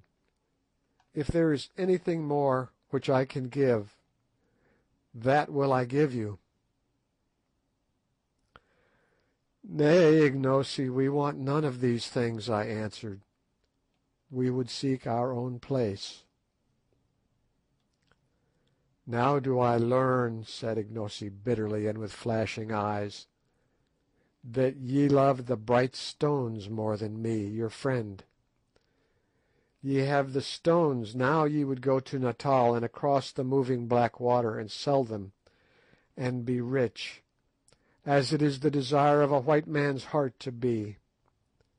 Cursed for your sake be the white stones, and cursed he who seeks them. Death shall it be to him who sets foot in the place of death to find them. I have spoken. White men, ye can go." I laid my hand upon his arm. "Ignosi," I said, "tell us, when thou didst wander in Zululand and among the white people of Natal, did not thine heart turn to the land thy mother told thee of, thy native place, where thou didst see the light, and play when thou wast little, the land where thy place was?"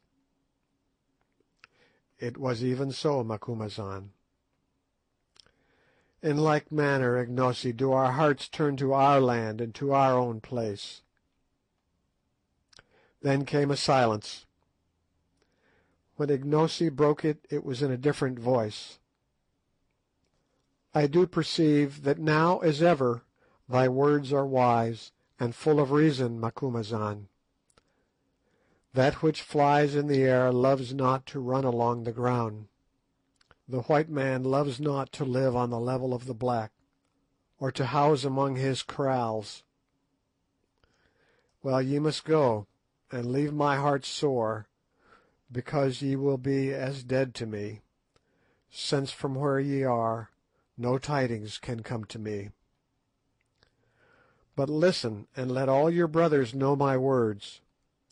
No other white man shall cross the mountains, even if any man live to come so far. I will see no traders with their guns and gin.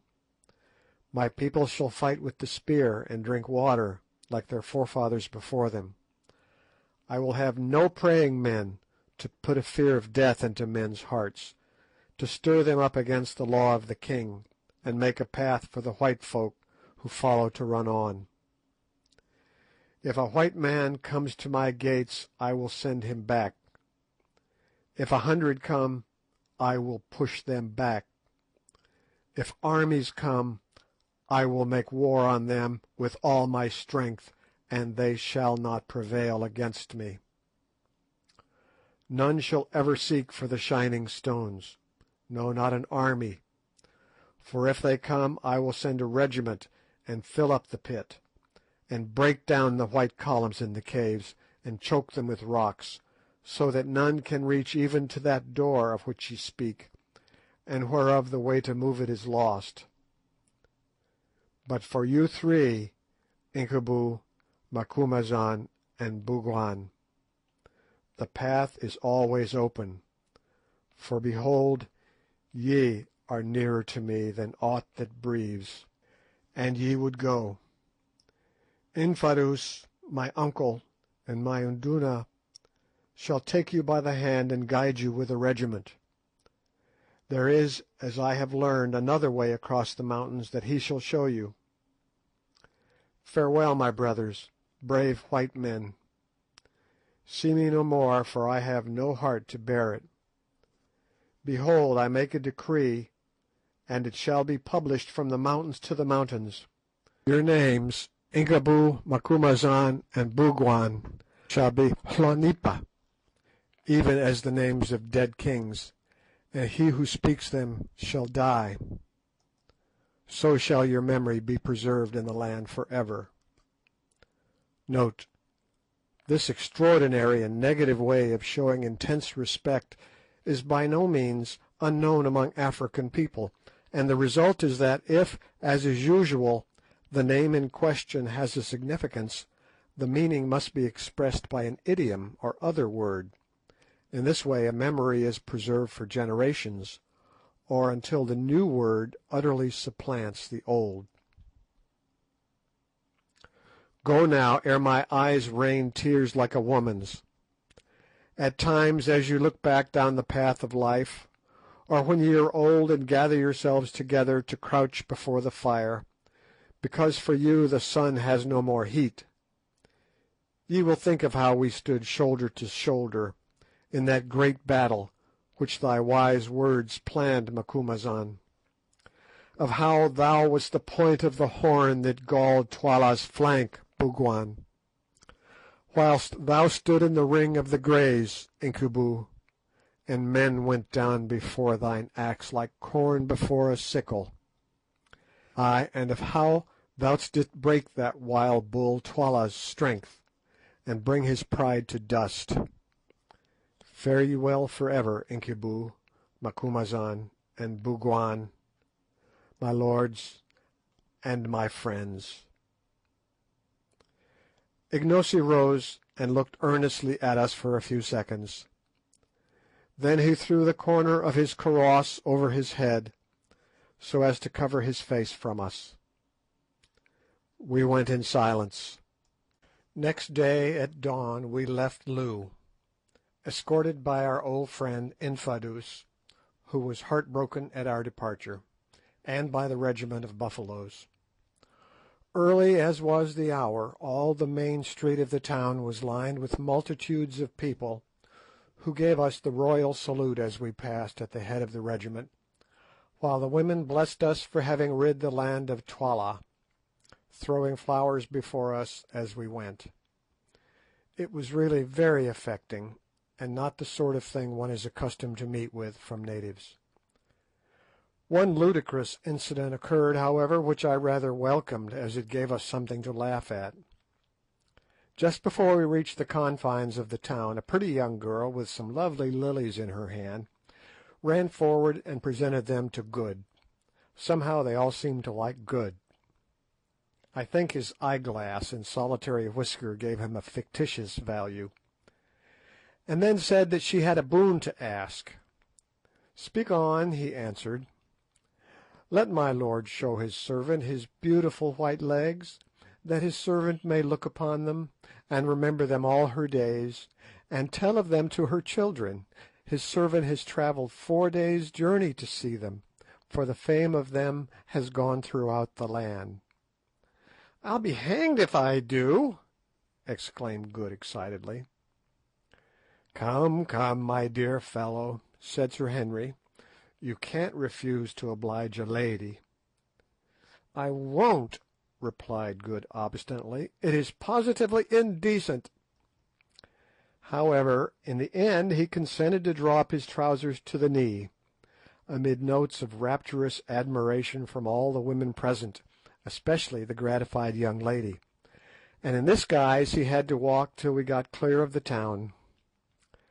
Good's legs, I fear, will never be so greatly admired again. Of his melting teeth, and even of his transparent eye, the Kukuanas wearied more or less, but of his legs, never. As we travelled, Infadoos told us that there was another pass over the mountains to the north of the one followed by Solomon's Great Road, or rather that there was a place where it was possible to climb down the wall of cliff which separates Kukuanaland from the desert, and is broken by the towering shapes of Sheba's Breasts.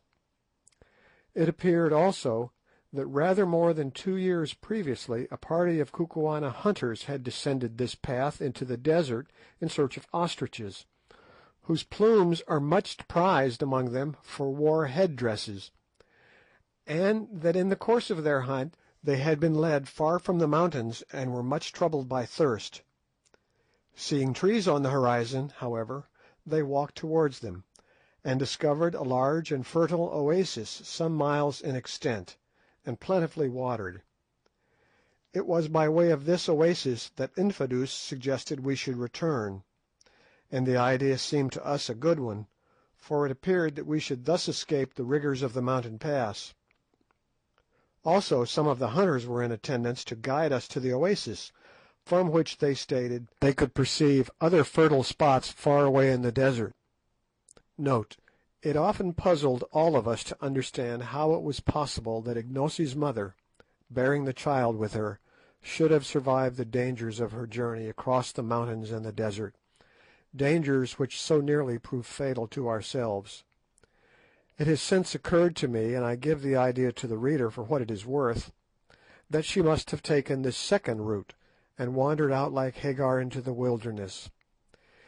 If she did so, there is no longer anything inexplicable about the story, since, as Ignosi himself related, she may well have been picked up by some ostrich hunters before she or the child was exhausted, was led by them to the oasis, and thence by stages to the fertile country, and so on by slow degrees southwards to Zululand. Allan Quatermain. Travelling easily, on the night of the 4th day's journey we found ourselves once more on the crest of the mountains that separate Kukuanaland from the desert, which rolled away in sandy billows at our feet, and about 25 miles to the north of Sheba's Breasts. At dawn on the following day we were led to the edge of a very precipitous chasm, by which we were to descend the precipice and gain the plain 2,000 and more feet below. Here we bade farewell to that true friend and sturdy old warrior, Infadoos, who solemnly wished all good upon us, and nearly wept with grief. "Never, my lords," he said, "shall mine own eyes see the like of you again. Ah, the way that Incubu cut his men down in the battle! Ah, for the sight of that stroke with which he swept off my brother Twala's head! It was beautiful, beautiful! I may never hope to see such another, except perchance in happy dreams." We were very sorry to part from him. Indeed, Good was so moved that he gave him as a souvenir, what do you think? An eyeglass. Afterwards we discovered that it was a spare one. Infadoos was delighted, foreseeing that the possession of such an article would increase his prestige enormously, and after several vain attempts he actually succeeded in screwing it into his own eye. Anything more incongruous than the old warrior looked with an eyeglass I never saw. Eyeglasses do not go well with leopard skin cloaks and black ostrich plumes.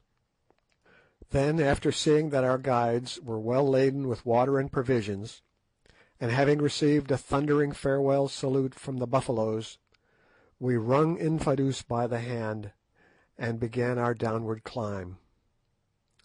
A very arduous business it proved to be, but somehow that evening we found ourselves at the bottom without accident. "Do you know," said Sir Henry that night, as we sat by our fire and gazed up at the beetling cliffs above us, "I think that there are worse places than Kukuanaland in the world, and that I have known unhappier times than the last month or two, though I have never spent such queer ones. Eh, you fellows?" "I almost wish I were black," said Good with a sigh.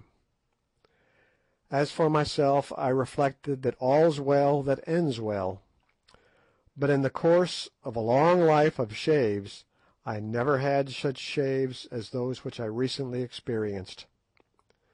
The thought of that battle makes me feel cold all over, and as for our experience in the treasure chamber. Next morning we started on a toilsome trudge across the desert, having with us a good supply of water carried by our 5 guides, and camped that night in the open, marching again at dawn on the morrow. By noon of the 3rd day's journey we could see the trees of the oasis of which the guide spoke, and within an hour of sundown we were walking once more upon grass and listening to the sound of running water. End of chapter 19. Chapter 20. Found. And now I come to perhaps the strangest adventure that happened to us in all this strange business, and one which shows how wonderfully things are brought about. I was walking along quietly, some way in front of the other 2, down the banks of the stream which runs from the oasis till it is swallowed up in the hungry desert sands, when suddenly I stopped and rubbed my eyes as well I might. There, not 20 yards in front of me, placed in a charming situation under the shade of a species of fig tree, and facing to the stream, was a cosy hut, built more or less on the Kaffir principle, with grass and withes, but having a full-length door instead of a bee-hole. "What the dickens," said I to myself, "can a hut be doing out here?" Even as I said it the door of the hut opened, and there limped out of it a white man clothed in skins, and with an enormous black beard. I thought that I must have got a touch of the sun. It was impossible. No hunter ever came to such a place as this. Certainly no hunter would ever settle in it. I stared and stared, and so did the other man, and just at that juncture Sir Henry and Good walked up. "Look here, you fellows," I said, "is that a white man, or am I mad?" Sir Henry looked, and Good looked, and then all of a sudden the lame white man with the black beard uttered a great cry and began hobbling towards us. When he was close he fell down in a sort of faint. With a spring Sir Henry was by his side. "Great powers!" he cried, "it is my brother George!" At the sound of this disturbance another figure, also clad in skins, emerged from the hut, a gun in his hand, and ran towards us. On seeing me he too gave a cry. "Macumazahn!" he hollowed. "Don't you know me, boss? I'm Jim the Hunter. I lost the note you gave me to give to the boss, and we have been here nearly 2 years." And the fellow fell at my feet and rolled over and over, weeping for joy. "You careless scoundrel," I said, "you ought to be well sjambocked," that is, hided. Meanwhile the man with the black beard had recovered and risen, and he and Sir Henry were pump-handing away at each other, apparently without a word to say. But whatever they had quarrelled about in the past, I suspect it was a lady, though I never asked, it was evidently forgotten now. "My dear old fellow," burst out Sir Henry at last, "I thought you were dead. I have been over Solomon's Mountains to find you. I had given up all hope of ever seeing you again, and now I come across you perched in the desert like an old aasvogel (vulture). "I tried to cross Solomon's Mountains nearly 2 years ago," was the answer, spoken in the hesitating voice of a man who has had little recent opportunity of using his tongue. "But when I reached here a boulder fell on my leg and crushed it, and I have been able to go neither forward nor back. Then I came up. 'How do you do, Mr. Neville?' I said. 'Do you remember me?' 'Why,' he said, 'isn't it Hunter Quatermain, eh? And good too. Hold on a minute, you fellows, I'm getting dizzy again. It is all so very strange, and when a man has ceased to hope, so very happy.' That evening, over the campfire, George Curtis told us his story, which in its way was almost as eventful as our own, and put shortly amounted to this.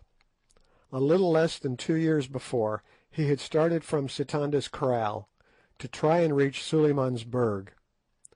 As for the note I had sent him by Jim, that worthy lost it, and he had never heard of it till to-day. But acting upon information he had received from the natives, he headed not for Sheba's Breasts, but for the ladder-like descent of the mountains down which we had just come, which is clearly a better route than that marked out in old Dom Silvestra's plan. In the desert he and Jim had suffered great hardships, but finally they reached this oasis, where a terrible accident befell George Curtis. On the day of their arrival he was sitting by the stream, and Jim was extracting the honey from the nest of a stingless bee which is to be found in the desert, on the top of a bank immediately above him. In so doing he loosened a great boulder of rock, which fell upon George Curtis's right leg, crushing it frightfully. From that day he had been so lame that he found it impossible to go either forward or back, and had preferred to take the chance of dying in the oasis to the certainty of perishing in the desert. As for food, however, they got on pretty well, for they had a good supply of ammunition, and the oasis was frequented, especially at night, by large quantities of game, which came thither for water. These they shot, or trapped in pitfalls, using the flesh for food, and after their clothes wore out, the hides for clothing. And so, George Curtis ended, we have lived for nearly 2 years like a second Robinson Crusoe and his man Friday, hoping against hope that some natives might come here to help us away, but none have come. Only last night we settled that Jim should leave me and try to reach Sitanda's Kraal to get assistance. He was to go tomorrow, but I had little hope of ever seeing him back again. And now you, of all people in the world, you, who, as I fancied, had long ago forgotten all about me, and were living comfortably in old England, turn up in a promiscuous way and find me where you least expected. It is the most wonderful thing that I have ever heard of, and the most merciful too." Then Sir Henry set to work and told him the main facts of our adventures, sitting till late into the night to do it. "By Jove," said George Curtis, when I showed him some of the diamonds. "Well, at least you have got something for your pains besides my worthless self." Sir Henry laughed. "They belonged to Quatermain, and good. It was a part of the bargain that they should divide any spoils there might be." This remark set me thinking, and having spoken to Good, I told Sir Henry that it was our joint wish that he should take a third portion of the diamonds, or if he would not, that his share should be handed to his brother, who had suffered even more than ourselves on the chance of getting them. Finally we prevailed upon him to consent to this arrangement, but George Curtis did not know of it until some time afterwards. Here at this point I think I shall end my history.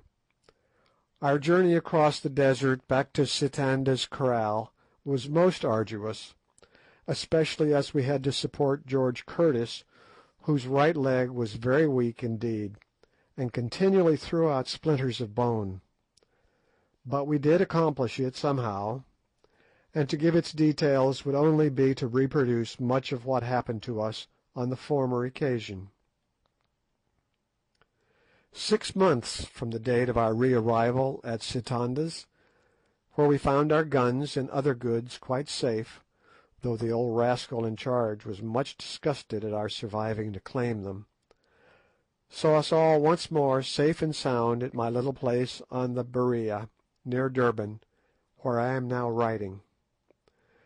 Thence I bid farewell to all who have accompanied me through the strangest trip I ever made in the course of a long and varied experience. P.S. Just as I had written the last word, a Kaffir came up my avenue of orange trees, carrying a letter in a cleft stick, which he had brought from the post. It turned out to be from Sir Henry, and as it speaks for itself, I give it in full. October 1, 1884, Brayley Hall, Yorkshire. My dear Quatermain, I send you a line a few mails back to say that the three of us, Good, George, and myself, fetched up all right in England. We got off the boat at Southampton and went up to town. You should have seen what a swell Good turned out to be the very next day, beautifully shaved, frock coat fitting like a glove, brand new eyeglass, etc., etc. I went and walked in the park with him, where I met some people I know, and at once told him the story of his beautiful white legs. He is furious, especially as some ill-natured person has printed it in a society paper. To come to business, Good and I took the diamonds to Streeter's, to be valued as we arranged, and really I am afraid to tell you what they put them at, it seems so enormous. They say that of course it is more or less guesswork, as such stones have never to their knowledge been put on the market in anything like such quantities. It appears that with the exception of one or two of the largest, they are of the finest water, and equal in every way to the best Brazilian stones. I asked them if they would buy them, but they said it was beyond their power to do so, and recommended us to sell by degrees, over a period of years indeed, for fear lest we should flood the market. They offer, however, 180,000 for a very small portion of them. You must come home, Quatermain, and see about these things, especially if you insist upon making the magnificent present of the third share, which does not belong to me, to my brother George. As for Good, he is no good. His time is too much occupied in shaving, and other matters connected with the vain adorning of the body.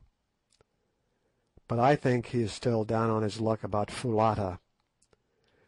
He told me that since he had been home he hadn't seen a woman to touch her, either as regards her figure or the sweetness of her expression. I want you to come home, my dear old comrade, and to buy a house near here. You have done your day's work, and have lots of money now, and there is a place for sale quite close which would suit you admirably. Do come, the sooner the better. You can finish writing the story of our adventures on board ship.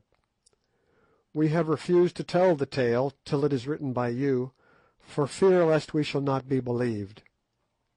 If you start on receipt of this, you will reach here by Christmas, and I book you to stay with me for that. Good is coming, and George, And so, by the way, is your boy Harry. There's a bribe for you. I have had him down for a week's shooting, and like him. He's a cool young hand.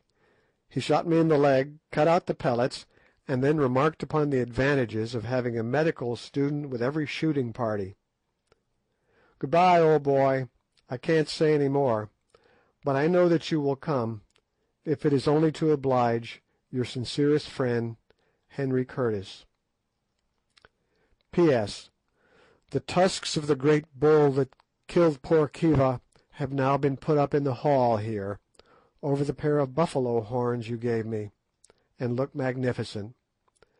And the axe with which I chopped off Twala's head is fixed above my writing table. I wish that we could have managed to bring away the coats of chain armour. Don't lose poor Foulata's basket in which you brought away the diamonds. H.C. Today is Tuesday. There is a steamer going on Friday, and I really think that I must take Curtis at his word, and sail by her for England, if it is only to see you, Harry, my boy, and to look after the printing of this history, which is a task that I do not like to trust to anybody else. Allan Quatermain. The End.